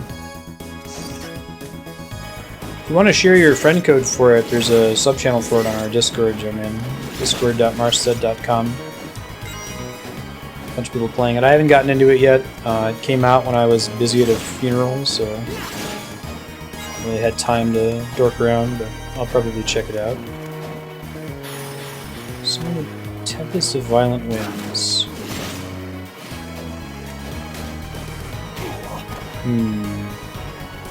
Unless if they're trying to tell me something about using this for progression, right?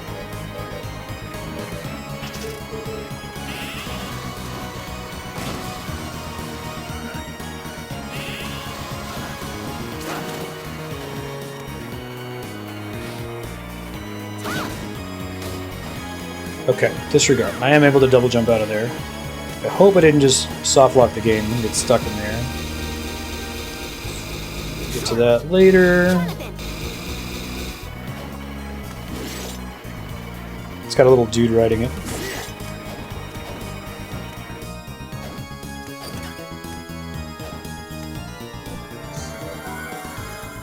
Alright, back to actually exploring the castle instead of throwing paper airplanes at everything forever, as delightful as that was.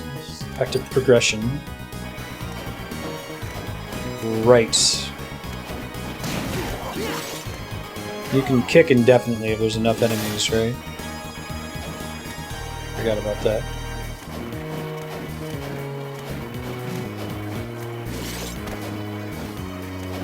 Alright, so I think the moral of the story here is I can't progress further in the clock tower. I probably have to come at it from another direction or learn a new ability that lets me climb in those little holes in the walls. So we're going to go into the new painting we uncovered but haven't entered yet, which is up here.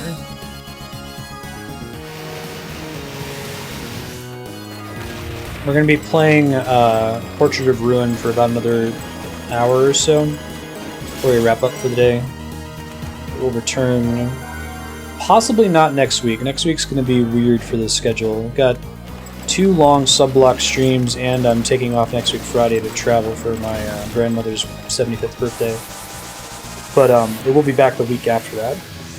We're very close to beating the series. We've got Aria of Sorrow, Dawn of Sorrow, and then Dawn of Sorrow Belmont mode, I think is how I want to finish out the series. I like the way that story ends. It feels good for the canon. That was really cool. A tree made out of ravens. Lots of great little polish, attention to detail in this series.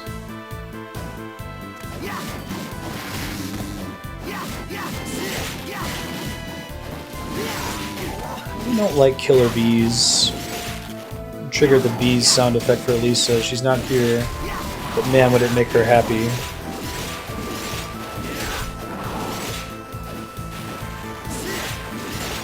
Let's just sub weapon for Jonathan. 444 health, okay.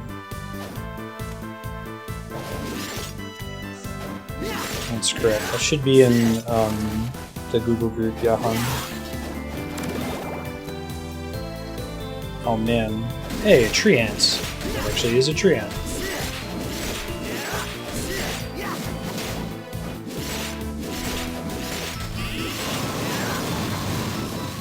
Okay, so that's only really useful if there's an enemy that's above us. They have 340 hit points.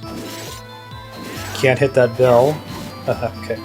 But have to hit it with 3, 4, 5, 6, 7, 8, 9, 10, 11, axe. Yeah. Math.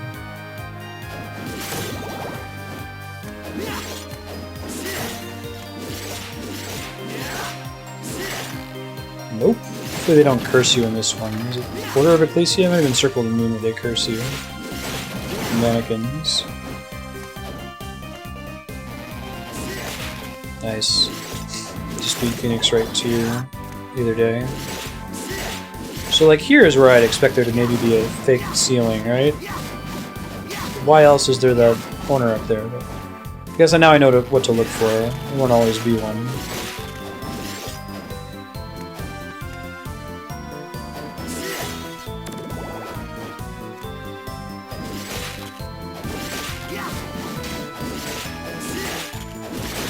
There we go. What the hell is that? Moldy bread. Hey, that's one of the items we need for our quest. Awesome. For our poisoned sword. I wish this only showed me the ones I currently have.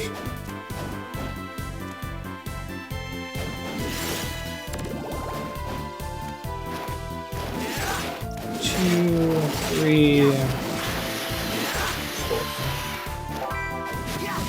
All this pasta! Inga's a goof. Looks like they added an Iga boss to Bloodstain. This is probably old news for anyone who's been following Bloodstain. He's like a super boss. It's like a giant squid that's wearing an Igarashi mask.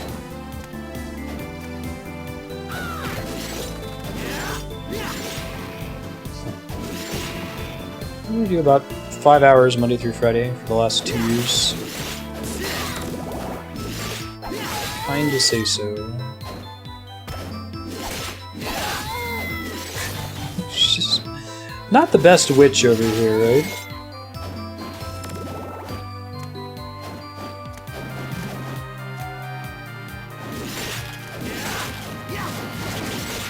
The little animation of the bee on the hive is kind of cool looking, actually. Sorry, Blue Crow. I know that was a super dick move.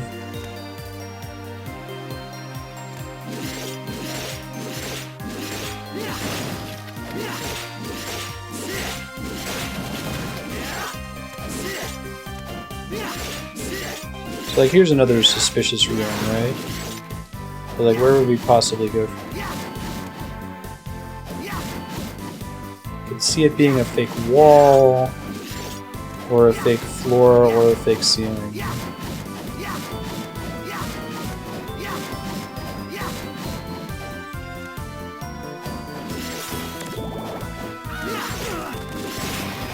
Oh, it does attack you. Well, then I take back my prior admission of remorse, asshole crow. 3, 4, 5, 6, 7, 8, 9, 10, 11 axe.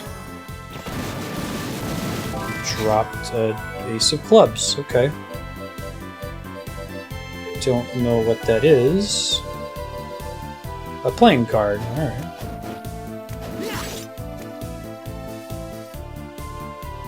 Oh, sorry, Fuelin. It was a Kickstarter goal. I didn't realize that would be a spoiler. My bad. We'll talk about the Kickstarter then.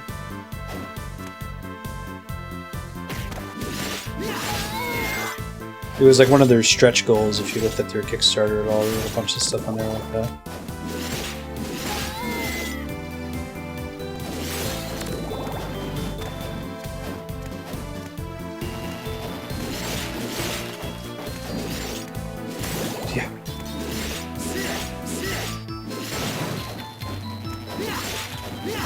My bad. Let's bring that up again next time someone feels bad about accidentally spoiling something. I do it too. Presumably gonna open that? Okay. Use a shortcut. Ah, okay. Understood.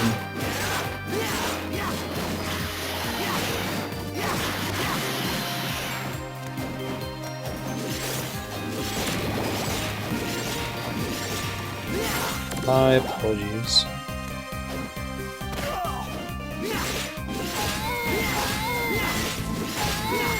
Yeah, I hope it's good. I'm worried. After Mighty Number 9, totally different developer, right? It seems like they have their shit together.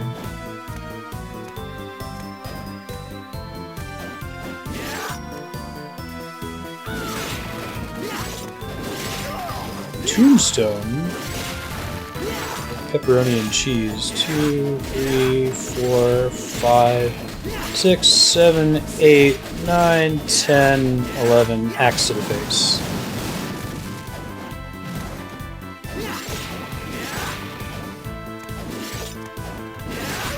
Oh, was the demo good?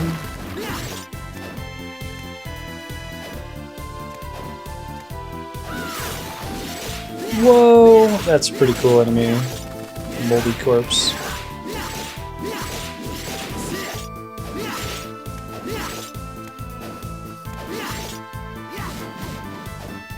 Can't do shit in that corner. Now that I know to throw axes and check for secrets in the ceiling and floor, though. Hey, it's a warp room. I haven't gone to save room in here at all, have I? I must have just barely passed some. A long search is over. Yeah, I'm actually kind of glad there aren't crits, right?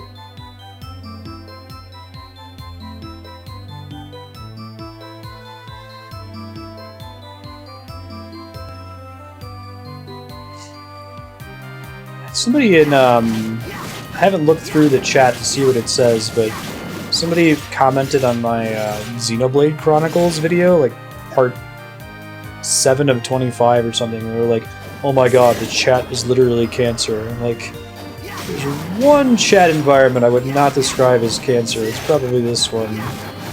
Probably not during that game. I gotta figure out what the hell they were talking about. Those are just like finding Twitch streamers and commenting that generically on any video they find. Shroom. Yeah, apparently, so I was reading Legends of Localization, Earthbound. Again, it's a book I can't recommend enough if video game localization interests you. It's talking about enemies like Shroom and like the New Age retro hippie. Apparently the localization team got to have a ton of fun with those enemies because a lot of like the jokes they were making in the Japanese version of the game were based on puns that didn't really translate. So one of the things they did is they got permission to significantly increase the character limit for enemies in that game. And if you think about it, it is super unusual. Enemies and items. Because like in most JRPGs, you know, in Japanese you can fit a ton of stuff into just like 10 or fewer characters, but when you're stuck even with like a fixed width font in English, you end up having to write really weird like code phrases and abbreviations for item descriptions and enemy names. So like what was previously like, you know, Stinky Blue Potion has to become STNKBLUPOT because you can't fit Stinky Blue Potion in English like you can in Japanese. But I guess that Earthbound, they made a special effort to reprogram the scripting engine so they could significantly increase the character limit for everything in the game. Which is why you don't have like the, was it Breath of Fire 1, I think had a really serious item naming problem where like there's only 6 characters for every item in the game. It was really hard to tell what anything did as a result. 40% of us are cancer victims, here we go.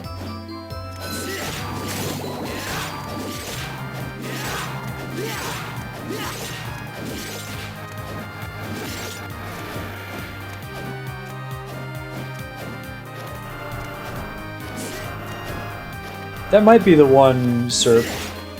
Yeah.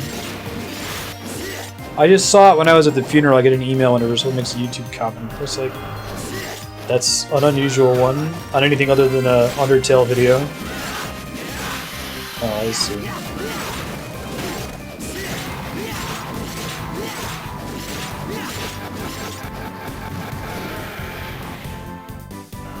Pokemon has localized names like that. Do you have an example?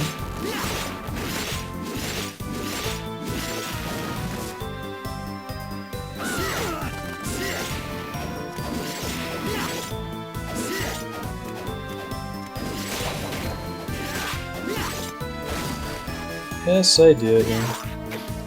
Kind of look like a dork without long hair. I was joking with Andrea's parents that, like, when they first met me, I had this job at a bank in a tech position, making about 3 times as much money as she was making as a grad student. I had a nice short haircut and glasses. And now I have long hair and I play video games all the time. Pulled the best bait and switch ever. Those were dark times. Oh, Zapdos is such a better name! Is it like Thunders and,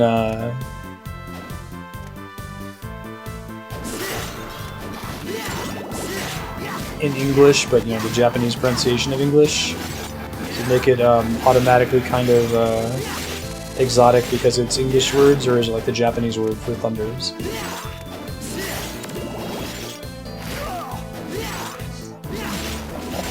That's funny. Yeah, Umbreon's a pretty solid name, too. Actually, all of the evolutions are pretty good. Yeah, that cycle with Is it Arctic Uno, Zapdos, Moltres? Clever.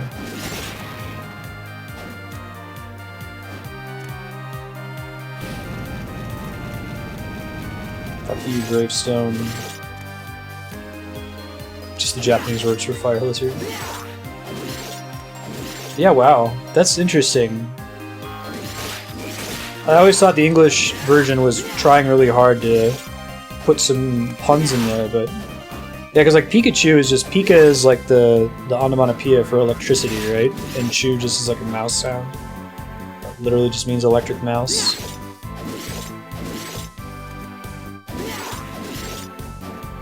Dark hallway full of frogs.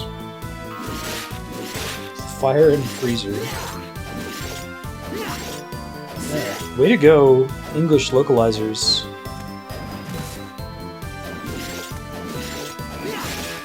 That'd be a cool one to see Tomato, the guy who wrote the Legends of Localization book, do Pokemon. Because like Game Freak is made up of a lot of the people who left Ape, the company that made Earthbound. There's a lot of stuff in common between the Mother series, Earthbound, and Pokemon. Protagonist is a character with a little baseball cap who rides around on a bicycle. Rose Stem Whip is a pretty significant upgrade. Why does it say it requires great skill to use? Flavor. Probably just... Defensive stationary stance. Right on. Use this as a shortcut. Most are puns or portmanteaus. Okay. Still, the Pokemon could have had a much worse localization. It was still in the era of bad localizations when it came out, right? That was the whole point with talking about Earthbound, is that it was unusual and that it represented Nintendo making a special effort to do a good job of localizing a game that was extremely sensitive to being poorly localized, in the case of Earthbound.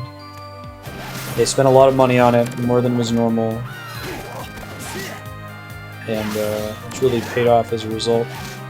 Apparently, the effort to localize Earthbound was part of a specific initiative by the president of Nintendo at the time, so the predecessor to Iwata, who noticed that the JRPG was like the biggest game genre in Japan and basically unknown in the US. Nobody played it, and he was like, there's a market here, I task you guys with making it happen. Get Westerners to play JRPGs. And Earthbound was not the success. In fact, it sold very poorly and got really shitty reviews in the West. Oh shit, how do I get back up there? Through shenanigans. Oh, I'm actually going this way. Got potions I can use. Has 80 defense in mind, but you can't move. That's good. Yay! Use case for the whip spin.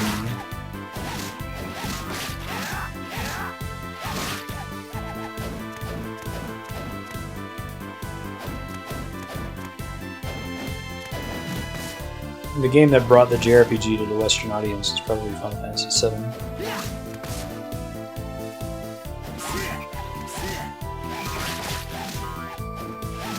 And Mario RPG was another part. Excuse me. Another part of that initiative. It was an intentional decision by Nintendo to get people used to the word RPG in the West.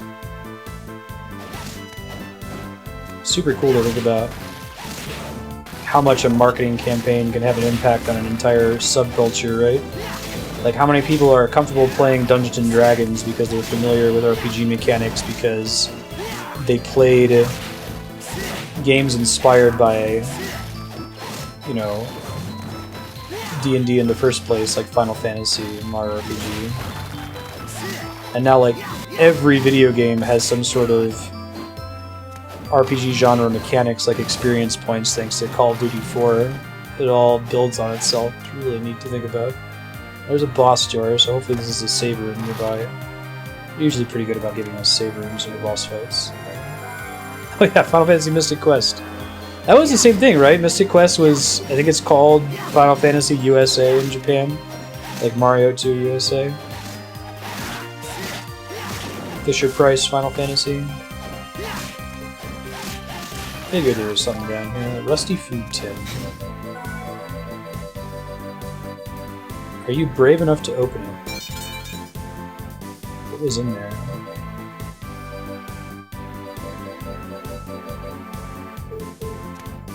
Oh god. Okay. I'm gonna load my save rather than waste that in case it does anything. Oh yeah, no. I played Final Fantasy IV, Final Fantasy VI, Chrono Trigger, Earthbound, all those games when I was a kid. Long before FF7 came out, and they're all great. Like, I don't think that... Final Fantasy VII is more important than it is good, is my point, Flaylin. It's not that FF7 is the best RPG ever, it's that it is the Japanese RPG that they successfully sold to a mainstream Western audience. I don't think you can really say that about Chrono Trigger. It did okay in the West, but... Cool. I like this color palette for Castlevania bosses. They use it a few times. Orange and green. Try using the green pie against this too.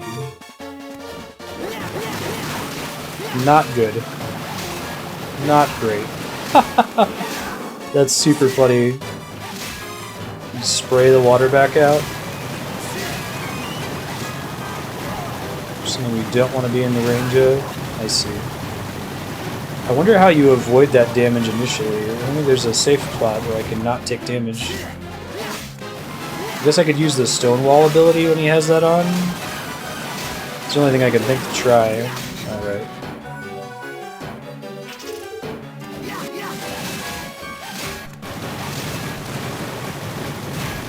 Can't, like, kick off him. Wait, maybe I can. Just kick the frog in the face over and over, it'll be great. Alright, I'm gonna die this attempt, but I'll get him next time, I think.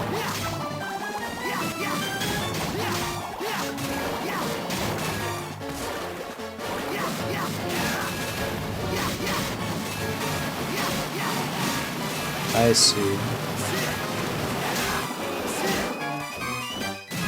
Okay, but being able to get up there is easier said than done. To dodge it. Yeah, FF9's great. I like FF9 for a lot of reasons. Story's cool, the universe is cool, the old school Final Fantasy Crystal nostalgia is cool. It has my favorite skill system in the history of RPGs. Binding skills to the items you find solves a common item problem in video games where you're never excited about them, unless if it's a flat upgrade. Always excited about every item you find in FF9 though.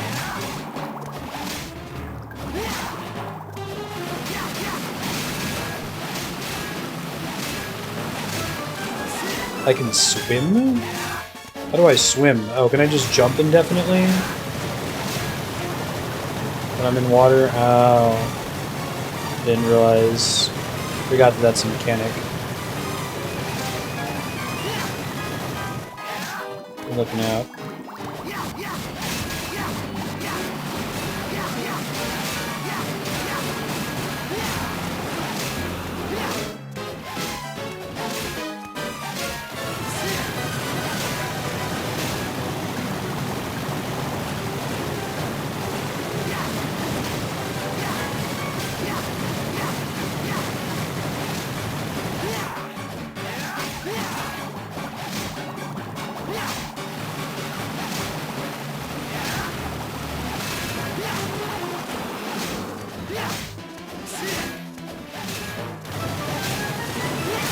Nice.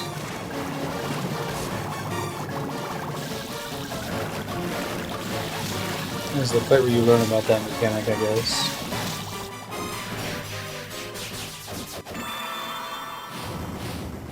Now, it'd be nice if there was a little room with water right before this one that teaches you that mechanic. You know, or you have to, like, fall deep down in water and then jump all the way out, just to remind you. Because basically it works backwards. You find out for sure after the battle's over. You might find out during the boss fight, but you might be able to survive by using healing items or other ways to push through his mechanic that aren't the intended behavior. Or like dive kicking off of his head, you know. Toad Morph. Oh. So when you use spells for progression now, right on, that's cool. I'll try going in that northeast corner. Presumably that's the spell that lets us,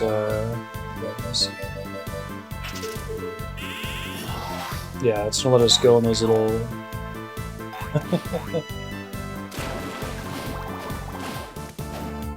little side areas you normally have to slide through. Cool.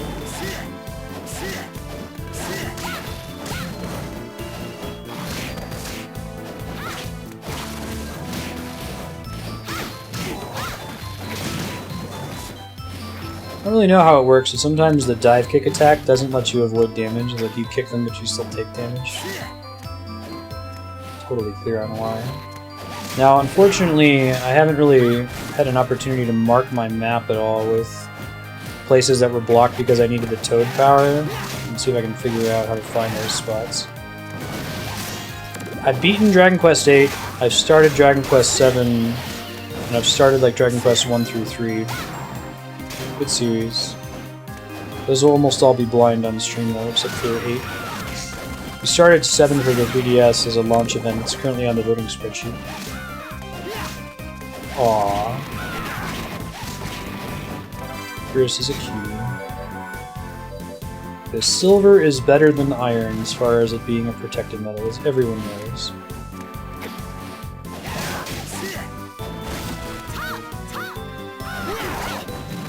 Dick. Some people's blue froze, man.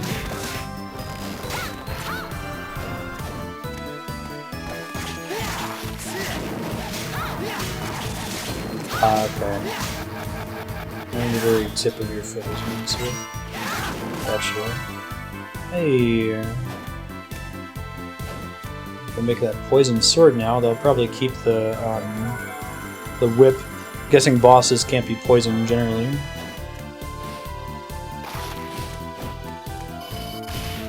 I'm gonna go see what's up in the top.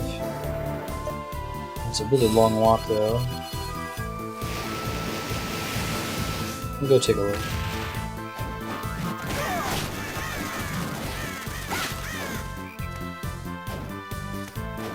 Maybe the fact that there were frogs in that dark area implies there's something you can get with the frogs down there.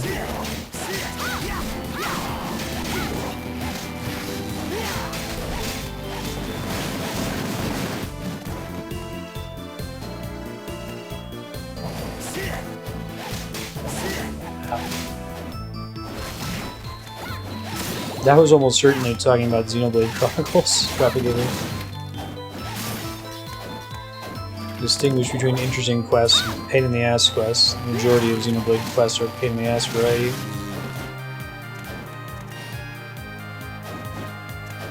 Collect 20 bear asses. Yeah.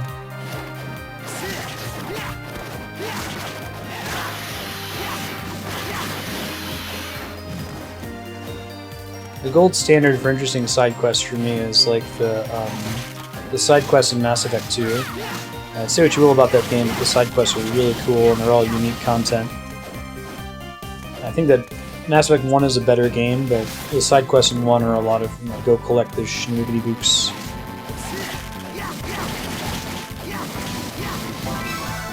Get 20 palladium asses.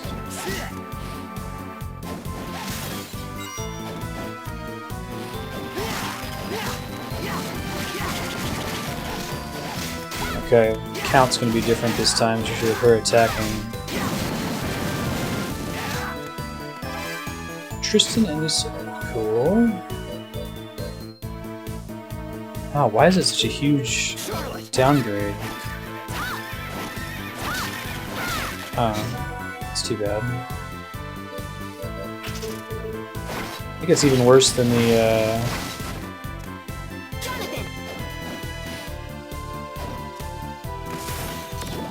I think it's worse than Don Quixote. We weren't supposed to come here earlier. I haven't played Xenoblade Chronicles X for longer than a couple hours. That one runs the loading spreadsheet. I'm just starting it over. I liked what I saw of it at the beginning though. Awesome. I have to check it out. Propagate what sounds up my alley. The main story of Chronicles X is kind of lacking. It's too bad. Oh, there's a save point up here the whole time. No.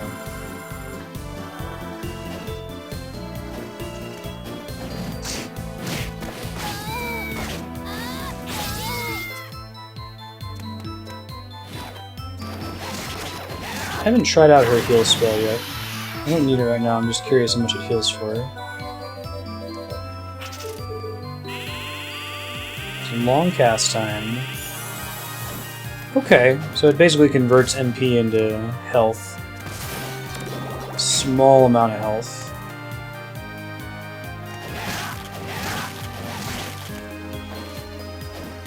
Like 1/8 of our total hit point pool.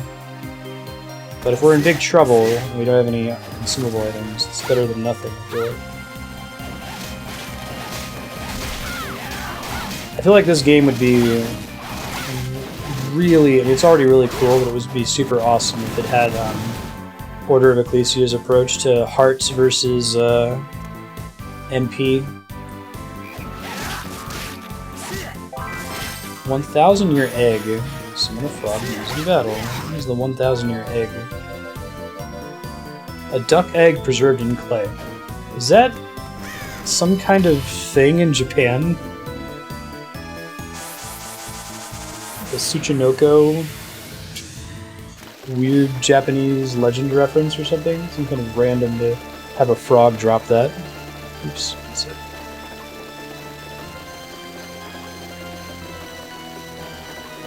Chinese? What is it that affects? Oh man, I'm totally on the edge of my seat to find out.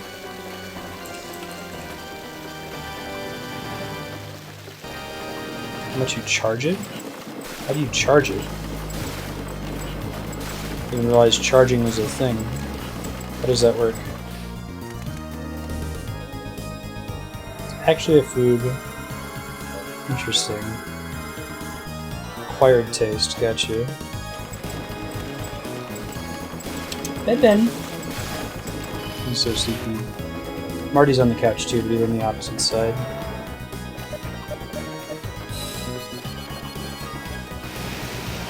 Okay, so does it not work when I'm summoning an ally then, I guess?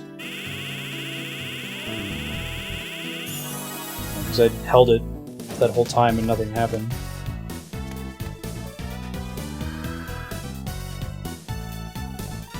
You're back. Well done. Assassin Blade. Care to try? I'm counting on you. Excellent.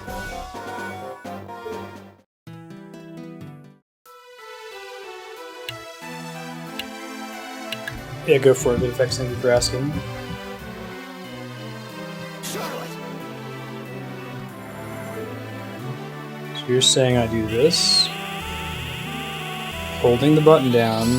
Oh, that's cool. It costs the same amount, so you never want to do it when you summon them, I guess. Can all skills be charged, or just that one? I'll make you a Anything that has a cast bar? I just beat the forest. That's correct. Can I afford any of this shit?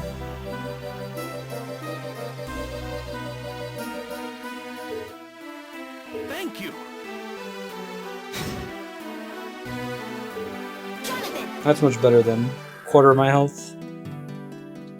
All spells can be charged? No shit. Huh. Does the game state that at any point? I feel like that's news to me. I think there was an interesting pathway down here.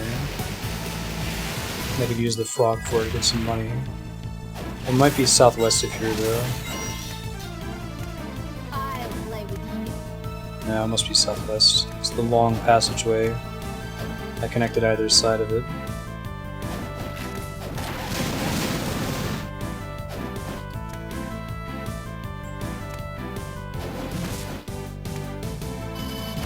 Do do do do do.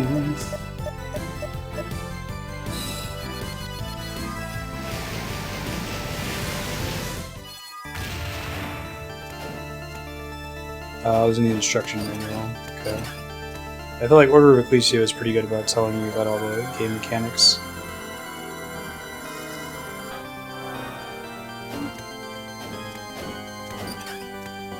What's this spell? Why do I want it? Is it only now accessible or something because I can turn into a frog?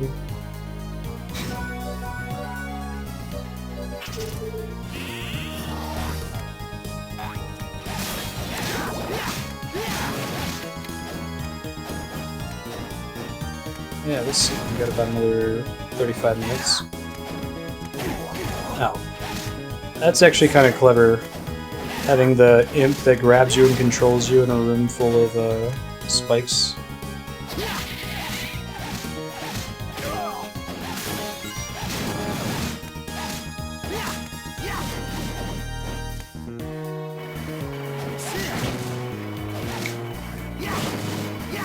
Petrification immunity, please. Oh god. Okay, today I learned those blocks break when you stand on them. Hey, the dev, how's it going? What does it do, Mega Man?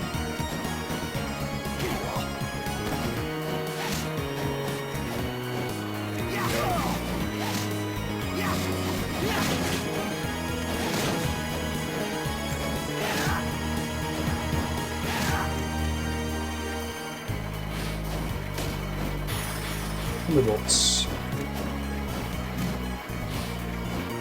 Ah, shit.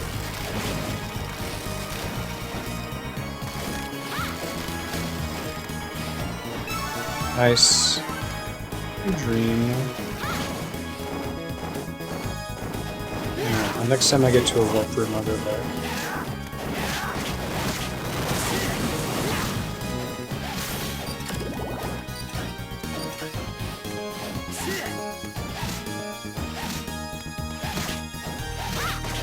Hey, Slugger and Dagon. What a treat.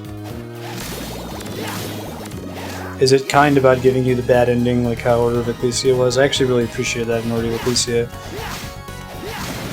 And at least this game makes it clear, you know, what the setting is for the bad ending of that conversation.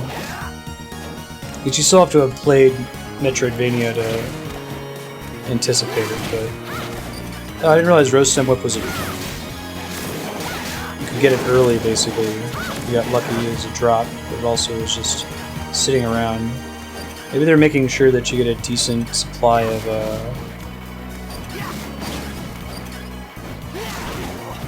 Totally put a secret down there. I don't think there is one, though. Make sure you have a good supply of whips.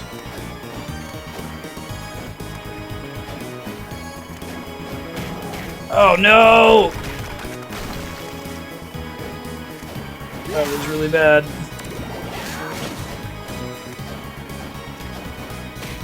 Oh god! Alright, hold up.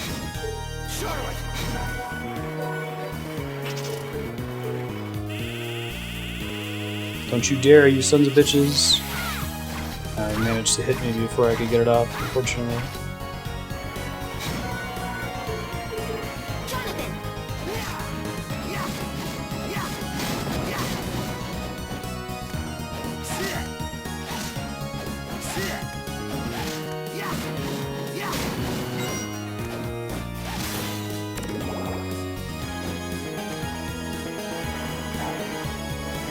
Yeah, this game counts as old school. It's 10 years old. Almost done with our playthrough of the Castlevania series. This one and 2 more games left.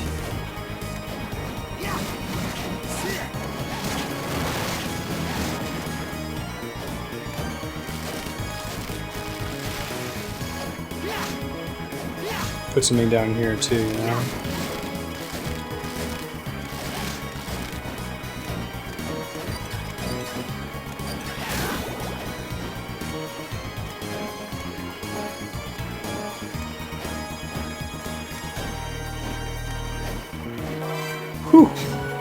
Should not have taken that risk. That was not worth doing. I just want to use that locket at some point.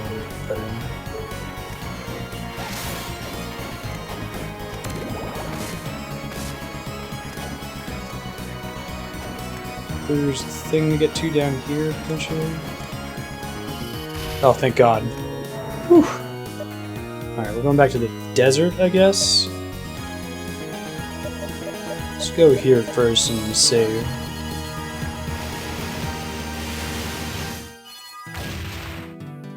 This is totally safe.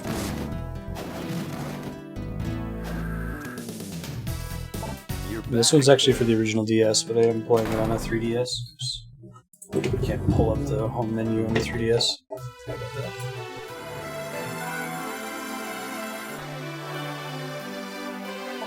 Welcome back into YouTube.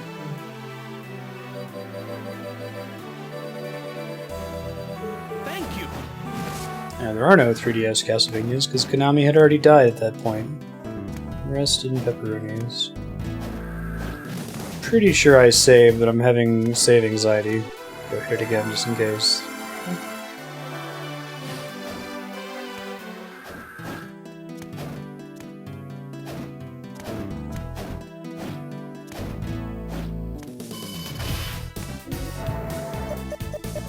There we go.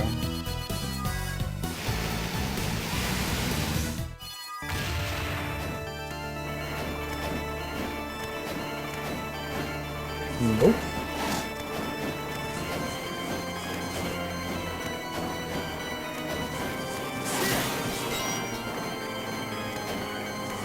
Oh, that's neat. Only a few of the games let you kill red skeletons. Do I need to do it before this fight to get this purification spell? The fight behind this door? Because I can if I have to, but... Otherwise, I guess I'd like to do the fight first.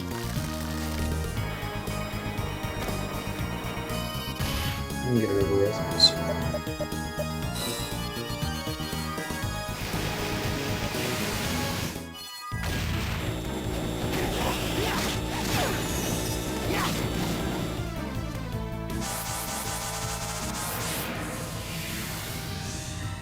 Okay.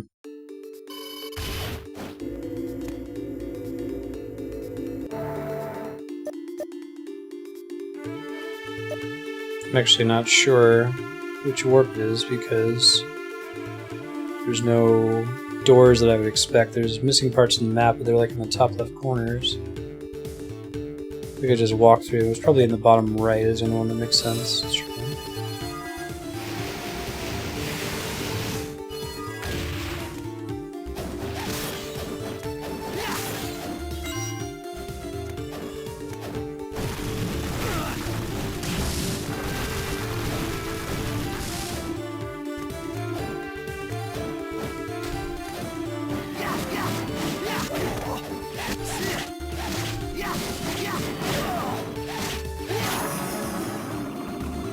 Cool.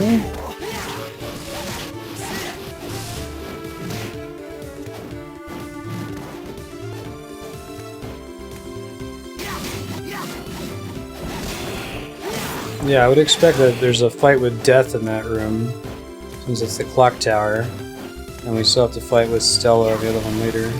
There we go.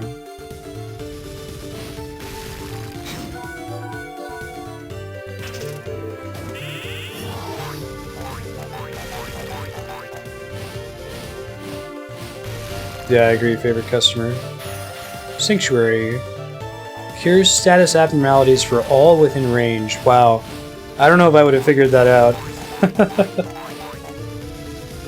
It didn't have as much... I guess some of the games don't really give you a lot of pomp and circumstance, so their secret wear the glasses, save the villagers. Secret ending item. I guess you get the glasses from Maria, and she says something very specific about it. Don't ask. Luckless.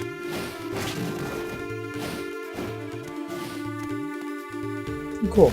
I use Chatty for chat. Just leave that up all the time. That's how you're seeing the chat on the side of the screen there.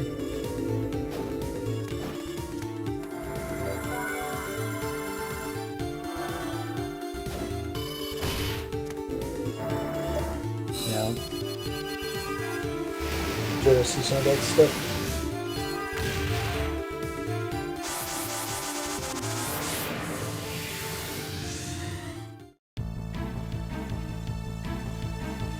Sexy. Being pinged.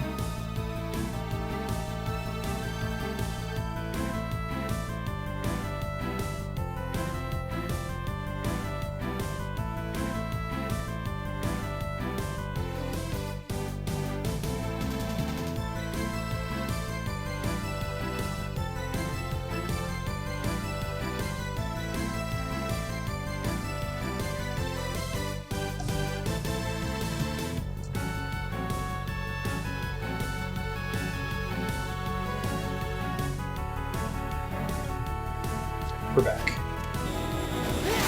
Thank you for your patience.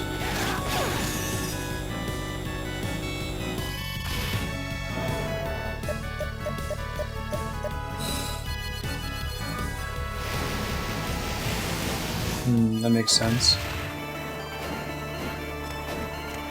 Will she cast it if I summon her? Or only if she's the active character? That's why you might use Taunt, maybe, depending on the fight.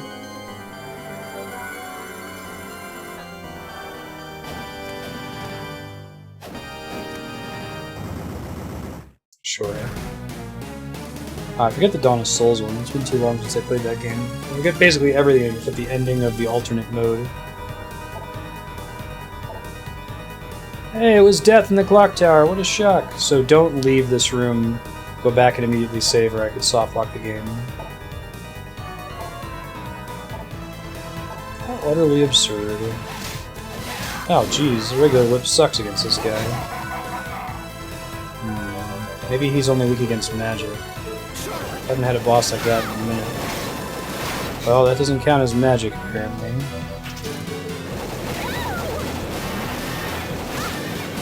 Alright. So the books that aren't weapons are magic damage.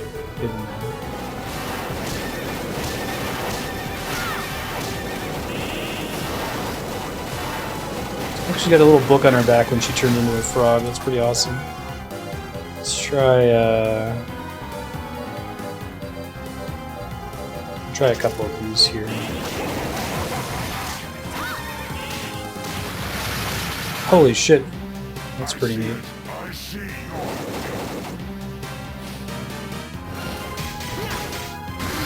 Oh, I see. That's a really neat boss mechanic. I didn't realize it was smashing buttons. But you have to summon an alternate character and have them break the binds to avoid the damage. You have tons of time to do it. That's pretty cool. Gotta admit.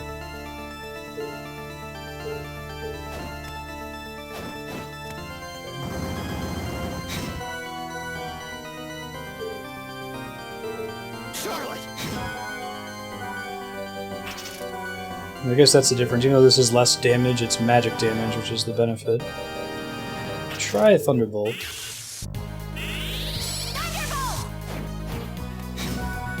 What about the rock spell?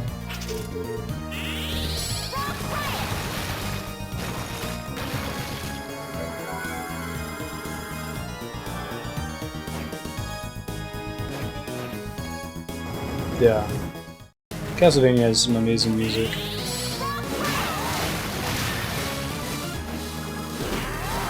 Oh, can she can't do the dive kick. Interesting.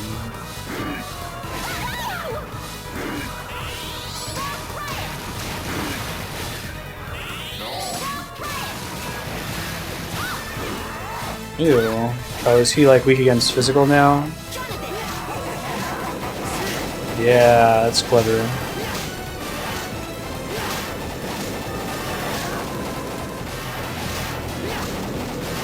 What a neat way to orient this fight.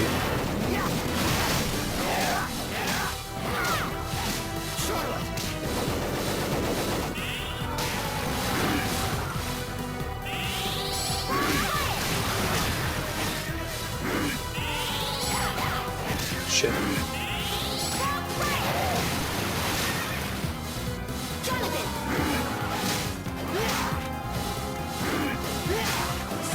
This is a really cool death fight. This might win for my favorite Metroidvania death fight anyway. Because I guess this is where they're teaching you this mechanic with the walls and the hands that you can break. Right? Ouch.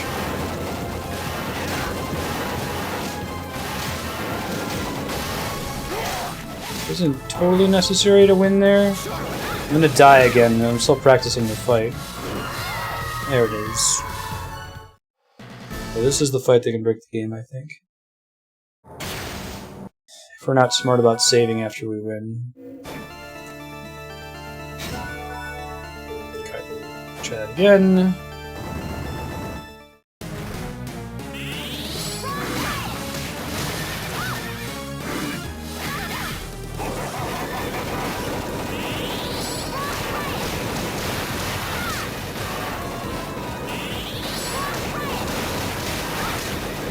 At least he knows to attack those, I appreciate that.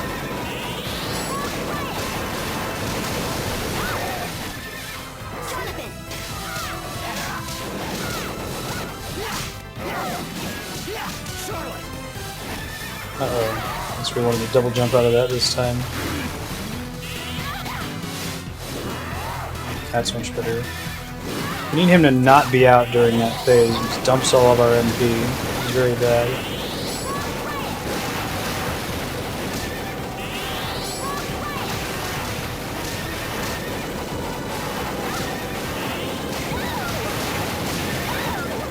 It was going better, but I started attacking when I didn't have the MP to afford it. It was bad.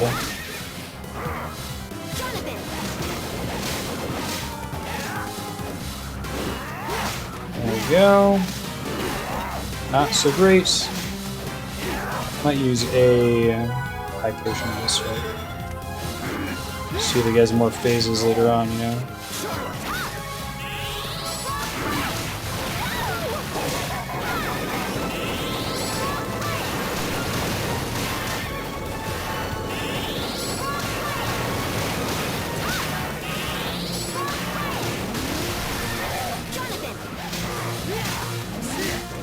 Go, much better.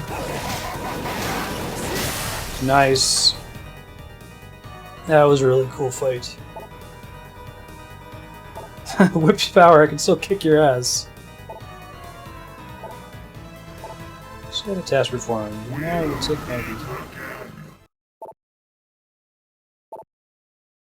We can take it anyone, no problem. I like to think positive, that's all. Look how happy he is. It's funny. Oh, that's cool.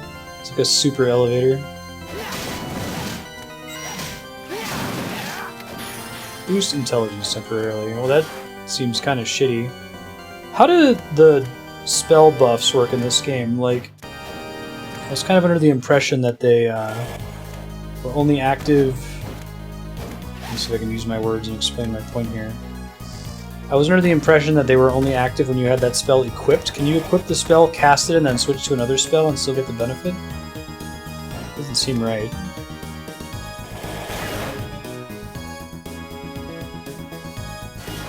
Okay, I'm gonna go over there eventually. I want to save, I don't have to fight death again now. Oh, I get this thing now. It's based on which side of the elevator you're on and you can exit from. Gotcha. Combat beret. Very nice. I'll take it.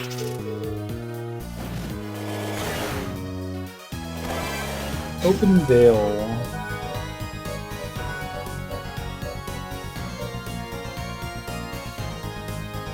Cool.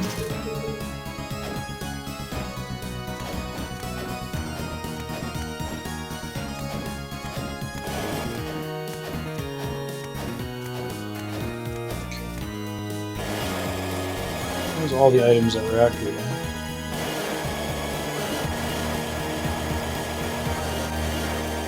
Wait, how do I get that spell?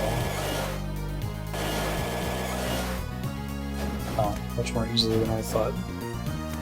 Wait, disregard. I'll have to have some kind of, like, super jump power to do that. Hi, Ben. Are you hungry or something? Can I help you, buddy? Master's Keep. Thank you, Ben. Yes, I love you too. Yes, you're very... Don't rub my... Take my headphones off. Jeez, some people's cats, man.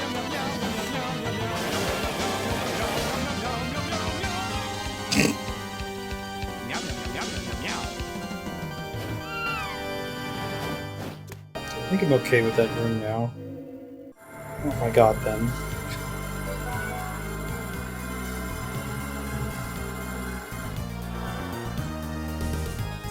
If you leave to go save right away.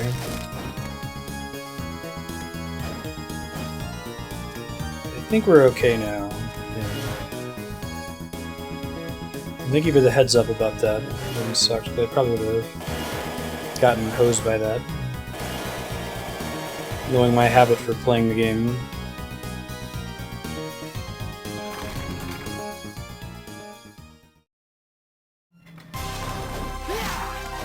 That's just a decorative bird, not a murder bird. Oh jeez. Doing this crazy kung fu dashing shit. Whoa, this theme is pretty cool.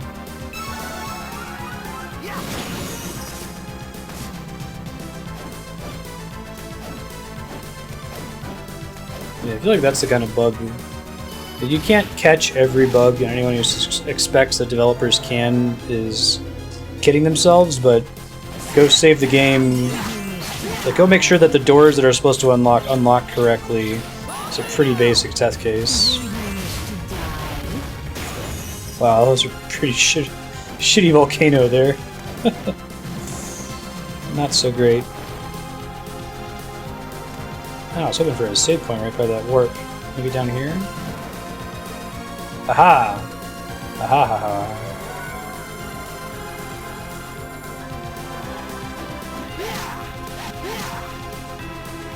No, Chatty is not on Android. It's a desktop app. There's not really a good Twitch chat option for Android as far as I know. I have that same problem when I'm abroad.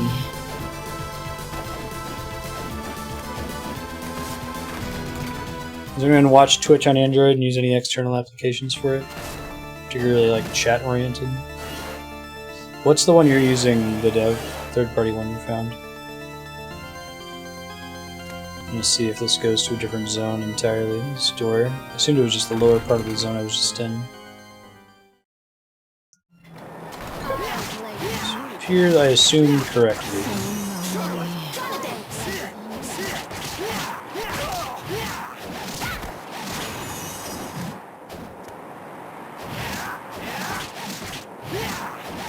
Long, windy hallway. This is an arcade, actually, not a hardwood hallway.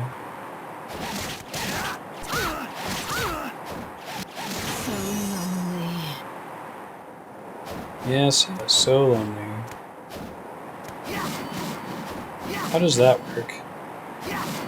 Is that broken pillar trying to tell me something? I don't think I can move through that at all.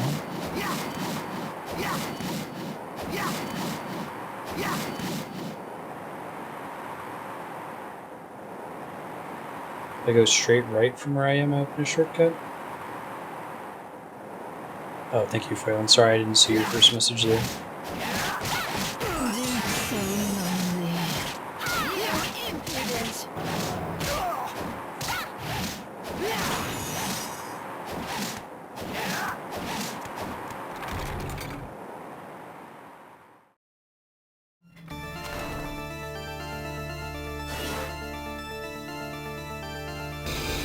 Right, this shortcut.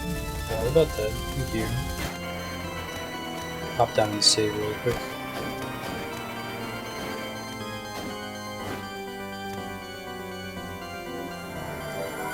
Looks like I was just about to approach a shortcut in that long arcade hallway as well.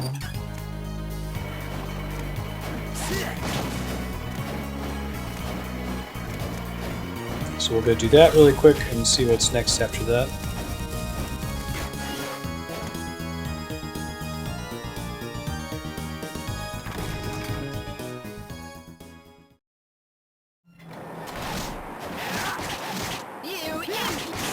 There we go.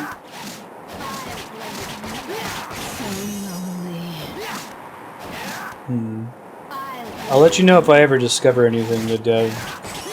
I definitely have that problem when I'm away. Yeah, I tried to keep in touch with yours. Stream when I was like traveling to PAX and that sort of thing by using Twitch chat. It just wasn't viable on a phone.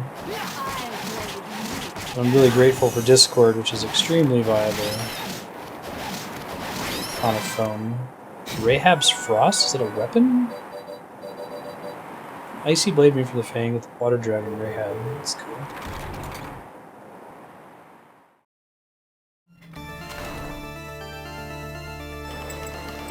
How did I not go through this before? I guess it didn't lead anywhere important. Huh.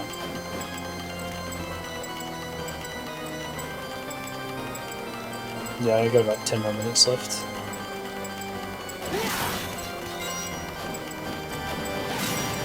We can open with that next time. Is it worth, like, how hard is the fight? Is it worth getting the bad ending, or can you just tell me what happens in it?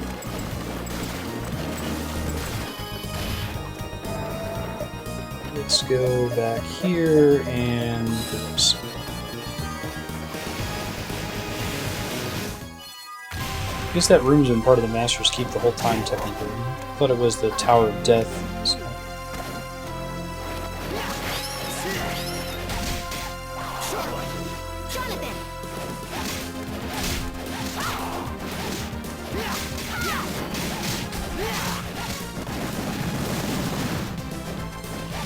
That ending's worth it.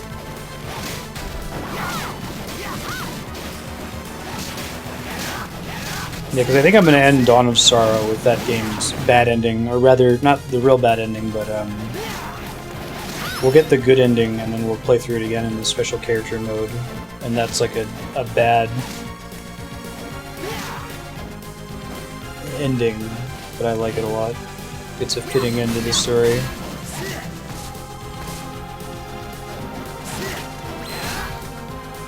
Dead Crusaders, man. Can you not do that?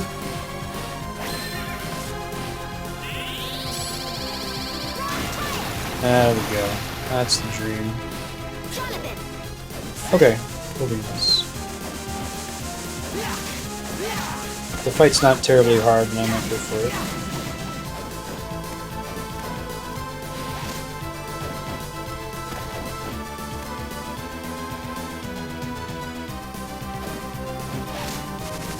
This area is really cool. Hey, Flame Demon.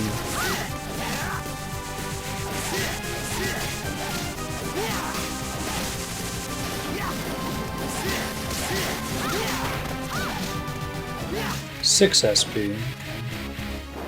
Whoa! That is a really cool sprite. Living.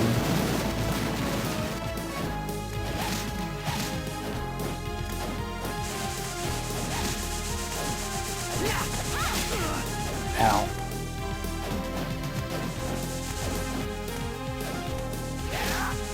Not an actual room. Go that way in a second.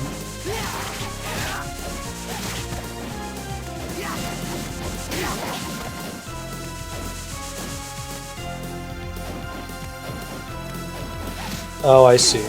Okay. Well, that makes it more exciting. So if you do the right thing, you're just purifying and that ends the fight, presumably. Alright. Concentrated beams of powerful light. What is that? Alright.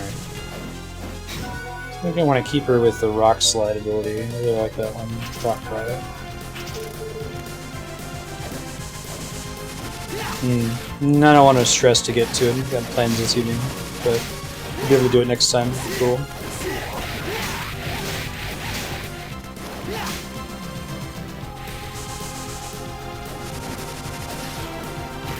Ow. Okay.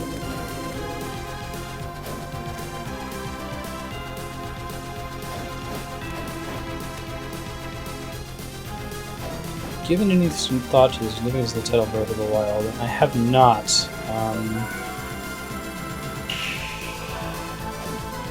Yeah, I mean, most Zelda titles are, well, a good chunk of Zelda titles are referring to like an in-game item. Doubt that's what the Breath of the Wild's going to be. Raise a good point. It's interesting. Curious where they're going with that.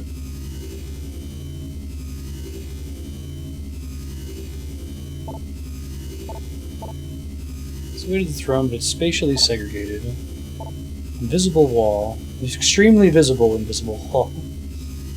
Oh, separated Dracula from the castle.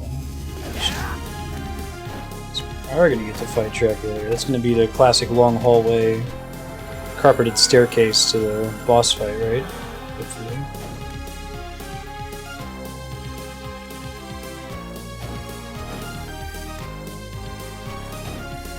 Think it will have to do with an item chaos factor? That could be cool.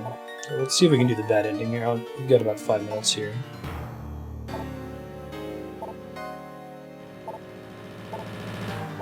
What's in there?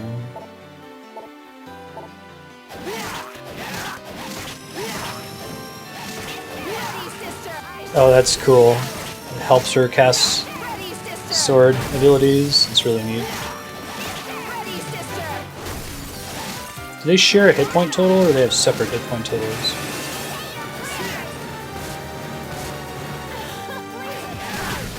Ouch.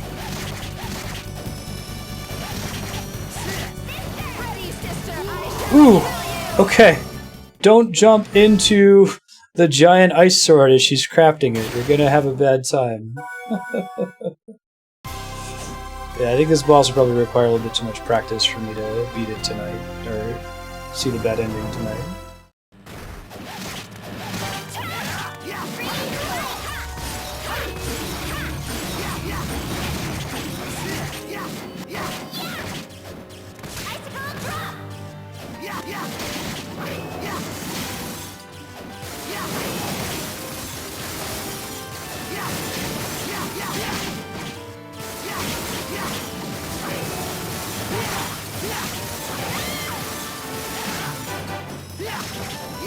I guess I can use a bunch of resources now, right? Since I'm going to be loading my save anyway. Ooh! Really don't want to let her hit you with that sword attack. Then they have to kill one to win. Okay, so I'll try to focus down the Ice Wizard lady.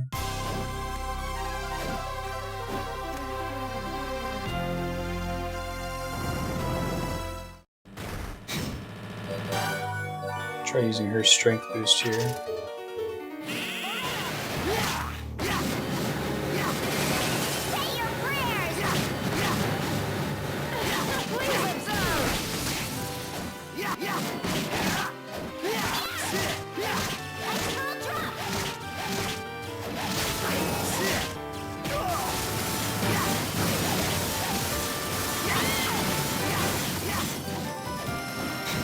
Use potions, and we're not going to use them otherwise.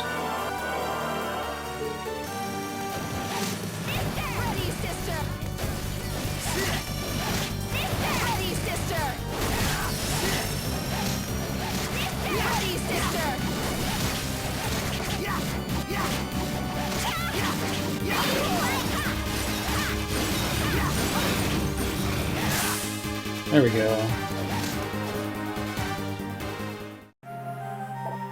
Give me, Eric. Brauner's defending them. Family isn't just about blood relations. We're joined together by our very souls. We shall flee the castle. Can't endanger my daughters further. Huh.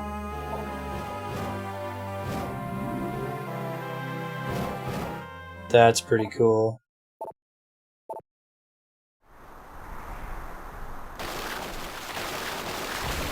Sister efficiency at its best.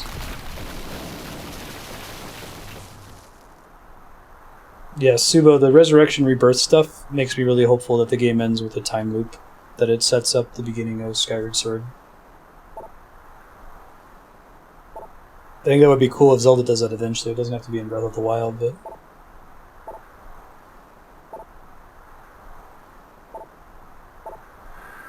I think we forgot something. Yay!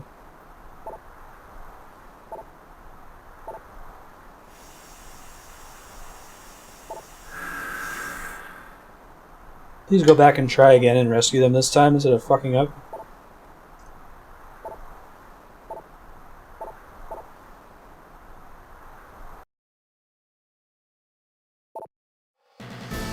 Game over. Yeah, that's really cool, Phelan. I wouldn't have expected that. It's very different from your typical mwahaha evil Castlevania villain, right? Cool, everybody. Thank you all for hanging out. I'll give you guys an update of what's coming up. Whoa!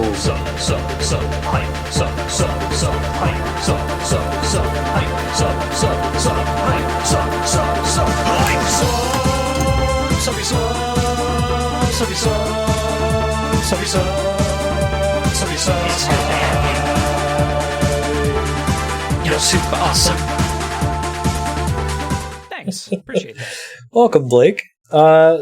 If you wouldn't mind telling me who you are in Twitch chat so I can hook you up with some of your perks there. Unfortunately, Patreon doesn't ask for your Twitch username. It asks for your real name. You are super awesome. Thank you for subscribing. And I'll quickly sign off here and give you guys an update on what's coming up for the rest of this week. Welcome, Blake.